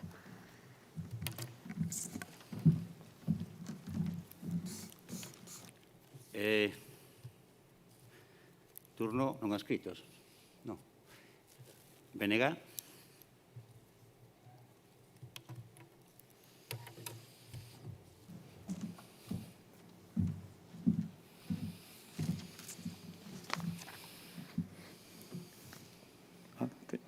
Teño as gafas postas. Os óculos. Os óculos. Conste que cando se convocou o pleno, eu creo que todos tiñamos a vista posta en dous debates. Un xa se produciu e outro era este. Eu, quizás, a este debate veño máis como ouvinte que como falante. E teño un interés especial en saber que é o que vai a decir o Partido Popular, máis aló do que se lanza aos medios, do que se filtra aos medios, interesadamente, porque o que non se pode estar na misa é repicando. Dixen antes que iba a falar do plan que hai sobre transporte urbán. Imagino que, ademais do plan do alcalde, é un plan que asume o goberno na súa totalidade. Outro día, creo que onte mesmo, decía dona Flora Moure que o goberno é un todo, que non se pode andar pondo paus nas rodas uns a outros, porque ao final son un todo. Pois me imagino que, como son un todo, asumirán uns o que fan outros, aínda que despois o digan, o filtren, ou que irán facernos ver de que efectivamente non é así. Primeiro anunciouse unha liña circular que ia ser o nunca visto. Ningunha cabeza pensante podía parir idea semellante. Aínda estou vendo as explicacións do alcalde na pizarra ataviado para as grandes ocasións. Acababa de parir unha idea brillante desas que só teñen unhas poucas mentes privilexiadas. Autobuses cunha frecuencia de 5 minutos. Nunca tal cousa se vira. Isto foi o 17 de setembro. Unha semana despois, unha nova revelación, e decidiu cambiar a liña circular por unha norte-sur de doble sentido, onde desembocaría como afluentes as outras liñas. Dá a sensación de que estamos falando da moción do Barbaña, pero estamos falando do transporte, aseguro. E cando xa pensábamos que non había idea mellor, chegou e volve cambiar por terceira vez para voltar á idea primixenia, pero con matices. Unha liña troncal circular, pero con doble sentido e buses de barrio, os famosos busitos, que acabarían na liña circular. Pero dixo máis, dixo que se cancelarán o 100% das liñas actuais, o que pon absolutamente en risco e en perigo pois a comunicación con moitos barrios da cidade e cas parroquias do rural. A improvisación na xestión do transporte urbán cuxa concesión leva caducada e en precario desde hai moito tempo, caducada desde hai 7 anos, é unha constante no actual mandato. En setembro, en concreto o día 27, anunciaba unha revolución do transporte con autobusos eléctricos percorrendo a cidade. Mesmo se aprobou nunha xunta de goberno pedir fondos europeos para mercar os autobuses, aínda que un mes despois dixo que ia renunciar a eles porque ese tipo de vehículos xa non lle valían e resultaban menos rendibles e incluso menos ecolóxicos. Bueno, lembro a explicación que deu o alcalde no seu momento, metendo ademais polo medio un técnico do Concello, o coordinador xeral do Concello, que foi absolutamente antolóxico, non? E certamente todo isto sería un chiste, moi malo, por certo, se realmente con esta decisión non estiveramos comprometendo o presente e o futuro do Concello, e isto, como acaba de plantexar antes a propoñente do Partido Socialista, non afectara ao conxunto da veciñanza de Ourense. Mais nada, nos vamos a votar a favor. Gracias, Luis. Ciudadanos, Pepe Araujo. Toma la palabra.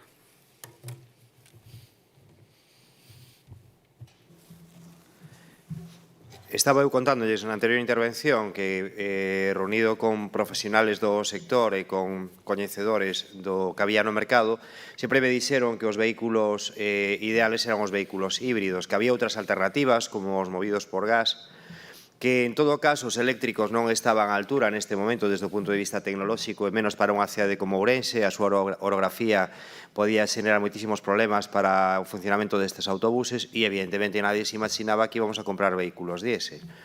Bueno, pois o alcalde dentro de todo este... Eu, por exemplo, cando vexo o alcalde na pizarra desbarrando sobre as líneas para arriba e para baixo, eu penso, que fumará este home para empezar unha mañá así con ese desbarre. Pero, bueno, dito eso, prescindindo do que poda fumar o alcalde, eu o que digo aquí é que ahora mesmo atopámonos ante un pliego para a compra dos autobuses que, desde logo, desperta moitísimas sospeitas. A min a primeira que me desperta xa é que os propios socios de goberno na reunión da Xunta de Goberno se manifesten en contra, non? Isto é algo que supoño que lles pasará algún tipo de factura, pero en todo caso me parece moi sospeitoso. Pero despois tamén me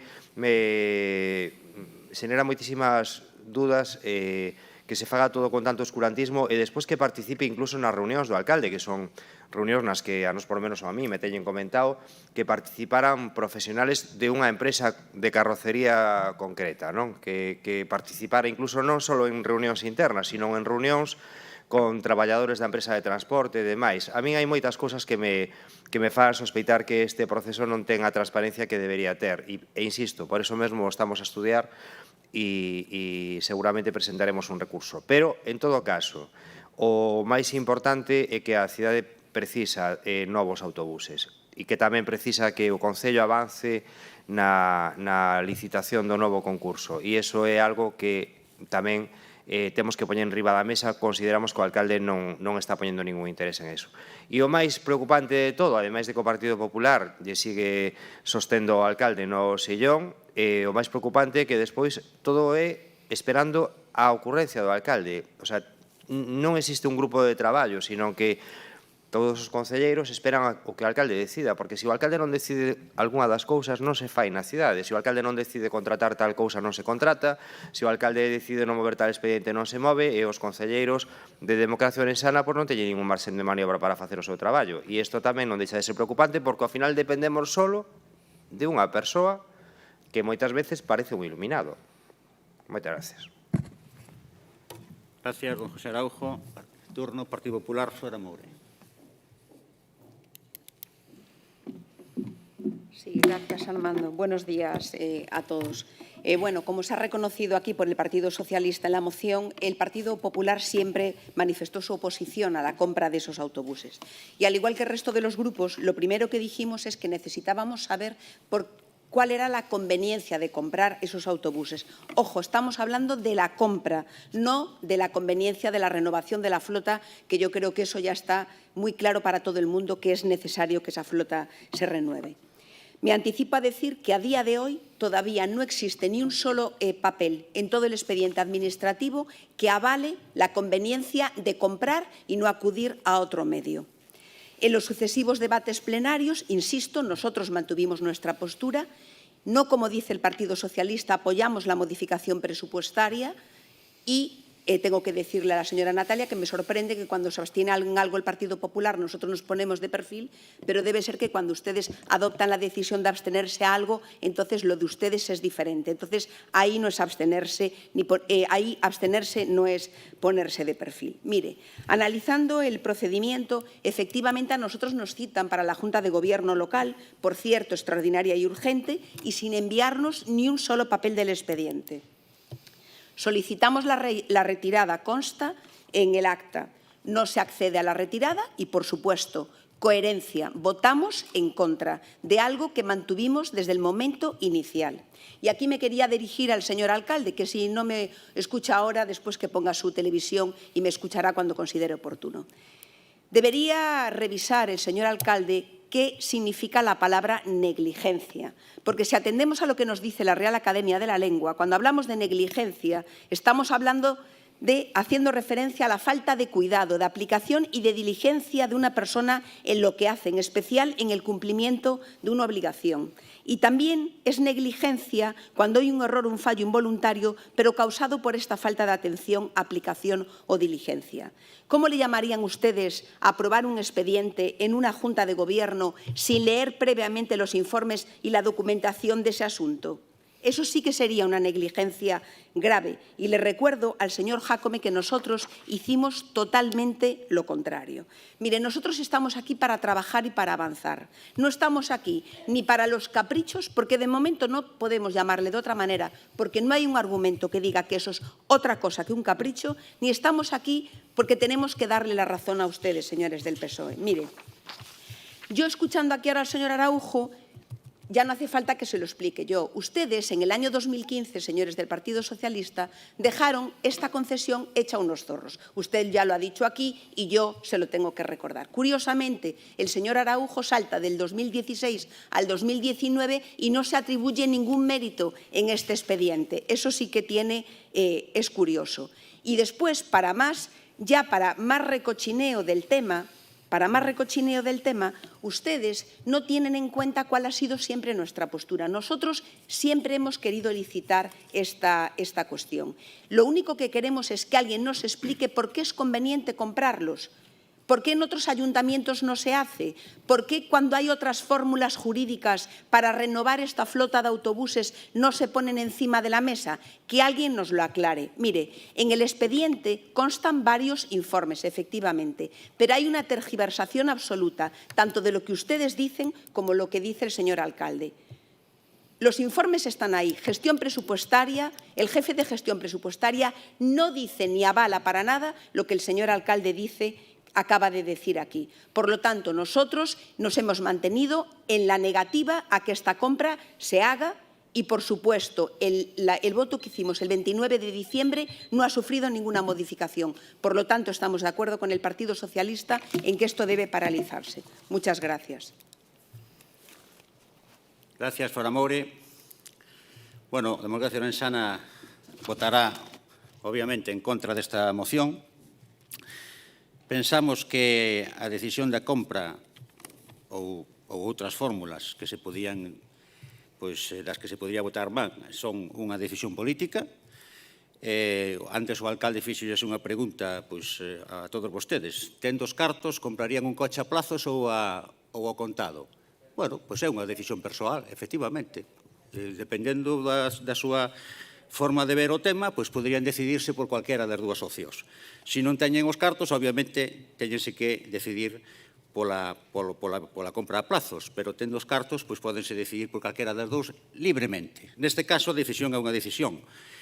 Habida conta de que o Concello ten os cartos, unha decisión política, que se resolveu nese sentido que todos vostedes coñecen na decisión da compra dos autobuses. O que é obvio, o que sí que é obvio, é que é urxente cambiar a flota de autobuses. Eu aí sorprendíme cando a señora Natalia cuestionaba a urxencia de que se cambien os autobuses e de que teñamos autobuses novos, porque eu non sei se vostede ve os autobuses que circulan polas rúas, o ruido que fan, a fumeira que botan, e o risco inmediato e inminente que pode ter eso para a seguridade. Entonces, para vostede é máis urxente iniciar procesos burocráticos que cambiar os autobuses canto antes, polo visto. Cuestiona a urxencia, cousa que non se fixo por parte de outros interviñentes. Por favor, manteñan silencio. Despois, fala a señora Natalia de que intereses ten o alcalde en comprar os autobuses, insinuando non se sabe moi ben que. Non sei se usted quere dicir, se quere insinuar algunha cousa, pois o mellor teríamos que pedir que insinúa, porque tamén lle podía, dándolle volta ao argumento, podía dicir que interés ten vostede en que non se compren e que sexa a empresa que teña que financiar, imputando, lóxicamente, o Concello os costes financeiros, etcétera, etcétera. O sea, que interés ten vostede en non compralos? O sea, esa é unha pregunta, eu entendo que bastante, pois, bueno, desafortunada, porque entra na cuestión persoal. Entendo que interés persoal e particular, empleo a palabra particular, que interés particular ten o alcalde? Ningún. O alcalde move o interés público como dou por suposto que moven todos vostedes. O interés polo público douno por suposto en todos vostedes como se fai co valor dos soldados, non? Clásicamente. E despois fala a señora Natalia de que buscan un procedimento legal. Oiga, se vostede pensa que isto é ilegal, xa sabe onde ten que ir. Porque, por exemplo, o señor Peparoujo di que vai plantear un recurso. Está no seu dereito. Ahora, decir explícitamente ou implícitamente, en este caso, que o proceso é ilegal, porque cando vostede plantexa facelo de xeito legal, está implícitamente dicindo que é ilegal. Pois, entón, se é ilegal, ou se pensa que é ilegal a maneira que se está facendo por parte do goberno, pois non lle teño que dicir a vostede o que teria que facer, porque dou por suposto que o sabe vostede. A compra aprobouse, pois, efectivamente, nunha xunta de goberno pois que cuadrou a finales de ano e os plazos, máis o último día, creo que recordar o último día laborable do ano. Os plazos son os que son e moitas veces hai que tomar esa clase de decisións pois a uña de cabalo e nada máis. Sencillamente, pois nos entendemos que a solución para que ese servicio tan importante para a cidade pois se vaya pouco a pouco salindo do estado catatónico en que leva varios anos, non precisamente por culpa deste goberno, porque isto ven xa de gobernos anteriores, e nada máis. Vamos a someter a cuestión a votación. Por certo, os informes, polo que vexo, isto xa empeza a ser un tópico e un lugar común neste salón de plenos.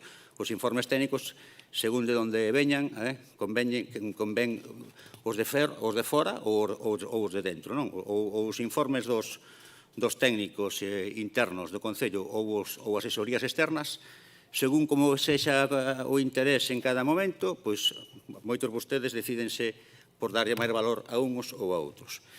Eso parece ser que xa empeza a ser un lugar común. Vamos a proceder á votación. Votos a favor desta moción do Partido Socialista.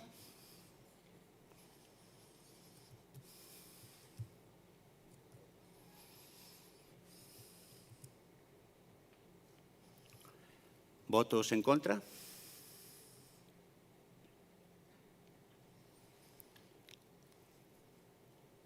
Abstencións? Ciudadanos e Laureano. Vale, pois con isto finalizaríamos a parte das mocións e pasaríamos á parte de información, impulso e control, empezando polo apartado 11.1 da orde do día, rogos. Rogos e preguntas, metemos todos no mesmo saco. Rogos e preguntas, que recórdenos, señor secretario, como é a cuestión, o número de que se poden facer. Van a hacer 3 ruegos o 3 preguntas. Indistintamente. Y los no escritos pueden formular un ruego o una pregunta cada uno. Vale. Y empezamos por los no escritos. Diga, pues. Un ruego o una pregunta cada uno de los no escritos. No hai. Vale, non hai. Entonces, BNG. 6 rogos ou preguntas indistintamente. Van ser menos de 6. Faltoulle antes, don Armando, dicir que un concello non é unha empresa privada, nin é un concello de administración e, polo tanto, o que se faga non só repercute no beneficio e no persuicio de alguén concreto, sino do conxunto das veciñas e veciños. Vou facer un chiste que facía un da miña aldea. Non me chame de don que os motes quedan. Bueno, pois... É un chiste para quitarlle un pouco de... As cousas tamén hai que dar a solenidade que merecen, non? Unha pregunta e 2 rogos. A pregunta é... Bueno, a pregunta sería concretamente para o alcalde, non está, en todo caso agardo que vostede non faga como fai nas xuntas de área. Baltar anunciou hai algún tempo a construción dun hotel balneario na Diputación. Cando nos plantexamos isto na Comisión do PEPOU, nin o xefe do Servizo de Rehabilitación nin a propia concelleira tiñan máis coñecemento que a nós desa cuestión, máis alá do vídeo de presentación da cuestión. Recentemente acaba de decir que a Cadea Vella vai a ser o espazo que vai albergar a futura Deputación, polo menos a parte política. Dá a sensación de que quen está elaborando o documento do PEPOU é Baltar e non o conxunto dos grupos municipais que estamos aquí neste Concello. A ser posible concreto o rogo. Entón, o que quero é que me diga cal é a súa valoración a respecto desta inxerencia do presidente da Deputación nun debate que é exclusivamente municipal. Vale, tomamos nota para que, no seu caso, lle responde ao alcalde, que é a quen lle dirixe a pregunta. Pensei por un momento que me iba a contestar. Eu non son o alcalde. Casi hasta me asustei, don Armando. Bueno, 2 rogos. Na cabalgata deste Nadal, que, por certo, creo que é a cabalgata máis cara da historia, volvéronse empregar animais, cuadrúpedos, para ser máis exactos, contradicindo un acordo plenario e unha ordenanza que proíbe a utilización expresa de animais en espectáculos públicos e, polo tanto, a cabalgata é un espectáculo público. Non? Son reincidentes, xa no seu día se empregaron renos que ademais viñan sen a documentación preceptiva e, deixando agora de lado as brincadeiras, pregámoslle, cumpran as ordenanzas e deixen de empregar animais como elementos de atrezo nos espectáculos do Concello, porque esta vez primeiro foron renos, agora dromedarios, quero pensar que non serán elefantes na seguinte ocasión.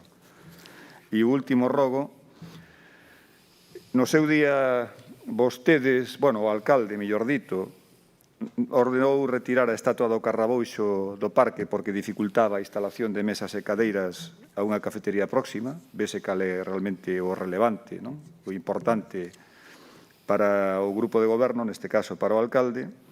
A recente inaugurada cafetería da Pajarera vai pouco a pouco apropiándose de máis chan público, ocupando xa todo a praza do Xardín Xaponés. E a este ritmo e co antecedente do Carrabouxo, o que lle pregamos é, porque nos tememos o peor, que non fagan coa Castañeira o mesmo que fixeron co Carrabouxo. Mais nada, moitas grazas. Moitas gracias, Luís Seara. Tomamos nota. De momento os elefantes, usounos Aníbal para atravesar os Alpes, non? Pero aquí en Ourense non penso que veñan. Sería turno de Ciudadanos.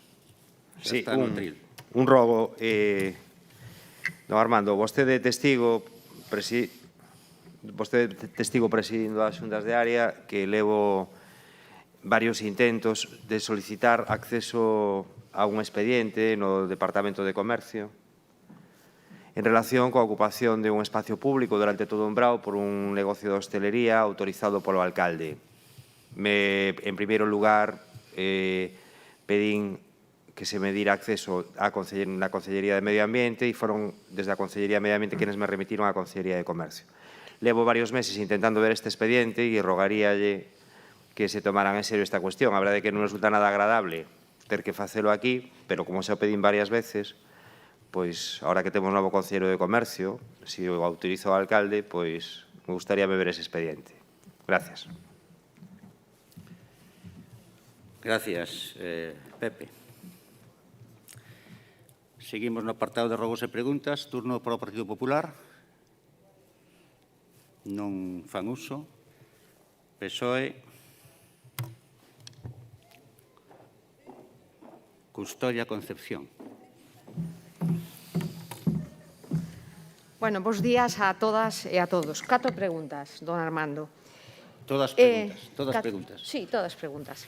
4, non 6, 4. Desas 4, precisamente por unha moción que hemos tenido hoy en este pleno de Ciudadanos, de la salud mental dos nenos e das nenas e dos adolescentes, dentro dese plan que tenemos de salud mental en Galicia, el 7 de septiembre del año pasado, del 2021, el presidente de la Xunta de Galicia comparecía ante los medios de comunicación haciendo la comunicación de la inauguración del primero de los 7 hospitales que va a abrir, 7 hospitales que el primero ha sido en Vigo, en concreto el Hospital Nicolás Peña, para la atención de esa salud mental de nenos e nenas e adolescentes.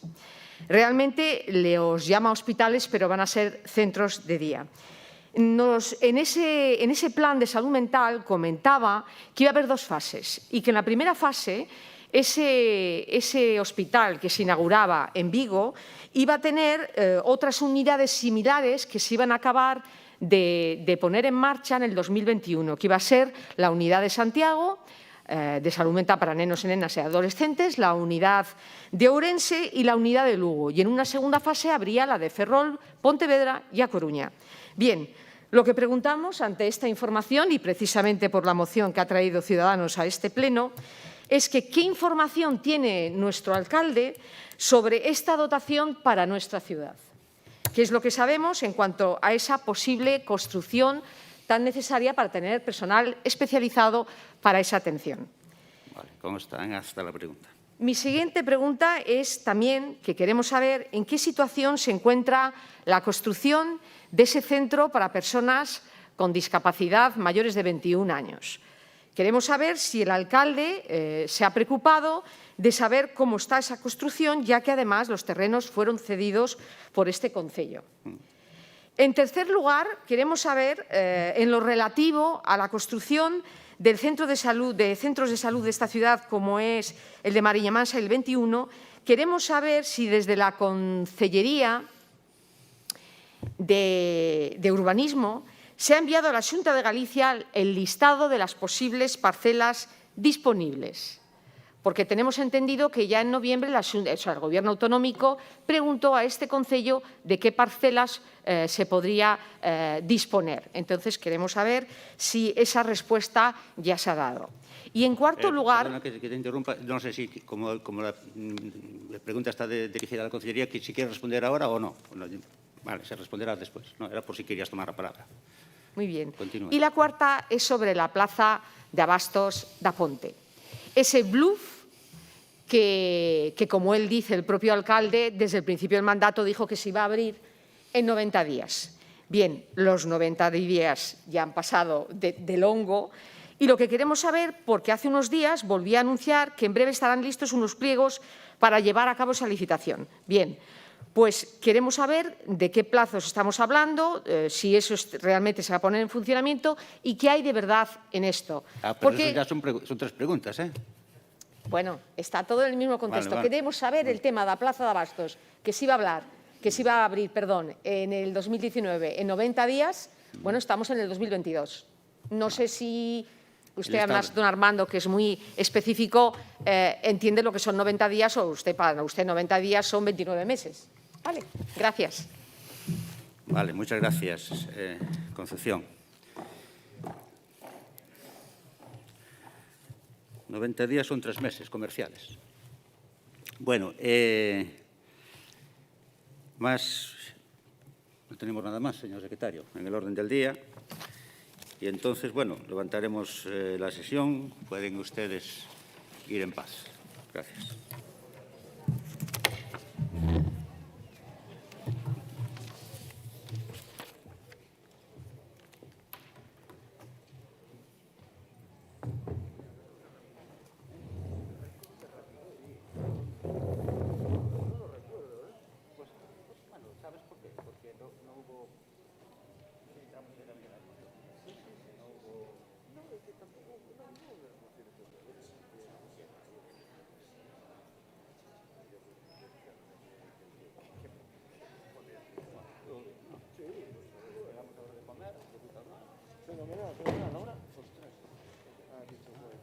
Voy a coger ahí la chaqueta.